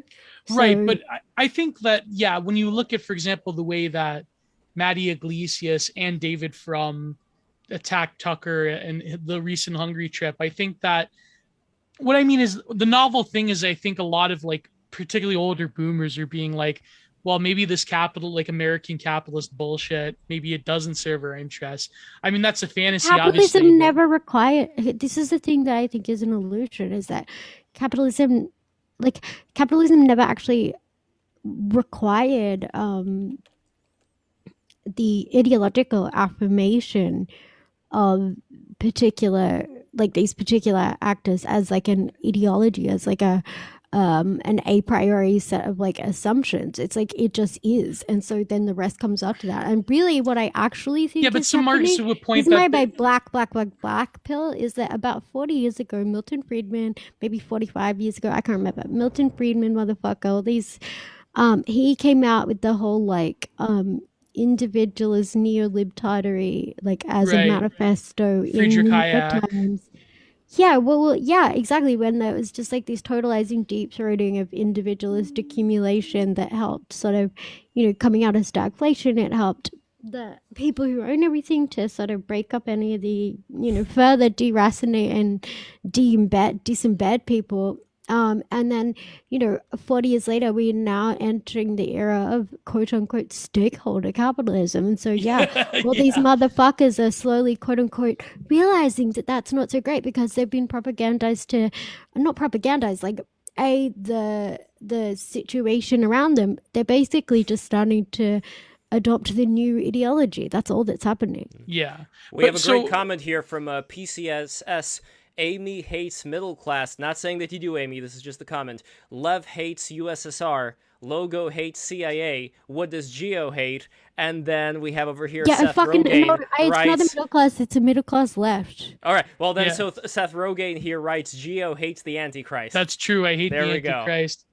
Me too, man. America is the Antichrist. Exactly. But I think that Logo, I don't know, man. This is such a boomer take, I understand, but a lot of this is edgy boy stuff. A lot of this is I don't not know, being edgy. I'm being 100% sincere. 100% and true. This is after years and years and years of believing other stupid shit and going through all the beliefs. I know all the beliefs you have, man. I've been through them all. I've read a lot. This is what I've come to. You can accept me being genuine as I am, or you can do what you're doing now.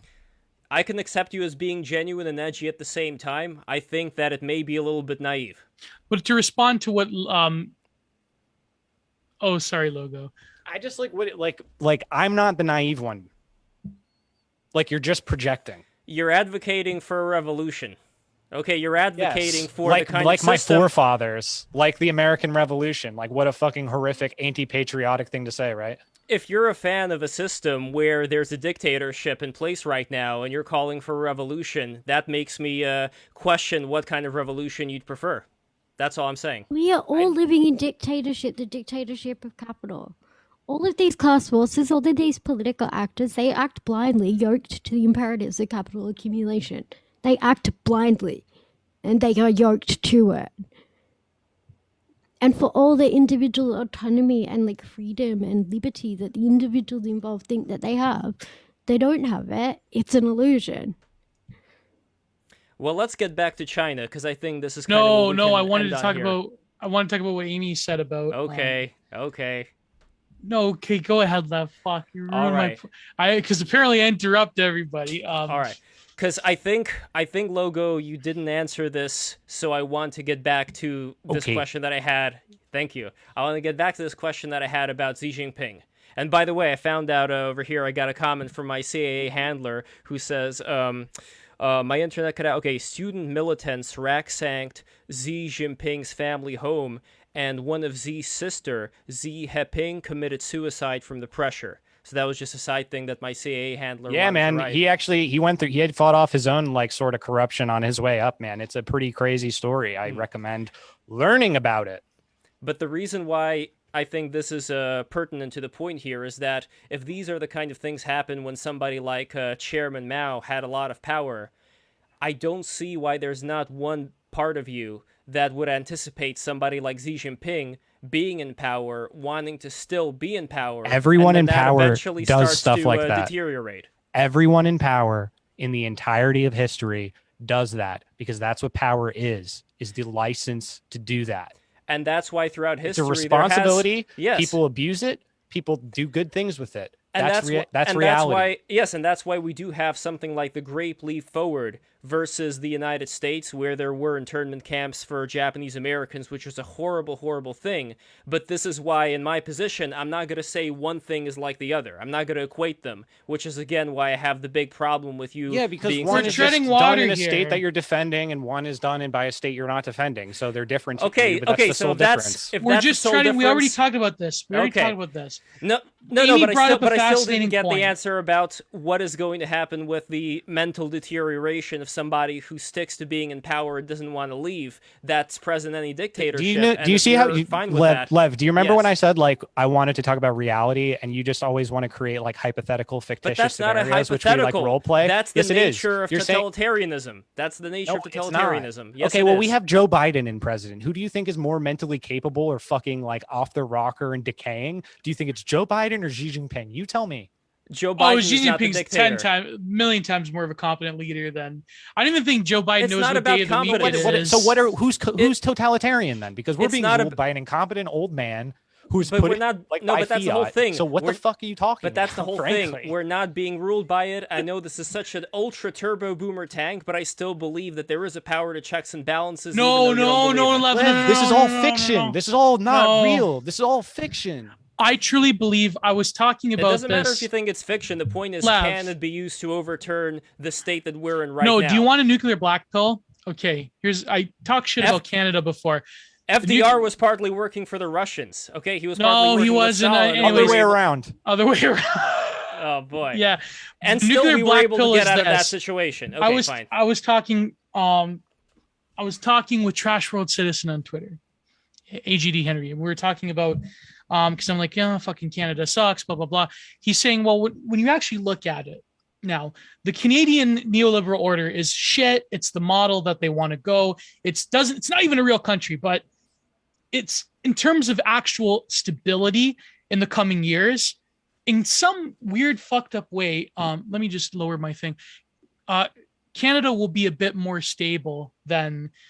I truly believe that the American government, as it is, and hopefully I won't get burned on YouTube, that there is a thanatos impulse and there's an insanity and there is a craven nihilism It's present. satanic. Yeah, like there is something there in the current American regime that they really do, I truly believe, despise the citizenry of America. And in some ways, I think that the shit that you're going to see in the future, in the near future, as much as, as a Canadian that is on the right, we always like think, oh, America's more conservative than us. It's like, I don't know, Logo. Do you think this? Like, I mean, there is some kind of thanatos impulse within the American regime that. Okay, so I would recommend reading Wang Huning's America Against America, just because I can sachet this into China, because the Chinese actually have a better understanding of this than our own like sociologists and stuff. Or read Stanley Rosen, like Hermeneutics as Politics, and his book on nihilism, I think, are also really good on this. Or like Byung-Chul Han's like Psychopolitics. Yes, but yeah. specifically Wang Huning, right? He wrote in America Against America that like the major problem in America was facing was nihilism. Right. Like this is the lead philosopher of the Chinese Communist Party for the last 3 people who are in charge. Because as Lev likes to say, right, like he's saying like, oh, this one person who's they actually control everything, but it's not really like that. There's a lot of the like Chinese power isn't that unipolar. They just have one unitary executive, but it's not. It's like thinking that the president being in office for a super long time means that they're like all powerful or something. It doesn't really work like that. There's a lot of checks and balances just in the Chinese constitution if you were to look into it. How would the checks and balances work in the case of Why don't somebody you look like Chairman at Mao? Why don't you look at Are you telling the me constitution? Are you telling me to educate myself? Yes. Is that what you're saying? Because I could just read to you the constitution. Okay, read the constitution. I'm not going to do that. That would be bad content. That'd be very boring. No, But like no, if you want to have a discussion about I want it, that content. if you want to have an actual discussion about it, you can read it, and we can have another just a conversation specific, about that check, specifically. just a specific check to the power of somebody like Xi Jinping or the power of somebody like Mao. So like you want to say that like because we put in an amendment for term limits, which again we didn't even have for the majority of American history, because we created an amendment halfway through American history to formalize that there was term limits when there wasn't in the past for the presidency. There was just a ceremonial. It was just people were copying George Washington did 2 terms and then didn't. So we took that as a tradition, but it was not part of the Constitution. It was not a part of the law until much later after FDR. So if you're saying that this is like the vital checks and balance of our fucking system, it's just nonsensical, because it's not even about laws. It's fundamental. It's about the practice, and the practice in China after and during Deng Xiaoping was that the people who were in power for a limited amount of time, and then they went away. Why? Because Deng Xiaoping saw what it was like under Mao. He did not want a repeat of that shit, and apparently you don't have a problem with that. Conditions change. Oh, Again, this is just a war if you're the dude who was God. comparing America during World War II to China during the Great Leap Forward, as I just wrote, there is no more for me to say. I mean, I think this is a really vital time to have like a strong unitary power for like, I think the fact that Xi Jinping is like going to be in for a long time is really good for China, because that means that they have like a very predictable, and like they're going through it. We're going through a massive global crisis, and look how they've managed it. Do you think they've managed it better or worse than America? it's hard for me to say. They're a There's very different kind argument of over economy. whether or not they fucking created it. Like, come on. I think we Created what? created it actually. Well, I mean, what did I they- don't think we know but what at did this they point, create? but if there's nothing, Okay, like, okay. as far as I'm concerned, like, again, I'm not going to pontificate on who is responsible, who's lying, who's not lying. I just think, like, all of these motherfuckers, like, everybody's lying, and I don't have the information to issue any kind of verdict or issue, like, Yeah, attribute I responsibility in one direction or another. I think it seems like everybody has dirty hands on this one. But as far as I'm concerned, this is just totally indicative of the fact that capitalism cannot satisfy human needs. It's a fundamentally antisocial, anti-human system that literally is like fucking creating superbugs, pathogens in labs designed to just fucking ruin it's pretty people's fucked up. lives. However, in a world where there's pathogens that are created in labs by the military industrial complex for the purposes of biowarfare, and then they get leaked kind of possibly purposefully for the meme, so that because we can't conduct normal war and we wouldn't win in a Right. traditional war, so we have to do biowarfare, and we need also an excuse to redesign our entire economy because it's not going to fucking work in the 21st century. We need to rebuild all our infrastructure. We don't have like the social means of doing that, so we have to create a crisis that's global in scale, et cetera, et cetera. I think there's a lot more reasons for America to have created this virus than for the Chinese, number one. Number two, I think that with the existence of this virus being a fact, the Chinese do not have the kind of totalitarian system that we have for dealing with this. We are all subject to the totalitarian fucking this fucking eternal CDC fucking discourse is total bullshit. Wait, I don't want to pay attention to it. I don't want to know a goddamn thing about it. Didn't they? Yeah, they lock did. people up Guess in their own what? Guess what? buildings? They locked down buildings and they did contact tracing and they kept it in specific regions. What happened to the people in those buildings? They had to stay there, and the state sent them food and shit. How do you know the state sent them food? Because that's what they did, and that's what you can go read Chinese people talking about it. Wait, you can go read Chinese people or Chinese media talking about it? Chinese people go on. You don't have a Weibo account. Like, you can go on Okay, Chinese no, social media send and me read the all that link. shit. And why do you think that those people are saying what's authentic? They're all lying. let's Just not government argue crap? just for the Lev, sake of everyone's lying. Everyone from China's lying all the time. I just don't understand why genetical we need to liars. pick one or the other. What if they're like? Oh, What both if these are shit. just different? Because that's not how it works. Because manifestations? there is a dialectic at play in material history, and the dialectic at play in material history in our current era is between the American regime and the unipolar, like Anglo-spherical world order, and China. Yeah, but why do you need to like have like a like? This I is just don't dialectical really materialism. understand. I don't know. No, it's not dialectical materialism to have a preference for one like to insist that To support one the bourgeois Soviet Union state over is the not other bourgeois. one is not. I would would not. not have I been don't considered support Marxist. and I don't defend the Soviet Union. It was a bourgeois revolution. I don't stand it for a second. It's all bullshit. So you don't. I'm What sorry. is there any state in the history of the entire world that you support? What do you mean support? Like, how can I support you're anything like that the same doesn't way that exist? you just okay. So you neither support nor condemn anything, any state that has ever existed. I don't Well, understand like- like your position. I don't. Has I there just ever don't- been a good state, like a state that you would condone or say was good or beneficial? But Well, I like you think don't was want to moralize beneficial it. for- I don't know. I just. I don't know. I feel like you lean towards the anarcho-communist spectrum, and I I find don't that feel like you take fucking statecraft very infuriating because seriously. I'm literally like the exact opposite of. I know everything you don't like that them, but I is don't think that you take anarchism. the art of statecraft very seriously, or like The political art of bourgeois economy. statecraft that I'm not convinced Okay. that like. Yeah, the history of jurisprudence and like justice and like the proliferation of Oh, right, God. like things like that. We shouldn't take these seriously. I've never said that, nor would I. No, I'm saying so. That's what I'm saying. So, like, if we're dialectical materialists, we're looking at every single historical condition, and we're looking at the like where right is proliferating, right? So, like, that means that like if we look back at the Civil War, we would pick a side. We'd be like, look, the Union was proliferating right.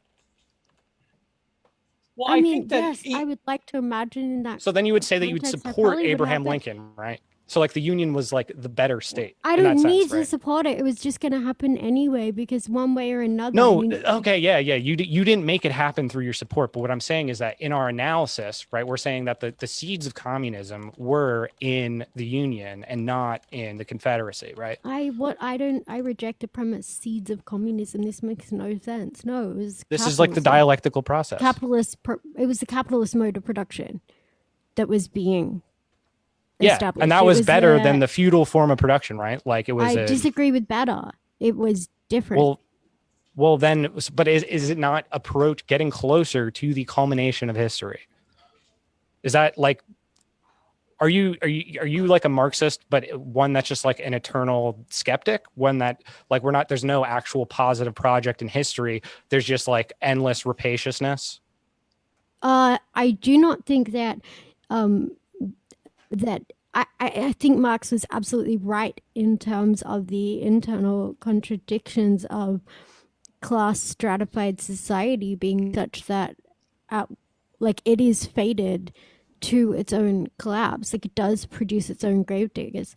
But I do think that the means and ways through which that will occur, and the like the point at which like the ways that is going to occur are totally unknowable. I think that Well, then you're sort not of a dialectical materialist, because then we're the difference is that we're saying it is knowable. That's what Marx was saying.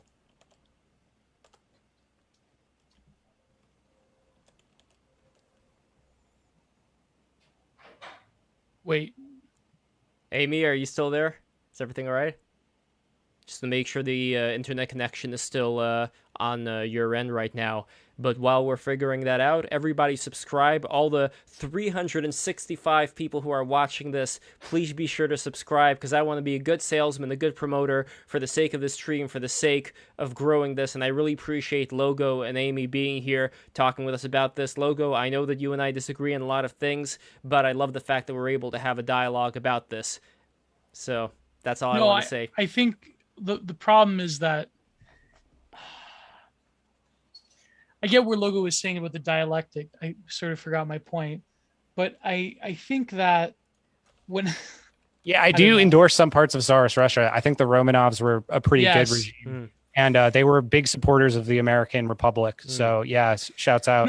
American-Russian Brotherhood. American-Russian Brotherhood was the main thing the British Empire was trying to stop. Yeah. Although I did give the example earlier. Wait, I wanted to say wait, real quick. Based on that painting of during 1892, the Russian government intentionally did not give those grain stores and let their people starve. And in fact, afterwards, we don't live in 1892. We don't. Like no, that doesn't matter. But it's like if we're talking reality, let's talk. People are going to starve in America soon. The Tsarist government had every opportunity. But Gio, what I'm saying is that the Russian government back then had every opportunity to not create this famine, and they ended up, downplaying, saying that there was no famine, censoring the painting, not allowing people, to display the painting. So the point here is that I'm not going to let them off the hook either for something that they could have helped with. That's all. But no, my point being is that who cares? I hate to say it, but the wreckage of history keeps piling up. The ruins of time build mansions in eternity. Hercules' angel is looking back in perpetual horror. Okay. When it comes to our situation nowadays, I get where Logo is coming from. I think, though, that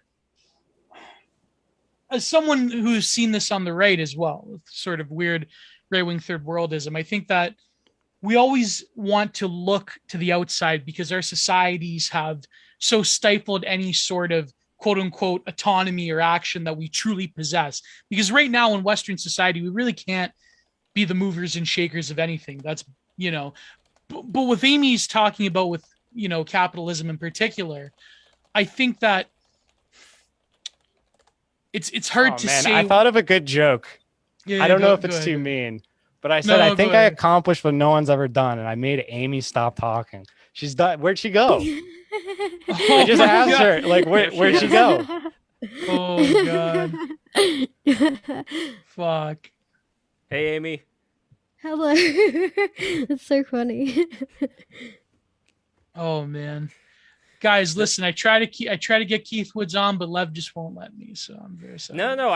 Eventually I want to get Keith Woods on. Just give me a little bit of time, a little bit of DJing, putting all the right pieces together. You know me, Gio. This is how we do it. Yeah. But Aimee, what were you saying about like you're not an anarchist, but because of the I don't even understand. I'm sorry, but this is like projection bullshit copes. Like the fact that I'm unwilling to endorse one side of petty bourgeois bullshit or the other is in no way entails any kind of anarchism. It's a recognition of the dead end fucking cul-de-sac that is the petty bourgeois. And sorry, like it is actually going to take like a proletarian revolution of sorts, Like but I Mao's. don't mean that.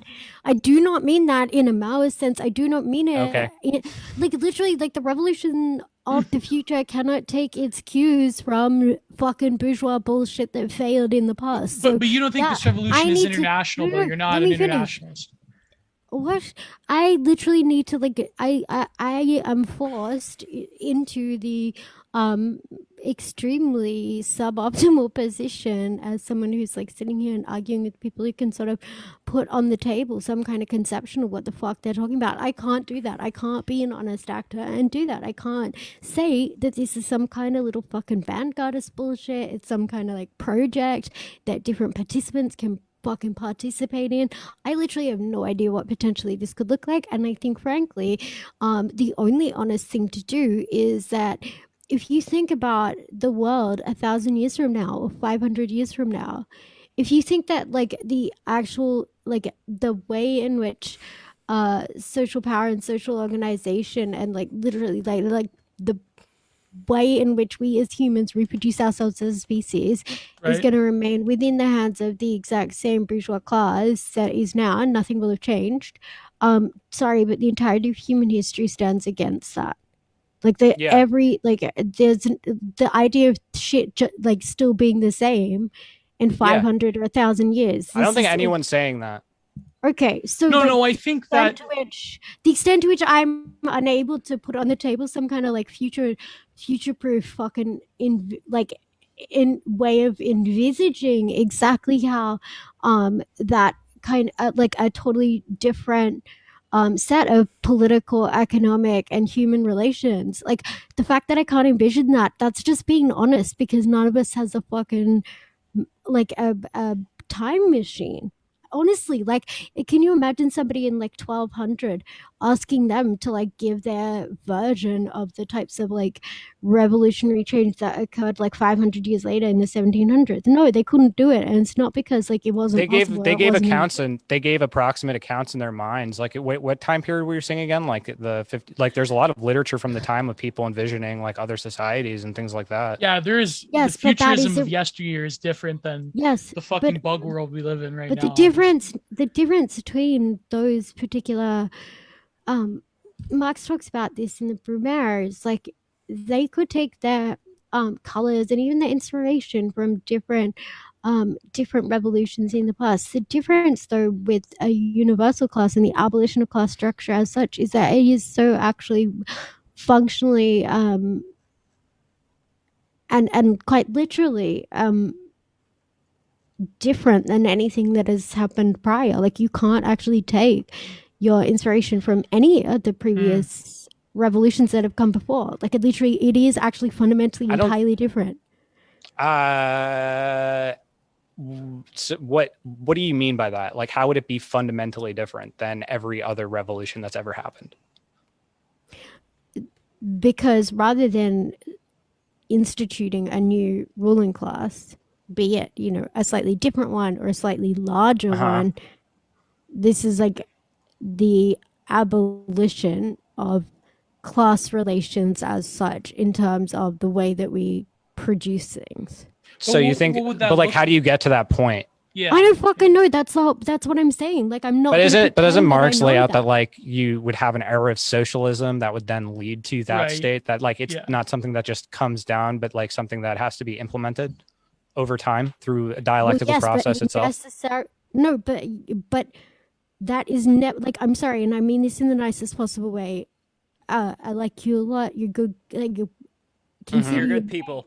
That's okay. But like all this like petty bourgeois machinations and like using terms like dialectical materialism to like talk about like the fucking ways in which nation states structure their bourgeois economy or like the way they structure capitalism.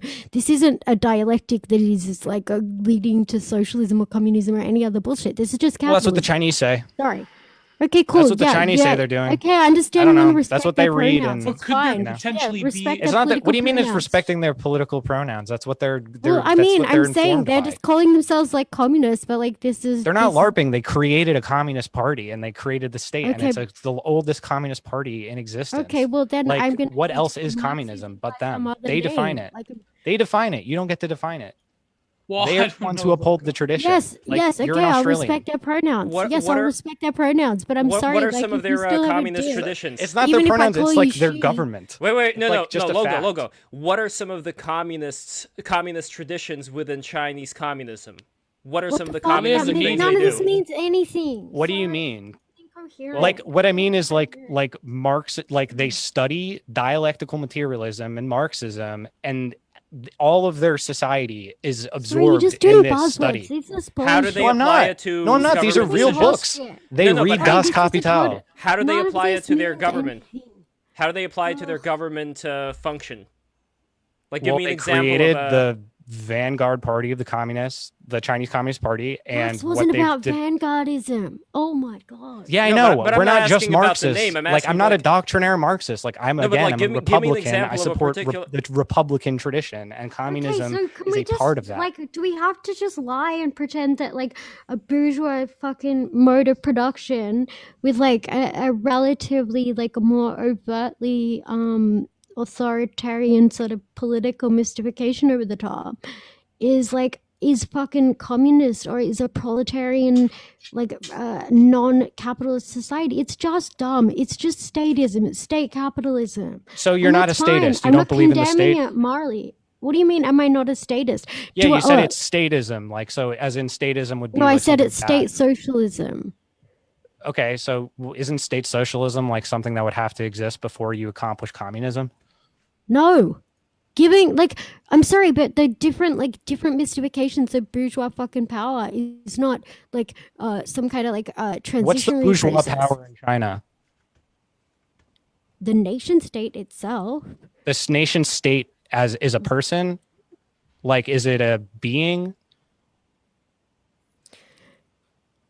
It's a political entity through which national capitals are instituted, and then those national capitals combine to form China as an imperialist power, which competes against other imperialist powers on world markets. I don't know how you're not a leftcom, frankly, but it just seems like this is just like the general like kind of Trotskyite like view of things. I don't agree with that. But I literally would know. But like, I literally reject all that bullshit from the jump. Yeah, I'll respect your pronouns, Aimee, as you said. No, but like, I'm literally. But Trotsky was like. But that doesn't my make. God. Can you tell me exactly? Like, I'm sorry. Like, I'm not The saying fact like you're a that I'm fan of not Trotsky. really- I'm saying your ideology is closer to that than to How is the it extant Communist ideological Party. to say? I'm sorry. This is the fact that I am unwilling to pretend that the capitalist mode of production, the bourgeois mode of production, in which the vast majority of people are yoked to a set of owners, and the vast majority of people have Who no are the control owners over in their lives. China? The surplus labor value is extracted from them. Who are the owners in China? Bitch, Aimee? I live in Australia.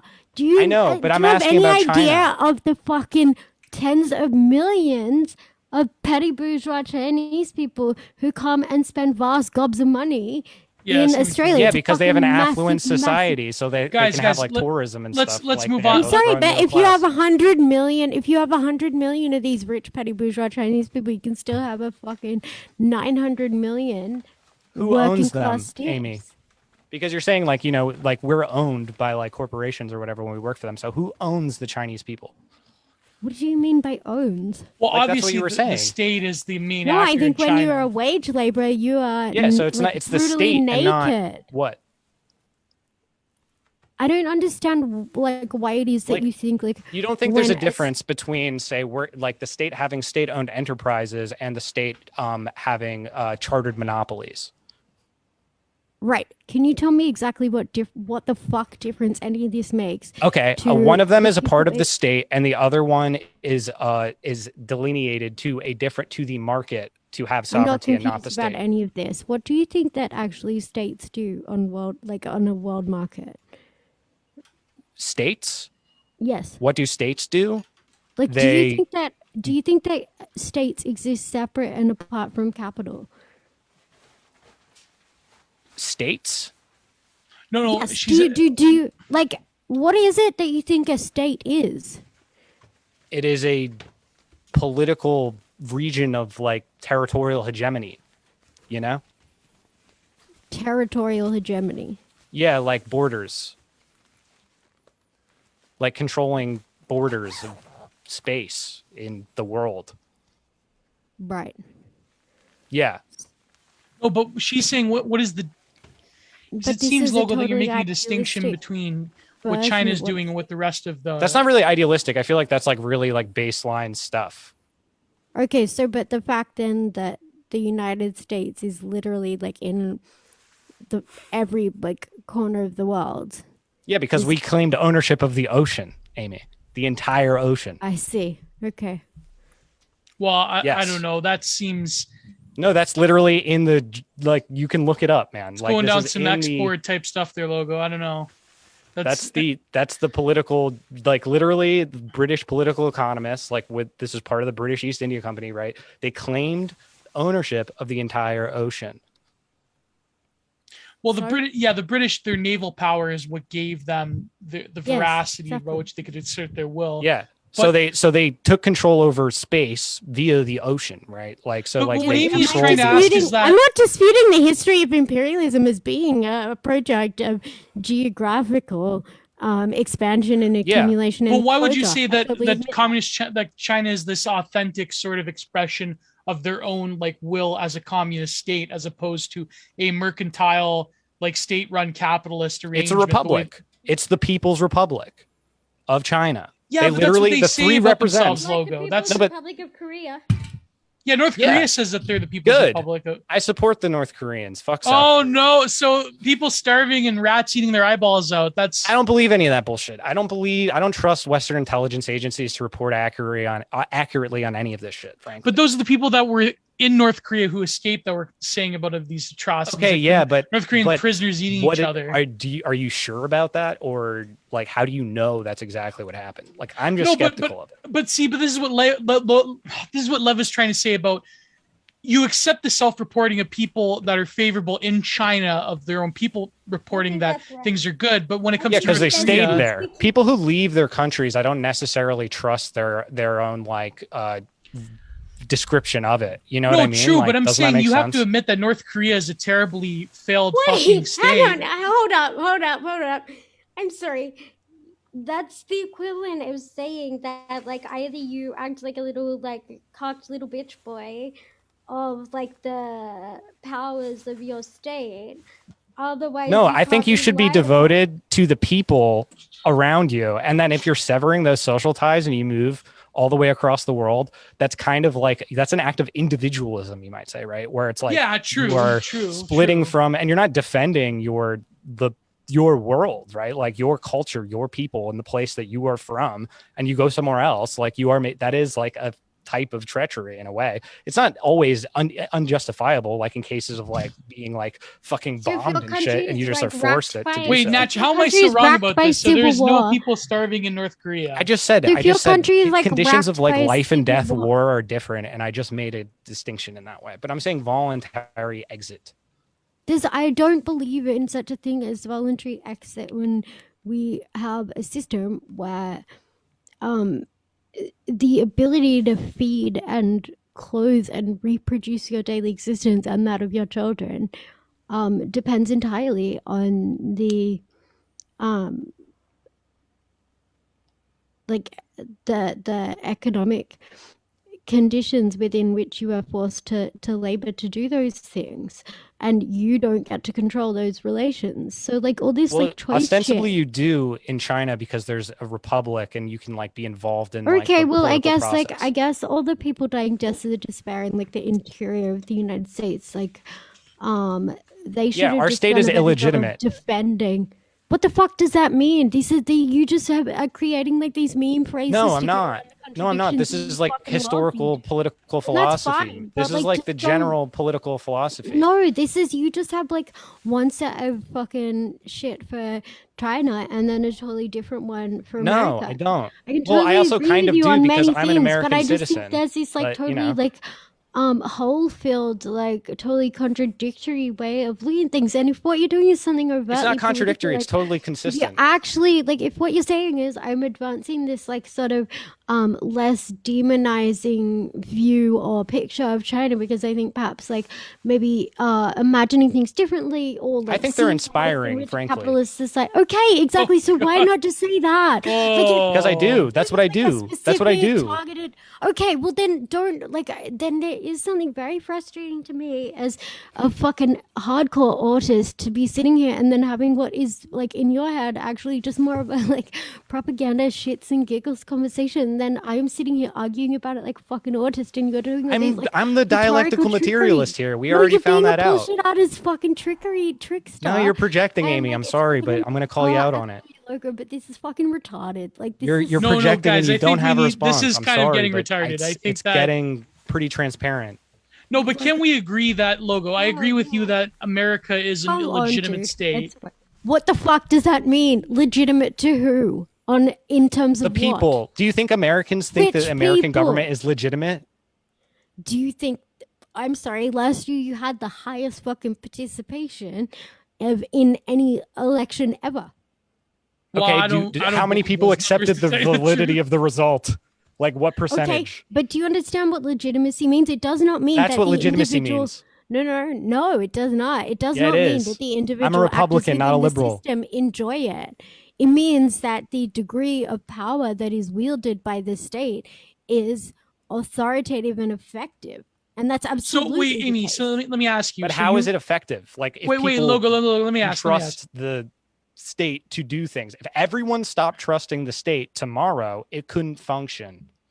That's No, pure I don't think so. idealism. I think No, that it's these not. systems have gone beyond the consent of the These governed. systems Do don't you agree? require your fucking personal. Yes, they do. That's why they have to emotional- produce it. Yes, they do. Yes, it does. It does require that. If it didn't require that, then why are they so intent on producing it and controlling it? They're If it not doesn't need it producing and it doesn't They matter. literally Yes, they fucking stand are. up in front of you and tell you the exact opposite of what they told you last week.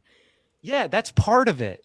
That's part of conditioning Oh, you. no, but this is what I wanted to say about the way that for example, the fucking, you know what I'm talking about, the world tour of The Backstreet Boys World Tour. yeah.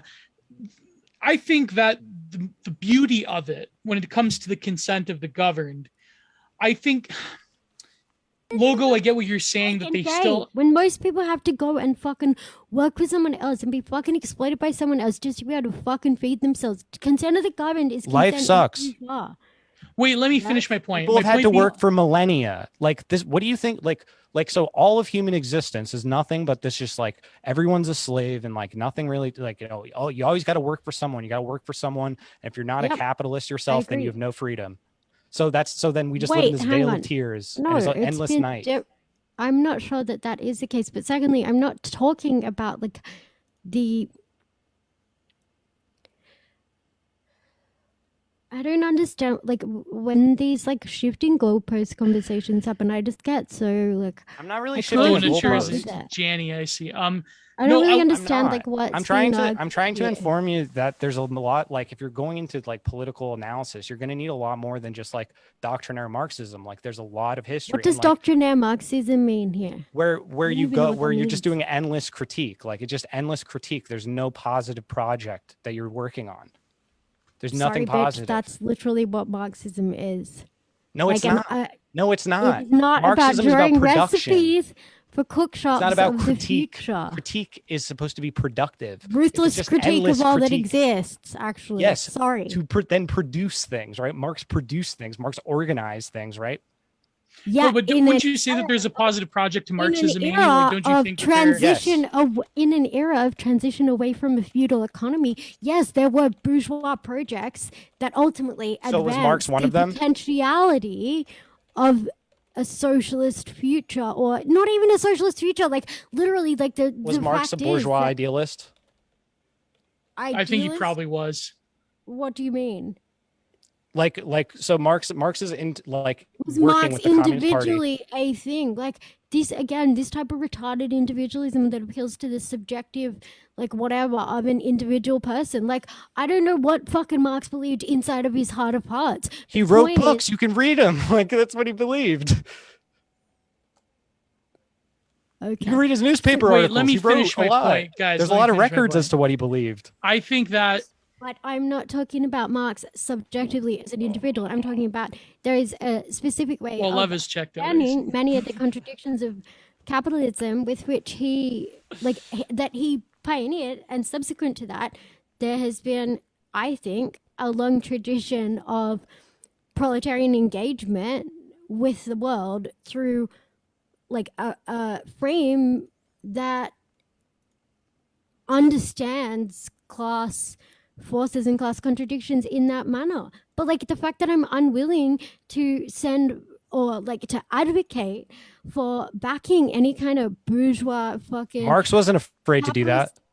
Yes, because in an era of ascendant capitalism, when they were still transitioning away from a feudal society, there were greater and lesser fucking evils and specific like instances in which something could be a positive project that actually advanced anything positive. Like China, I'm saying is a positive project. I'm sorry. When we get to a point at the First World War, this is really where I do draw the line. When you get to a point where the bourgeoisie is sending tens of millions of working class young men to fucking die for their system of production because it had reached its internal fetters, then I'm done with pretending these motherfuckers can do things in the social good at that point. Wait, who? At that point, when tens Who of are you millions, talking about? the First World War. Okay, yeah, that was 100 years ago. Yes. Okay, do you know what was happening 100 years ago in China? During the First World War? Why you just jumped to something totally different? It's not. It happened at the same time. It was part of the same world historical situation. But you're insisting that I buy into a bourgeois system, whether it be run by the Chinese, whether it be run by the Social Democrats. You're calling it a bourgeois like, thing, but you don't know anything about the creation of the Chinese state. The point. Well, there were that battles I'm of various making- warlords going on around that time, from what I understand. Yeah, There it was the warlord era. So? Yeah. So what's your point? So I'm saying, like, what if there was a positive project in the world? Hang on, I never said there's no positive project. Okay, in so the what's the positive project that exists in the like material world? Wait, so what are you actually saying here? What I'm saying is that China is the vanguard of the proletarians of the world. Oh, I don't know about that logo. That seems. I'm not a Because vanguardist. it seems that they're fucking I over don't do proletarian vanguard. This is the America, North biggest load of America with bullshit I've ever fentanyl. heard I in don't my know. life. That's fine. You can laugh, but you don't have a response. Well, Yeah, because it's akin to saying that, like. So what's the the positive project, Amy? USSR You was- tell me. Endless Bitch. critique on podcasts. That's the positive project. What's the it positive does seem like, project Amy, in the you're doing world? some negative dialectics here. It seems that you are. Yes, very absolutely, and antithetical. I've said this for the better part of like a couple of years. Literally, Right. like the positive project with the limited degree of fucking power and influence that one individual fucking petty bourgeois bullshit artist. But I mean, it I mean, is it is frustrating kind of- because there's no model is to to send attempt out No, of but there. it is funny though how Demystify but it is funny though how the project that Logo is a fan of is the one that gets the high score in terms of the amount of people that were destroyed by their own government. Yeah, funny that. But like, how, what do you mean? Like, we've destroyed tons of people ourselves. How, like, I don't want to go into like the casualty And calculus. sorry, It's I'm not irrelevant. willing to invest political No, when the projects where government- working class kids get fucking hung out to dry and follow in the leadership of totally reactionary, decadent, fucking useless cunts who are going to get them killed. Sorry. That's I've never been America. about Yeah, that. I agree. America's like It's that. but I don't every, think it's China's every like that. bourgeoisie. Logo. This It is is what the true. It's every- bourgeoisie China isn't is run by and the does. bourgeoisie. China is not run by the Oh, bourgeoisie. okay. I China don't whips care. the bourgeoisie. I think we're Logo, never. put 'em in Listen, their we're never place. going to agree with that point. I didn't finish my fucking point ever. What's the who Yeah, it's cares? getting as When you can see, when it's getting pretty when pretty it comes dark to where I am. the current situation, I think that it's the ambiguity of this particular form of pestilence that is really the tool of control, rather than it being a. People are saying like it's a bioweapon that's going to mutate into blah blah blah. I think that the fact that it hasn't been quote unquote stronger is its selling point. It's what's going to ensure, and this isn't just me, like people like Hulbeck was saying how it really is just accelerating the social trends that we're seeing. But to Amy's point about the legitimacy of any state, I agree that what is legitimacy at its core is that we can't really define it nowadays. We can't really, because I truly think that modern states, including China, by the way, maybe, I don't know, I don't want to get Logo's ire again. When it's certainly in North America and the West proper, it's not enacting the will of its people. I think that these systems, I agree with Aimee, they sort of can run without our consent. But the reason that they have this ghost dance around wanting our consent is because there's some sort of weird, profound humiliation ritual going on. I truly think that these systems, the sort of neoliberal, hyper-capitalist system is so sophisticated that it really doesn't need us to say, well, I don't know, elect some Joe Blow every fucking 4 years. I think that the sort of social machine that it's created doesn't really need our participation that much, but it craves it for some kind of weird satanic reason. That's my. I disagree with the aspects of this, right? I think ultimately, it never needed the like this consent to the government bullshit is totally like libtard fan fiction. This is what all the like all the like revolutionary fucking Jacobins, all that, like the French and the English, like that particular class of the rising bourgeoisie, like yes, all this like consent of the government, fucking liberal freedom, autonomy, blah blah blah. This was always already like the freedom, the autonomy for that particular class. And ultimately, like I just don't believe that the bourgeois class has as much power in China or is running the state as you are claiming. It just what don't do you think mean it's running true. the state? The state exists to consolidate their interests. It's not okay. No, but like how, like you're not aware of the history of China, and like I thought we were going to talk about China. I understand that you don't know much about it, but like I can't talk to you about it if you don't know about it. This is like really basic. Without China as a nation state through which the like, can you tell me, are you actually like a Marxist state, like as a leftist, ostensibly, actually, or like someone devoted to Marxism, you would think that you would be interested in the history of a state attempting to implement that sort of vision, right? And that's what it is. That's what that state is. But So Aimee I is don't saying that understand the why vision is not what they're doing. That it's something different. Can I just clarify? Can you just help me out with something? Is China becoming a threat to the largest imperialist power, the largest army that's ever existed? Yes. The wealthiest nation that has ever existed in human history. Is it? Let me just clarify. So, but this is not. But it's not it's not a capitalist state. No. Is that correct? Yes. Right. So it's not doing so it's not capitalism. It's sublated capitalism. Yes. What does that mean? What does that actually mean? It means that it's created a synthesis of the lessons learned in the 20th century between the two other great powers, which was America and the Soviet Union, and has synthesized those and created something that is more powerful, more dynamic than both. Holy shit. Wow. Yes, but hang on, but more powerful and more dynamic. Yes. These are, I think that's possibly, like, I wouldn't even necessarily dispute that. I think you could very plausibly defend that argument. The fuck is that got to do? But like, when you realize that more dynamic and more powerful as a nation state is good for the citizens of the nation state. Yeah, I see. Okay. No, but Logo, you We're said just talking about imperialism. No, but Logo, what are they imperializing? What is China? You made a claim that China is the vanguard of the proletariat worldwide. What does the Chinese proletarian give a fucking shit about the fentanyl, the pillbillies in America? Like, I don't see that I don't think China, like, look at Africa. They particularly don't care, like the British do, about instantiating their cultural legacy in Africa. Oh, by the way, they just want resources, right? As far as imperialism they're just goes, making deals to build infrastructure, and they're like, hey, like, we want to get this shit. I mean, like, what?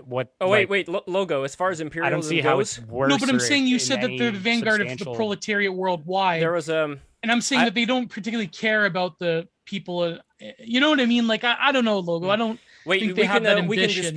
We can dispute whether this guy's right, but it says over here, PRC's pursuit of critical raw materials and the means of manufacture high-end chips has been an open strategic play for years now. They de facto annexed Guinea in 2017 in order to secure enormous quantities of bauxite for making aluminum and gallium-based semiconductors. Yeah, I would have to look at what a de facto annex means, because that's just someone's speculation here or someone trying to depict it this way. But like, what does that actually mean? Well, that's what I always say to what you talk about with China.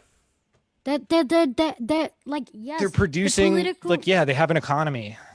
What do you mean they have an economy? If we're talking about annexation, an imperialist nation competing, it's not on imperialist. Global markets. Yes, it is. Every nation state is imperialist. Okay, so you're an anarchist. You're an anarchist, I'm not Aimee. a fucking anarchist. This is you just said every nation, every state is imperialist. Like, I don't know. That's what an anarchist I've talked to people in these countries that were in I'm Africa, not talking about this in Gio. bad sense. I'm saying that the reason that the way that actually global economic markets work, the way that nation states work, the fucking reason that nation states exist is to consolidate through a national political entity the interests of the bourgeoisie of that particular nation state, and nation states then compete on world markets, which is why you have things like China catching up to and or potentially surpassing the amount of imperialist power that the United States has had for a considerable period of time. Because this whole thing is all imperialism all the way down. Do you think world trade in general is imperial? Do you think that like so like having world trade, like people trading across the world, is de facto imperialist? In general, as some abstraction, I kind of can it be not imperialist? Is there a possible way to have a system it was, in which right, trade up until, exists? Yes, it was up until the First World War. It wasn't imperialist until World War One. What? The British East India Company wasn't imperialist until the World War? This is a slightly different conception of imperialism.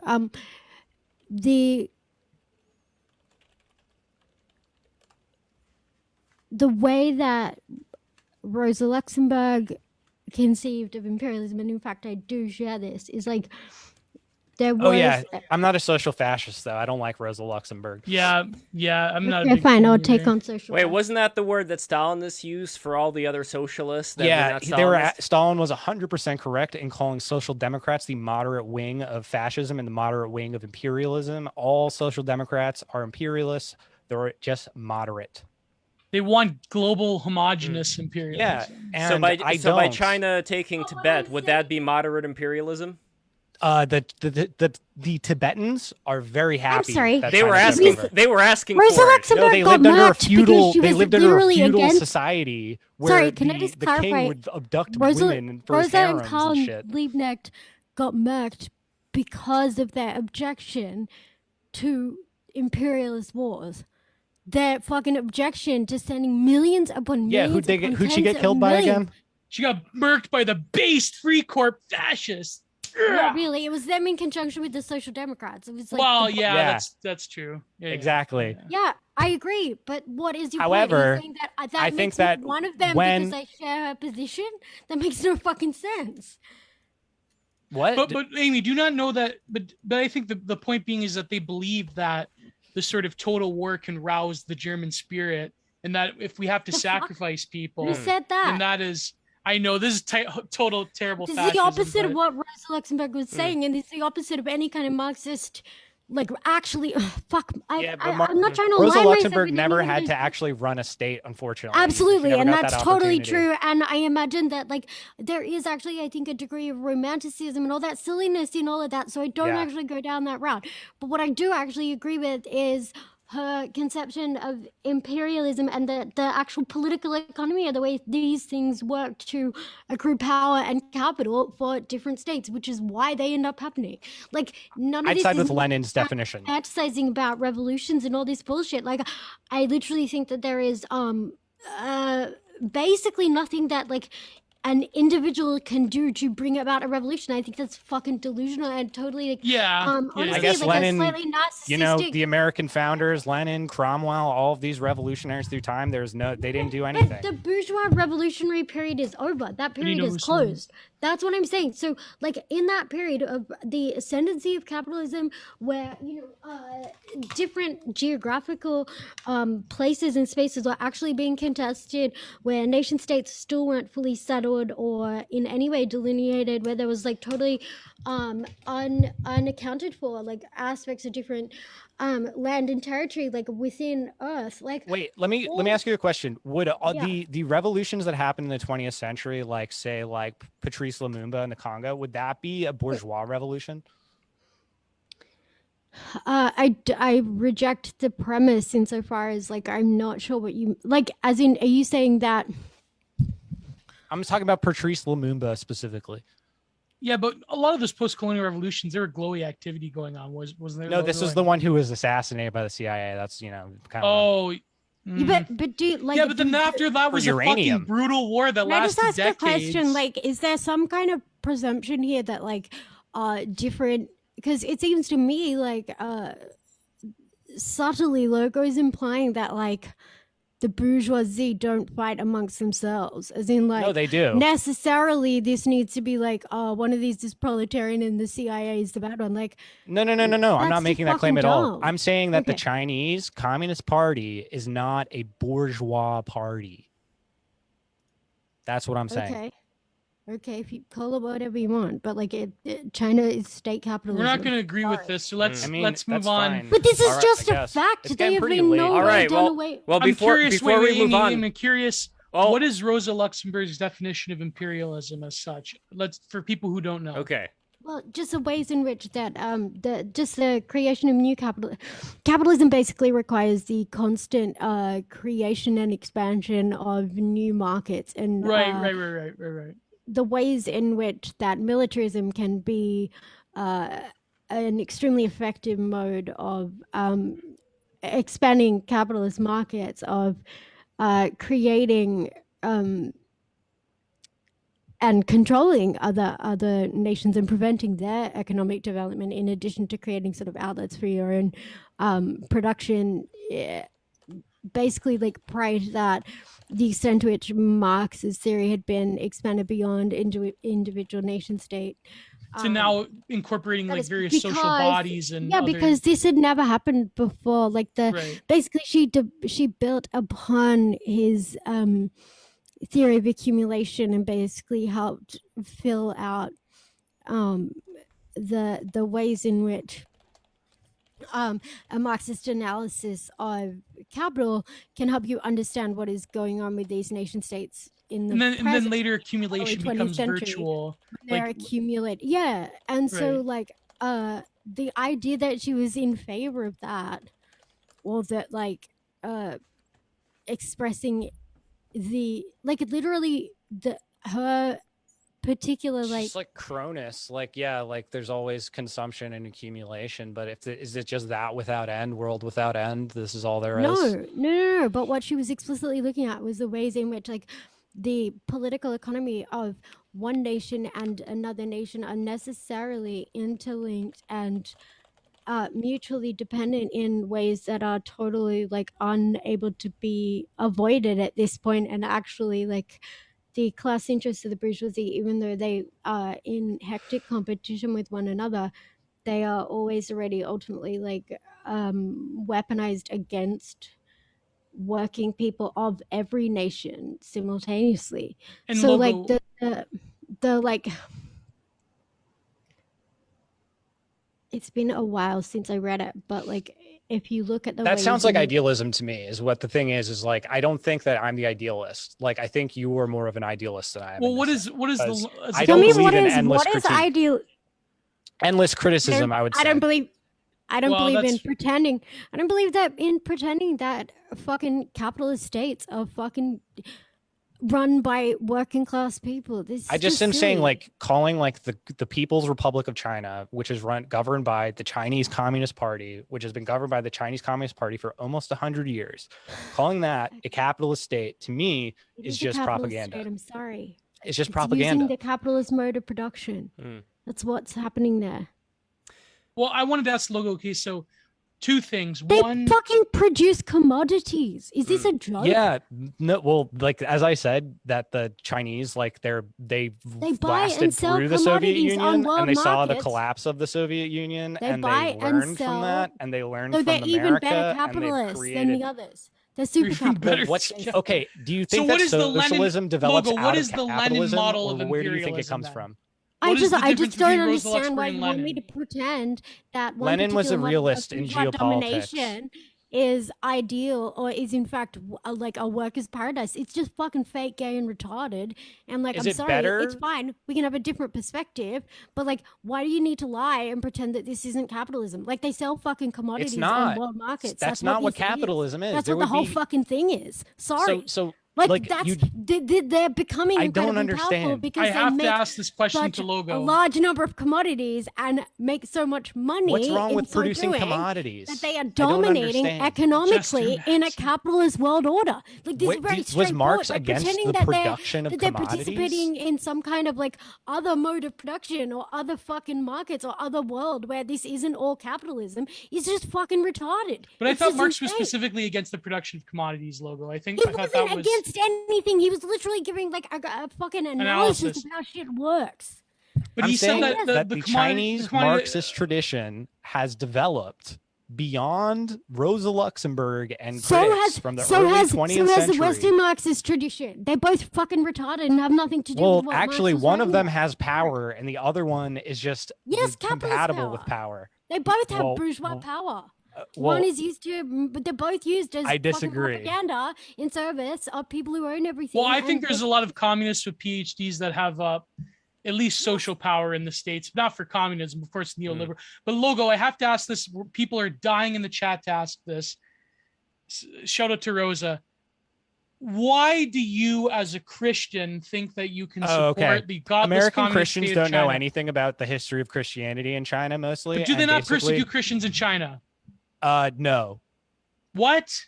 Do you want to know what happens is the Chinese, they don't allow like foreign churches, like churches that are funded outside of China, to establish churches in China because that's been used for decades and decades and decades as a vehicle for imperialism. Yeah, That's Boxer just Rebellion. facts. Yeah. So they're against that. They actually have a state church, which is a part of the World Council of Churches, and it's actually like a Protestant church.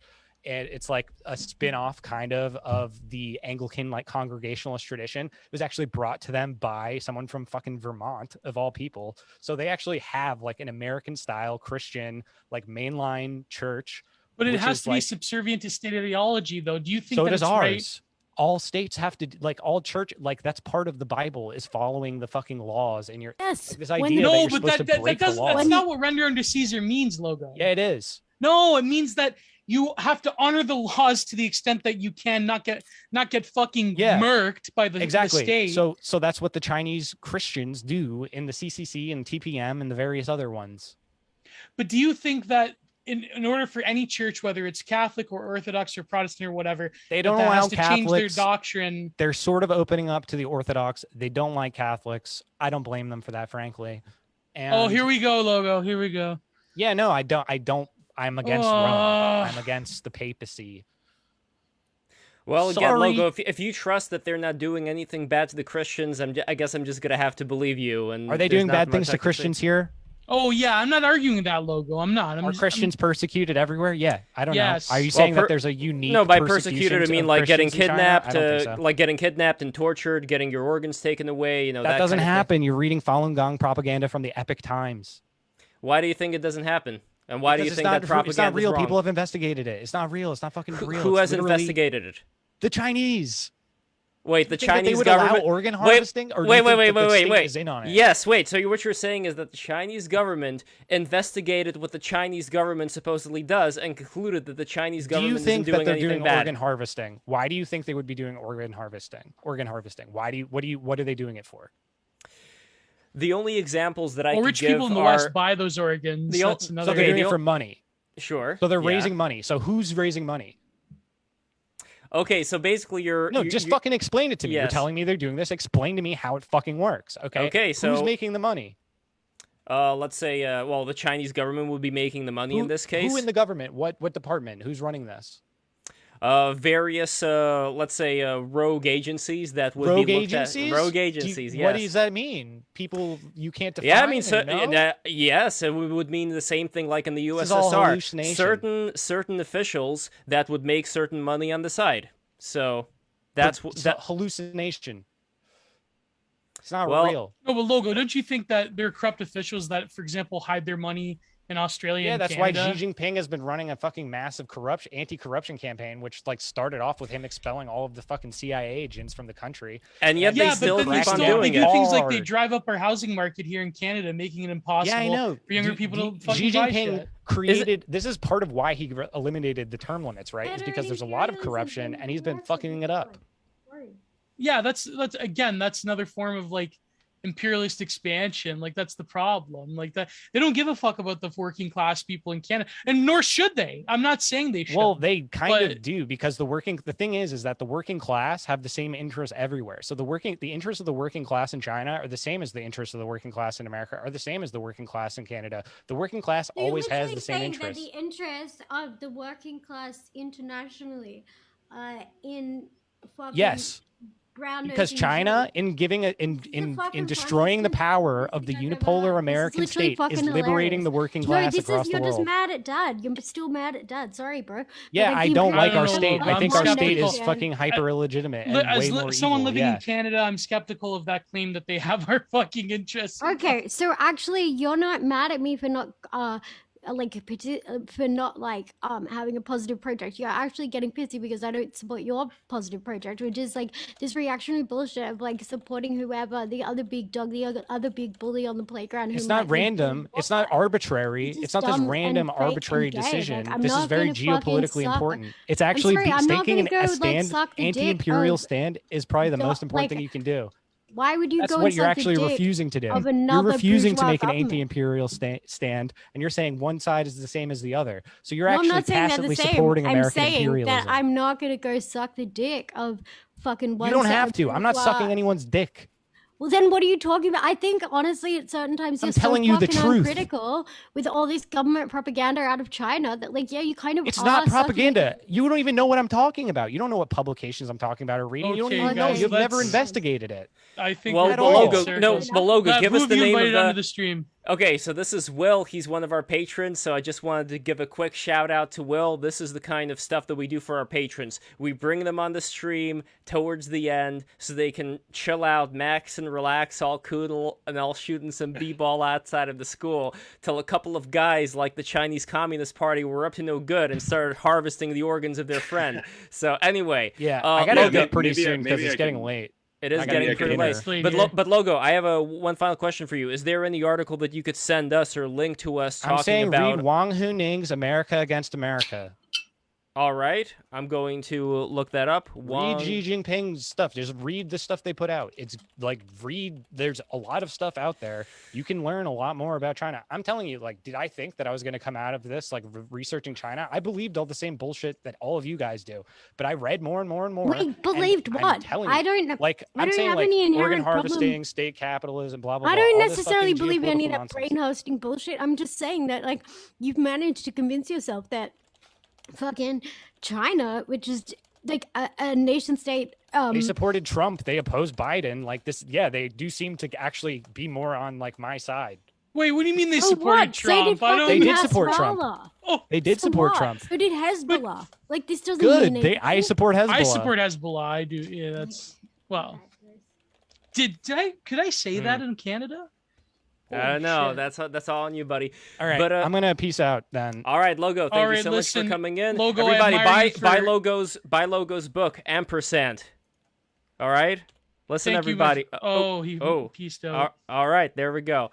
All right, so Oh my god. this is the end of the stream. Thank you so much for coming in, Aimee, Terese. I really appreciate it. This was a lot Yeah. of fun. What a Guy- slugfest. Yes, This guy. has been an Iron Man match. Holy crap. Yes. By Sorry, I by. tried to I've remain. been- I tried to remain chill for ages, but I just at a certain point, like, come on. Will, I what do you know, think? It's well. I've been looking forward to this one for a while because I have a lot of respect for both of you. Enjoyed both of y'all's stuff for years. So seeing this unfold has been cool. Yeah, it's hard to say exactly which way I'm leaning, I guess, but very very spirited.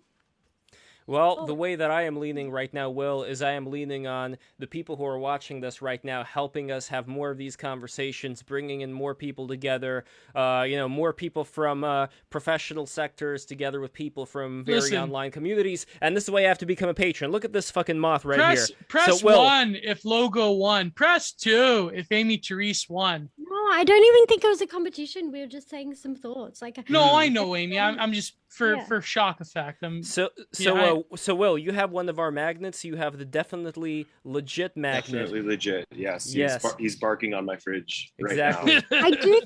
I do think it's worth sort of mentioning like the fact that no one was willing to even just sort of like posit any kind of like actual fucking claim. Like I said, in advance, like what is the motion being debated here, whatever.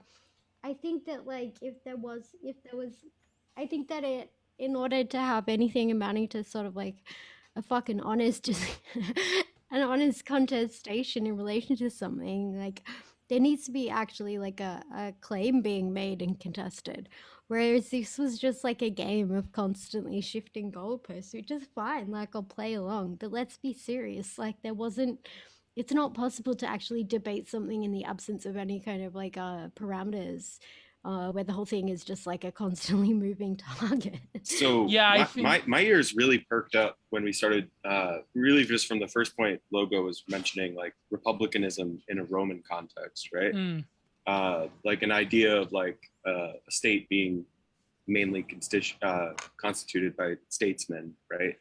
And I do think one thing is that, the system in China right now does seem to have a lot of genuine nationalism on both sides of like the rulers and the ruled. Yeah. And I think in America, I think that is a difference between the two. Like, we've been, 30 years into like a very nihilistic culture. And I don't know how much leaders or the ruled here really like believe in any kind of statesman virtue in the system itself. Like, maybe that's true at some level. I could know more about China for sure. But I think what's happening here is that people are comparing today's United States with the United States of yesteryear. Yeah, that's but true. the imperialist ideology now is this like global homo fake and gay bullshit. Like and your entire ruling class is like head over heels to that bullshit. Like with the exception of this narrow band of sort of right-wing populists, literally the entire ruling class is like kissing Smobile's ass for pulling out of a fucking performance because they're so invested in this anti-human, like anti-transcendent, like total machine politics where you just worship the fucking Wakanda symbol and like the idea of her being human and failing, or like her like competing and not performing perfectly like a machine. That's so fucking inconceivable that she had to like either be perfect or be nothing, right? That was like, your entire ruling class just like completely like the idea that there isn't like a doctrine or a nationalism happening with the United States is complete horseshit. There is, and it's just fucking ugly and horrible. It's terrible. But that was a that was a problem though with when Logo was pointing out like that the imperial projects on display vis-a-vis Marvel movies, right? Because those movies are insanely popular in China. So like, what does that say? Just that one cultural fact there, like that's a huge market. Did you read there. my thread, Aimee? Did you guys like? This is what I was talking about. Tell me. Oh, what did you say? Do you want my real black pill? My darkest of black pills? I actually think that ultimately, like, there's a very real chance that the perpetual war in terms of like intense like world wars of the 20th century, that genre, which was always the sort of like foreboding presence in the background of like rising capitalist nation states. I think it's very plausible that you could have a low grade intensity of perpetual like psychopolitical and market competition as opposed to like geopolitical and military competition, like where it's like just this perpetual all-out war of all against all in terms of like just all the like psychosis you've been ideological seeing in gang American warfare. politics for the past few years, like all the biological bullshit, like all of it. Like I think it's very plausible that you could just have like, so for instance, I read stuff from Sora saying that like, you know, maybe we're actually better off like having sort of detente with China and actually focusing on like actually, you know, competing in the market. And so Yeah. like I think it's totally plausible that like a detente with China and like the not the imperialism of yesteryear, but this sort of like mutually constitutive, like, you know, you just said like their fucking even their cultural tastes are similar to the agitprop that the United States is putting out and vice versa. Like I don't know, I think it's very plausible that all the sort of indicators of uh the ways in which competition and war play out in the 21st century, I think, are not going to look like the 20th century. We need to be like, No, it will be yeah, it'll be silent weapons for a quiet war. It'll be this ideological street fight perpetually. It'll be like global Sarajevo only on the fucking internet all the time, constantly. That's I think what you're saying is correct, and that was the point of my thread is that the neoliberal capitalist machine that diffused itself via mitosis, cultural diffusion, that's going to go on forever. Not forever, but it'll go on half-heartedly while people war over culture camp like it's fucking Weimar Germany. Only now Weimar Germany is like fucking trans kid furries going against based fascist gripers or whatever incantation on the internet. But while they're engaging in that Oh, are war, you Dick Pill Cyborg? Holy fuck, bro. Cheers, man. Hey, there we go. well, I what do you float in these think of that? What do you circles. think of what I just said, Dick Pill? I think I think all of this is contained like there's actually there's a YouTube video there's a YouTube guy Smarter Every Day, right? He just did this whole like government funded trip to a nuclear submarine, right? Like he's like a science education infotainment. That guy, yeah. And there's a segment in it where he's talking to the captain, and they start talking about fourth generation warfare, I think is what they're talking about. And the submarine captain's kind of letting slip that, you know, like what does a nuclear submarine accomplish in terms of fourth generation warfare? It's like this whole concept of like asymmetric warfare. You know, we're talking about like information systems. We're talking about the internet, and it's. I mean, it's going to be weird to see how that domain of warfare sort of amplifies, you know, the larger geopolitical balkanization of stuff, right? You know, America in the world order post-war, right, has owned the seas, right? But you know, if there is like this kind of like return to an America like domestic policy and not being the world policeman, right? I think that we'll still have this cultural hegemon force especially in this asymmetric internet kind of digital space. And yeah.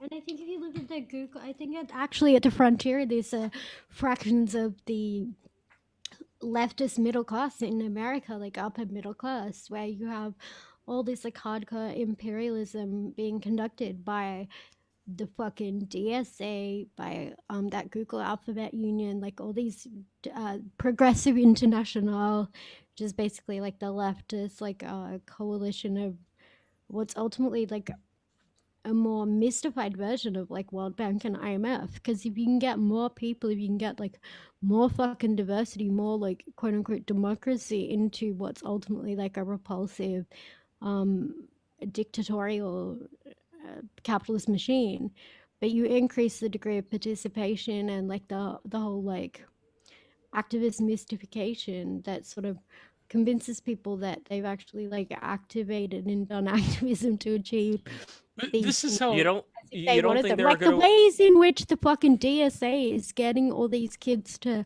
go and fucking lobby for the Green New Deal, which is just a thing that the fucking UN invented like 12 or 13 years ago. It's literally, it's just CIA shit. Like you turn these people into your little foot soldiers and they're convinced that it was their activism that generated change. I'm like, no, bitch, your activism was funded by the people most invested in the implementation of the Green New Deal, you fucking retard.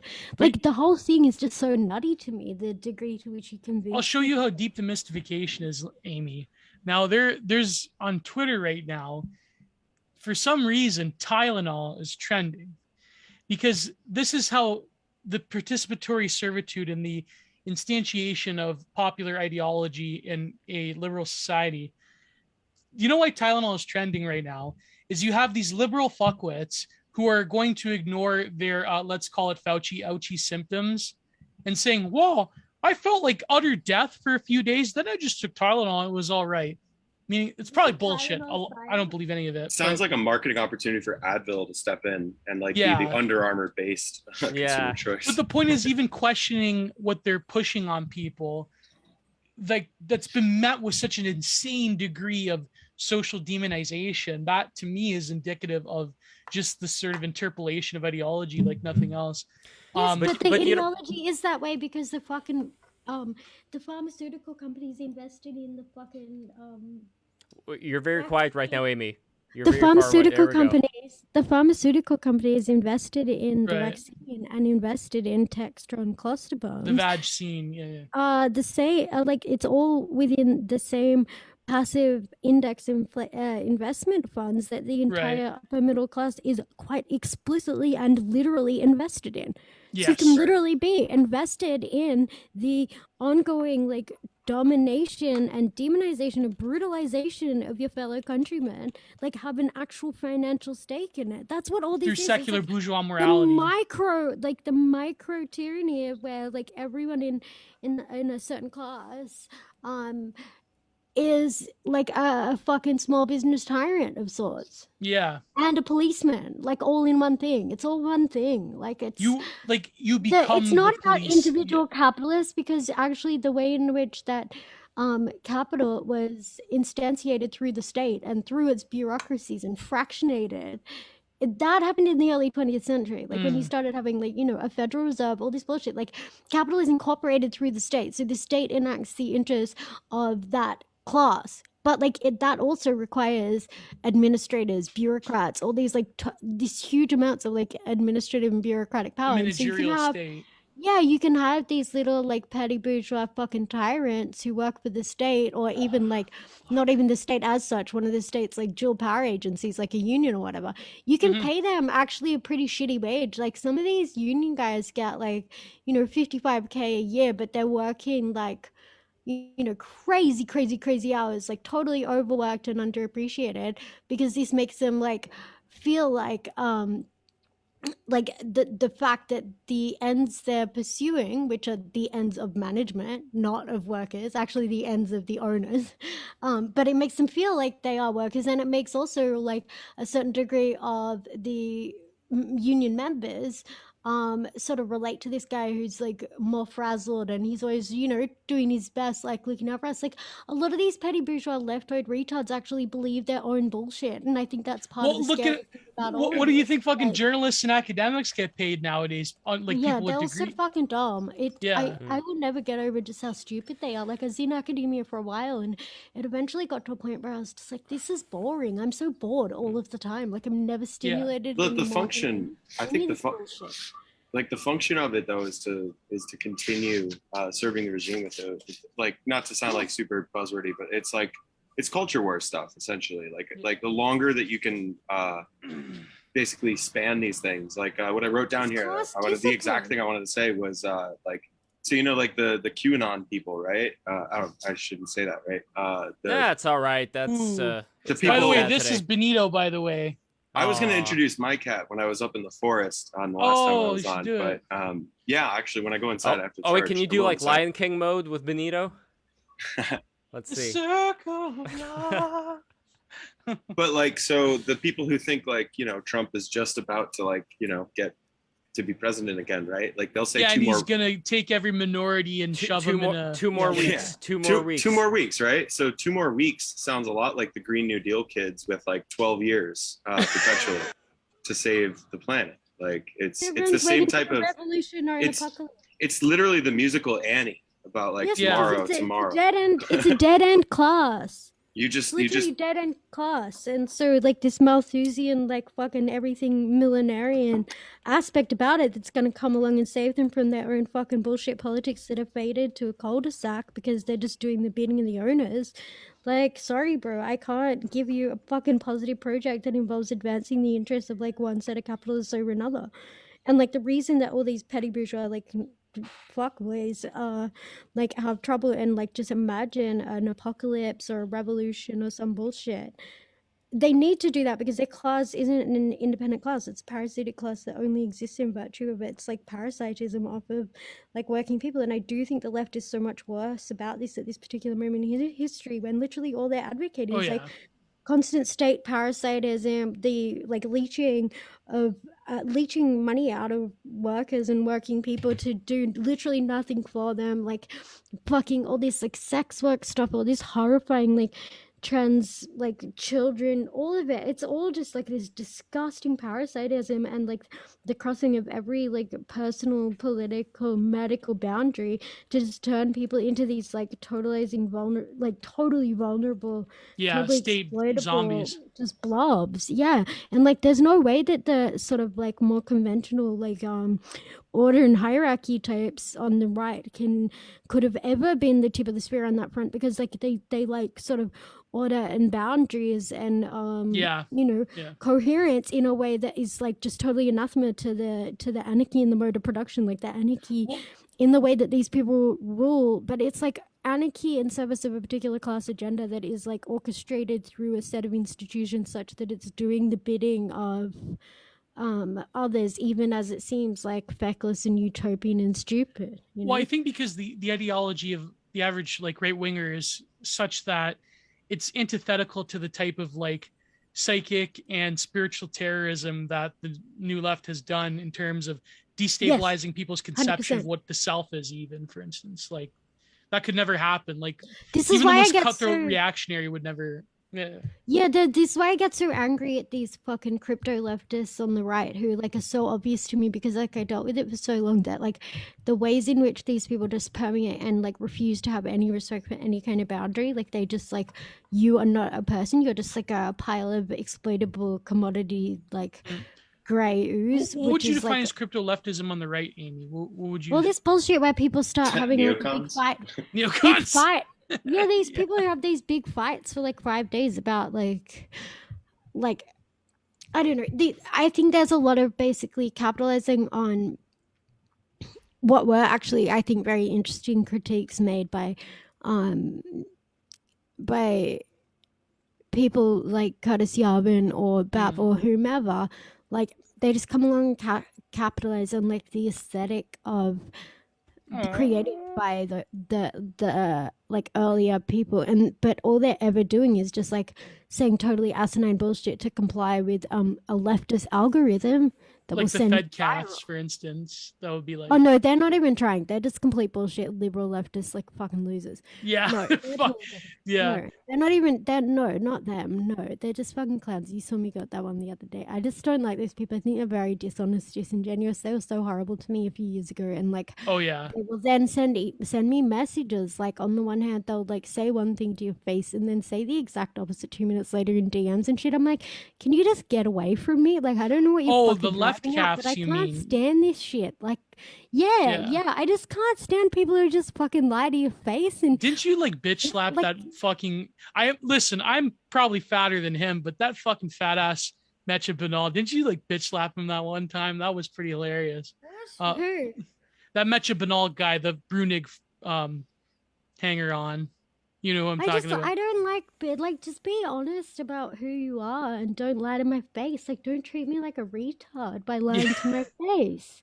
What's the name of your cat dick pill, by the way? So contemptible to do this to someone, to lie to their face in a manner that's not, you're not even trying. Like it's like you don't even care enough to like make it even vaguely plausible. Like don't mock me. No, that's one of the most detestable things about, like, I really like all of it, all this whole milieu of independent thinkers that kind of rise, like independent thinkers and shit posters and whatnot. But I mean, it's literally like that clout chasing behavior, kind of like people with two faces. And it's detestable for sure. It's fucking bullshit. I mean, it's because people, I mean, this is their bag basically. Like this is their connection to some type of elite verification and also like paychecks. So yeah, and also just the production of like taking organic ideas. Like, you know, I've seen bigger people steal my shit. I don't particularly care, but it's just like it's when you're the inauthenticity of grifting off of people. Like, okay, here's the thing: people accuse Logo of that. One thing I will say is that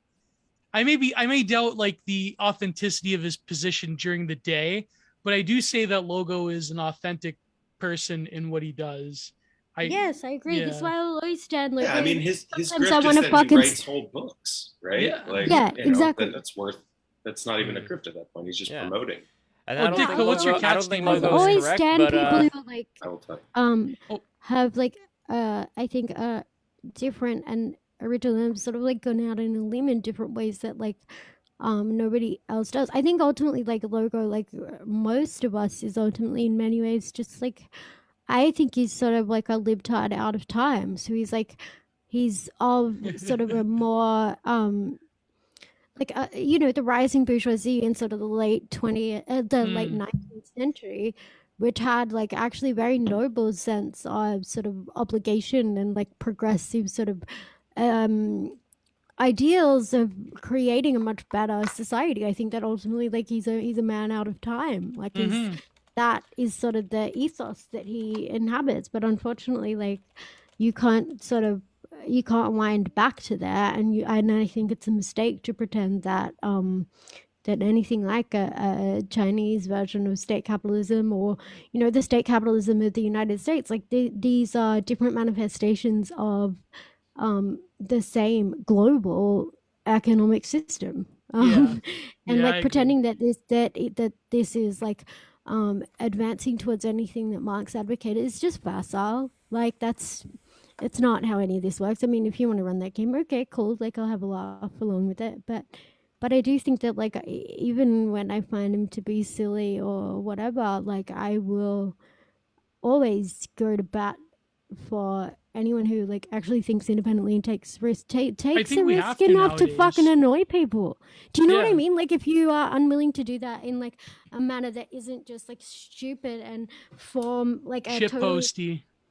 yeah, Like like these just sit totally insulting banal, people. you, I think ultimately you actually have to defend people even when they're sort of like grinding your gears. Like it doesn't have Yeah. to be this uncritical like perfect like, oh, I love and stand everything they do. No, sometimes actually you defend people in even when they're like fucking grinding your gears something chronic. Like that's what it means Yeah. to be I mean Exactly. that's what the leftists mean when they like. A lot of them have forgotten it. Like a lot of them think like leftists will think that critical support means I really support this thing, you know, I enable you. versus yes. no, I support this thing like in lieu of its failures, you know. Yeah. yeah. Well, I mean, I feel like that's what actually like the thing that scares me so much is this like binary like Manicheanism that says like if you love something, actually love is like uncritical. Because to me, what that means, this is such a narcissistic, like That's not really non-relational love. form That's of That's enabling. love. That like predatory, Yeah. honestly. this is literally just like transactional, like commodity relations at a certain point. If it's like it has to be like all one thing or nothing, because that's the thing. Like actually, like strong social relations that are that have any coherence or any staying power are like things that fit together in spite of each other's differences. And by that I do not mean diversity, TM. I mean like actually like different people sort of engaging in like a push-pull dialectic and knowing each other's like strengths, weaknesses, whatever. Well, Like the for fact that example, you you know have someone is imperfect doesn't mean you sort of like start putting them in a trash can, start saying, oh, well, it's because that's he's a contrarian, well, fuck Aimee, this person, blah blah that's blah. exactly the example that I try to make with the United States, where I see it as a very imperfect place, but I still try to compare other things to it, and that may be why I understand that the points that I make about it appear very cringe to people today, but I also think that a lot of people who are in the chat, or people who are within the kind of sphere that we're in, are very used to having the opposite point of view, where it's almost religious to have to declare the system that the US has right now to be the worst of the worst. And I know I get a lot of flack for But pushing nobody back here is on it. making that claim.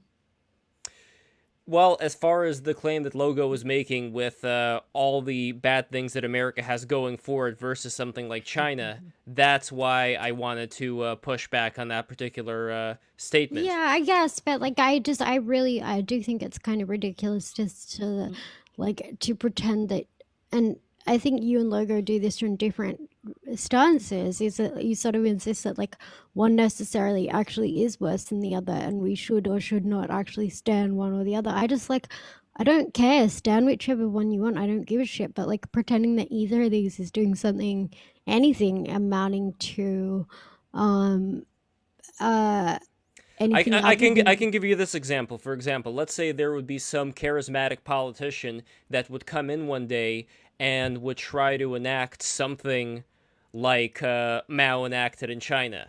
If that happens, then I would be 100% against them, and probably somebody like Logo would be 100% for them in getting rid of the system that's currently in place. I'm about to have a stroke. We've been doing this for 5 fucking I know. hours. No, but again, like that's if that, I that's look like the I'm point. about to have a stroke, holy shit. All right, we'll call the ambulance. But that's the point that I'm driving at here, Amy. Like, I don't want to stand for the sake of standing. The reason why I make these decisions is eventually I think people are going to have to make similar decisions on what exactly, they're going to put their vote into, what exactly they're going to support, who they're going to support. And so I think about all these things because I think like they are realistic things that I don't think any of us have any significant control over like macro like things like that. Sorry. Yeah, I just don't. That is true. That's not how it works as far as I'm concerned. But I love your optimism. It's nice. It's sweet. I appreciate that. I think the only way we can have there are decades where weeks happen and weeks or decades happen, right? Yeah. But yeah, I mean, for the most part, our individual choices, that's just sort of a regressive tax on caring about politics. Partly, but it also it's depends true. on. We have to stop. But it also depends on the. It's okay to identify with those like solutions, though. Like, but it also like depends on the community that you're with. Because again, like thing. I'm talking about being in the company of, let's say, people who would be able to raise funds for one individual or another. It may be kind of a different scenario for other people, but I guess that's kind of where I'm trying to come from here, Amy. Like, that there may be certain, butterfly or moth, since I'm holding a moth, flapping its wings, causing a tsunami sort of deal when it comes to certain things that people say and the way that it ends up affecting the climate. I think that, not the literal climate, but I mean like the political climate. I think that there may be something to influence that people may be downplaying, even that, oh, look at that, that's definitely legit. Right there, that is the... You guys can see some of my cringy magnet collection. Oh, man, look at this. I got this like really, really fake Trump magnet that has like fake quotes by him. Can you name one of the quotes? Yeah, sure. I got it at the 9/11 gift shop, actually. It was like this little bodega across the street from the 9/11 memorial. So one of them is, sometimes your best investments are the ones you don't make, which is like, okay, I don't think he said that. But... And I love the little... wait, by the way, is your little furry friend here or no? I don't know where he is right now. I was looking for him. That's the thing about if you have a ferret, they kind of live their own life. Yeah. So there's probably like 8 places in my apartment where he'll just sleep. So he could be in any one of them right now. So every day and night you play the game Find the Ferret. Yep, pretty much. That's pretty much it. Like 10 out of ferret. They're Wow. great. Yeah. They're great pets. They're like an annoying mixture of a dog and a cat that doesn't live as long. But Yeah, they don't live a long life. Does your cat get along with the ferret? begrudgingly, because like do they respond to audio? So like if you call its name or anything like that, or no? So they do, but actually this is like a real animal liberation front type point I'll have. So like most ferrets are bred for medical testing, because they have an immune system that resembles humans. So there's like a lot of like inbreeding genetic errors, mutations. So the ferret that I have, Pickle is his name. He's like an albino mostly. He has like one black foot, but something that they say about like all white ferrets, or mostly all white ferrets, is that they oftentimes are deaf, and he is deaf. But you can train them to respond to names and train them a little bit with like voice commands, but because he's deaf, he's just retarded. He doesn't fucking... It's really fucked up what they do to them. Like yeah. they Oh my like God, basically dude. breed You don't them want to to be an have, like, animal. You don't want to genetic be an animal. disorders. You don't want to be an animal. That's that has an immune that's system No. that when you get resembles- reincarnated. That's one of the hell realms. It's They, being they breed reincarnated them like to a have chicken genetic in the factory farm. disorders. It's so bad. Like they Yeah. fucking breed them to have like Klinefelters or like. Wait, is it Yeah, true by it's the way terrible. that they have a weird smell? Because that's what. No, They they got a do. I weird mean, they're smell. weasels. Yeah. I mean, they're cousins with skunks and stuff. But like, you know, unless you private breed your ferrets, which would be a base thing to do, they're all descented, and they have like a little scent gland, basically right where a skunk would. They pick but- them off. Yeah, they take them off, and they smell a little bit, but you know, it's not the worst smell. You know what Interesting. You know, you ever been around minks? I remember one time my old man did this I wish. contract in this mink farm. They're so cute, but they're fucking vicious. You put your finger in near the cage, oh my god, it'll take your fucking finger right off. Dude, do you guys know about how they hunt? Like, this includes ferrets as well, like the weasel war dance. Oh yeah. That Oh, is a man. great YouTube video. So they hunt in packs. They're pack animals. Like any animal that lives in packs and hunts in packs gets along with humans, I think, because we're just similar. But so they'll have like 2 or 3 of the ferrets go and like do this crazy dance in front of the bunny. They're just like jumping all over the place, acting totally wild. And then like a secret like recon party will like go around behind and just gank them basically as the bunny's like distracted. It's crazy. You Yeah. type in weasel war dance. Sorry, it's a total tangent, but it's a great video. I think this is the perfect way to end the stream talking about ferrets and weasels. I think. Oh my that's, god, it's almost Yeah, I was 12:30 hoping here. I could chill it down. Yeah. Yeah, I mean, no, I this is loved it, very dude. chill. I've been looking forward to this one. Absolutely. For a minute. And like I said before, you are one of our great Patreons. Patreon.com/breaktherules. Patreon.com/breaktherules. That is where you go. Just We have type that super link chats in. to read. We do, and I'm going to get to the super chats, but I'm going to type in that link right now, and nobody is going to get in the way of the destiny of BTR ascending to higher levels of monetary success. So when you become a $5 patron, you are going to get secret Discord areas, you are going to get secret Patreon-only streams, and you are also going to get MP3 files of the episodes after they come out on the stream. We put them on the Patreon RSS feed before we put them on for free. So for $20 patrons, you are going to get a magnet. Check this magnet out if you have not. This is the Brittany Venti inspired moth magnet over here. You could see it in its full glory, but even more of a full glory. I am going to make a bigger screen here. 1 second. Hold on, where is it? Why is it? Spotlight. There we go. Look at this. Look at this beautiful moth magnet right here. So this could be yours. If you are a Brittany Venti or if you are a fan of moths, you can get this beautiful magnet. And for $30, what do they get, Gio? One of my prints from the That Feel One No GF series, 1 of 5 at random. 2 if it's small. So there we go.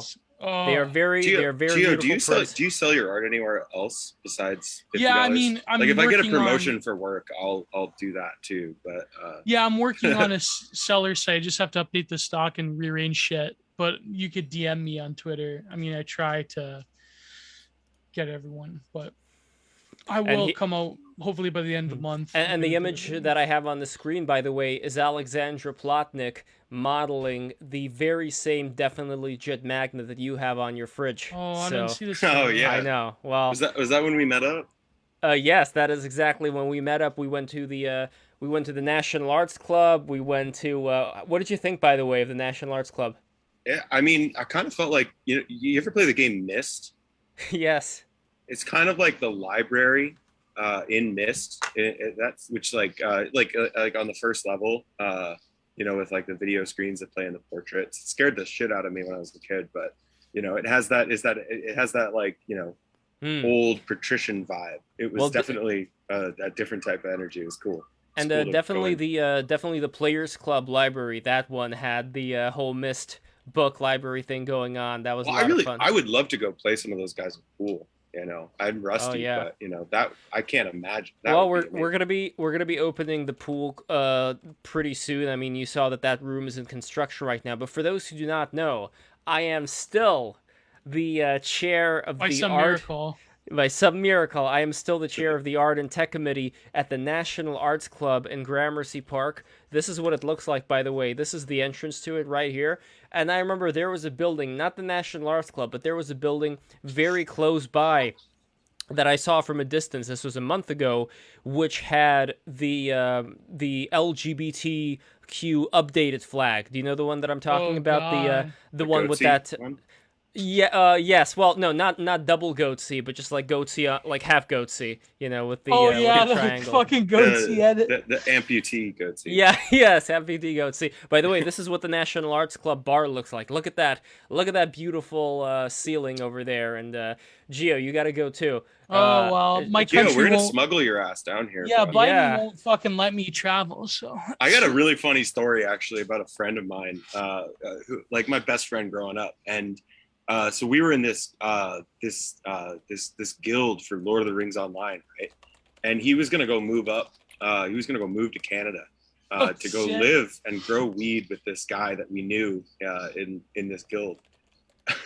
And so like he stays with me the whole summer. This is like back when I was in college, this is years ago. And he has this like absolutely shitty just Dodge sedan with like all of his life's belongings, and he just pulls up to the Canadian border, right? And this is after like 2 months we're living together. It's great. He's like pulls up to the border and like, hey, so what you doing here? I don't know, that's shit accent. He's like, oh, I'm moving in with my friend. And so if you're gonna illegally immigrate to Canada, don't tell them at the border, because he got banned for like 3 years. Wow. Poor yeah, guy. it's fucked. Like Oh yeah. back when we used to have a sensible border policy. Well, I mean, we're gonna do the opposite with you. And that's why I'm proud to be an American, where at least I know I'm free. I don't remember. And the how TSA sticks their hand down your pants. I remember Alex Jones when they supposedly caught Bin Laden. He was singing. This story I always tell it. I was on the bus. I had one class. Sorry to interrupt. Okay. I've been meaning to speak up, but I just kept not doing it. I've got a bail. Oh, sorry. Wait. Before you bail, just real quick, I just want to make sure, because I know Logo's not here, just at least some of the super chats real quick. I just want to read them just so you can hear them. More pertinent if it's ones. possible. So over here, okay, Alex Basham. Cats are fighting behind me. Alex Basham, $27 on Patreon. Thank you so much. We got a new Patreon. So next we have. Oh, okay. So next we have over here, Judge Holden. Aimee has good analysis and critique, but runs it through the. And again, Aimee, my apology. This is just from the comments here. But runs through the paper shredder of her incoherent pseudo-Marxist ideology, making conclusions every time. So that's what the judge. That's what the judge has to say. Apparently. Next, $2 from the same guy, Judge Holden. Bad conclusions, bonus bucks for my typo.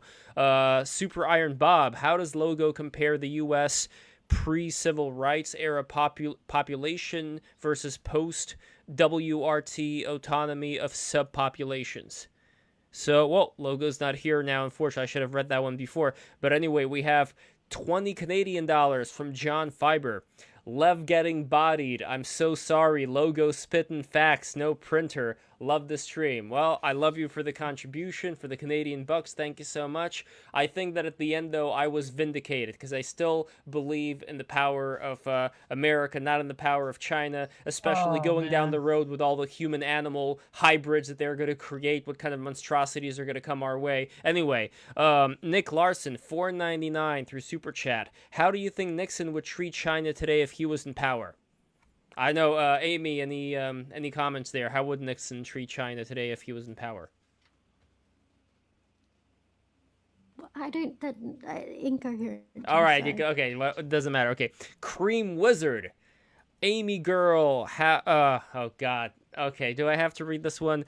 Just say it. If it's mean, I can handle it. It's fine. Okay, Aimee girl have booba. He. There we go. Oh, that was it. Cream Wizard, thank you. And then Okay, Cream Wizard that's says Autism. for $2 additional, logo boy no booba, cause boy he. Another Oh my God. another Cream Wizard creaming Oh here. my god. Gio's room looks comfy. I would watch Gio reading 24-hour lo-fi beat stream. You hear that, Gio? Yeah, that could work. Hell yeah. Nick Larson, $4.99. Thanks for having Aimee and Logo on. Love them both. Russian lit question for Logo. Only read Dostoevsky so far. Who's next? Tolstoy, Nabokov? Well, I'll answer for you. I think Logo would say both of them. This is what I do have in common with Logo. I think Logo has great takes on literature, and I'm 100% with him there. Anyway, Judge Holden, Aimee begging the question. Logo BTFO her inside her own ideological frame. Aimee, oh god, see, I don't support this, but again, okay, Aimee is the real petite bourgeois BS artist. So whatever. The judge. Sorry, I the didn't hear that last part. Yeah, the judge apparently has it out for you. I don't know why. He's probably working with those people. right. Anyway, I think he This is said you. pregnancy. He said This you is were a pregnancy skinny from- queen. Oh, really? Okay, thanks. yes. But I And think that- there's a lot of cope and seeds from people who want Marxism or fucking anything to be like a fucking lifestyle brand, a way in which you can sort of like invest your chips into this like spectral other that's actually going to fulfill the promise of fucking whatever is not fulfilling for you in the present. Like, sorry, bitch, that actually isn't like some magical other version of capitalism with like a big fat middle class like there used to be, and you can have like a nice life the way it used to be without shit being all political and icky. Sorry, that's just not how Marxism, it works. So lifestyle brand, the invisible hand of Karl Marx. yeah, like I recognize that I can't give these people what they want, which is basically like a spiritual guru who's going to tell them sweet little lies, like the bullshit that all the leftoids do and certain fractions of the right do as well. Like, sorry, I Yeah. just am allergic to it. I should get better at it if I wanted to be more of a like hot commodity, but I can't be bothered because So And yeah, lastly, Ben we have Burge is selling his lifestyle brand. fuck that fat sweaty retard. And lastly, Fuck we that. I'm have a fat, sweaty retard, but at least I'll I have fucking some take him in a fucking fight. I dignity. swear I could fight him. Honestly, he makes me sick. I hate that guy. When And he lastly, smiles, yeah. and probably Doug Lane takes like 90% of his profits. And lastly, we have Tupac. we have Tupac Fucking Alive. Owen. We got Tupac Alive, $5 donating because this is one of my favorite episodes of BTR. By the way, Falun Gong is bad. Stop simping for them, Lev. They hate I don't you, know. Lev. I kind of have sympathy for him. I mean, they got. I don't know. I know the Canadian government hates them, right, Gio? The only Epoch reason Times. I say this is because the Epoch Times is like the only paper in Canada that actually like the government hates. So it's like the enemy of my enemy, like the enemy of Just Stone is my friend. You need to do information arbitrage, like with all media at this point. So Yeah, as long like- as you like have some conception of where a fucking outlet like Yeah, oh whose yeah, interests they're definitely. pushing, Yeah. then you read that and you like cross-reference it in comparison to others. Like this is what I there's literally Yeah. no source that I would point anyone to and be like, oh, this is like, this is super trustworthy, super reputable, and like you can Right. read this and not sort of need to sort of like dialectically kind of hold it against Put the your thing that guard it is down. in tension with, like none of this shit is like of by and for the entirety of reality. It's all these little fucking propaganda foot soldiers doing the heavy lifting for their particular fucking patrons. So if you have Yeah, some conception who those patrons are, then it can give you a sort of better understanding of the attention. Yeah, I know when they talk about China, like the Epoch Times is like probably like kind of bullshit, but like when they, I mean I don't know the Falun Gong. Yeah, they No, but have I don't know that persecuted. either. I really something anyway. I- It's telling I you ju- what that faction wants you to think believe. or Yeah, wants you to know. Like But it almost seems like certain factions, we can put them in particular categories of how people, especially edgier people on the internet, would react to them. It goes without saying that certain takes that are considered to be more boomer-like, a lot of people are going to reject I them think just people because they sound bad. There are shifting like there is a rearrangement But now. that's such a reification of like anticipating what some specific demographic might react to a specific thing. Like we're just up in fairyland at that point. I don't get what that even means. Like why not just say what you would believe to be the case? Like there is a Or don't. realignment. Yeah, that's true, Aimee. There is a realignment. I think that like I agree with Logo that even the political left, they're sort of getting in on the anti-China thing because there's a lot of propaganda around like What do you mean the left are Hollywood lib imperialists? shit. All Like- the anarchists that I know, and I've been so unfortunate to know many of them, are super anti. Like basically, you got like anarcho-Maoist people, right, who are a whole doozy, and then you have just like the rest of like urban anarchist type people who basically like take, I guess, what you'd consider like a Falun Gong or, you know, like sort of anti-China Waggers. stance. Yeah, basically like a sort of Radlib take on it. Well, the Radlibs, they're like going after China for like editing out like fucking gay kiss scenes in Hollywood films. Yeah, they like, hate us for our freedom. They hate us for our gender fluidity. That's where. They hate us for our freedom. Yeah, exactly. So the terrorists hate us for our gender fluidity. Like, fuck. And this fucking guy, they just get. Aimee, I know you have to go, and we probably have to go too. Yeah, it's extremely. It's 12:36 a.m. Yeah, you guys are champs, all of you. I've been standing up. By the way, I've been standing up at this fucking standing desk this entire time. Oh, how can you? Being dogpiled by all these people today, and you know what? You're gonna wear compression socks like me, bro. You're gonna have fucking terrible varicose veins. No, everything. No, it's all good in the hood. But anyway, I just want to say that. Hi, I think I came back. Hey, Aimee. So I just want to say that I really appreciate everybody coming on. I appreciate everybody dogpiling on me because at the end of the day, it only makes me stronger and it only makes me absorb all of this energy and transmute it into something positive. So I really appreciate everybody who is watching this. Get the compression socks like I do. Holy shit. I'm fine. Don't worry about it, buddy. See, I'm just gonna. No, it's not. You don't understand. It's the physics of standing for that period of time. You need gradual compression on your extremities, or else it's going to pool. You're going to get varicose veins. No, I actually did have it pool one time. I had a Tim pool one time, but that was me standing for maybe 10 hours when I was animating. So that was not great. I know what you mean. No, you can't do that, Lev. That's terrible for your health. I know. Terrible. I know, it's not good. Don't worry. I have later on. I'll have a. I do it because I have genetic fucking varicose veins, loop veins. So that's why they really help. They do help you, and they prevent blood clots and everything.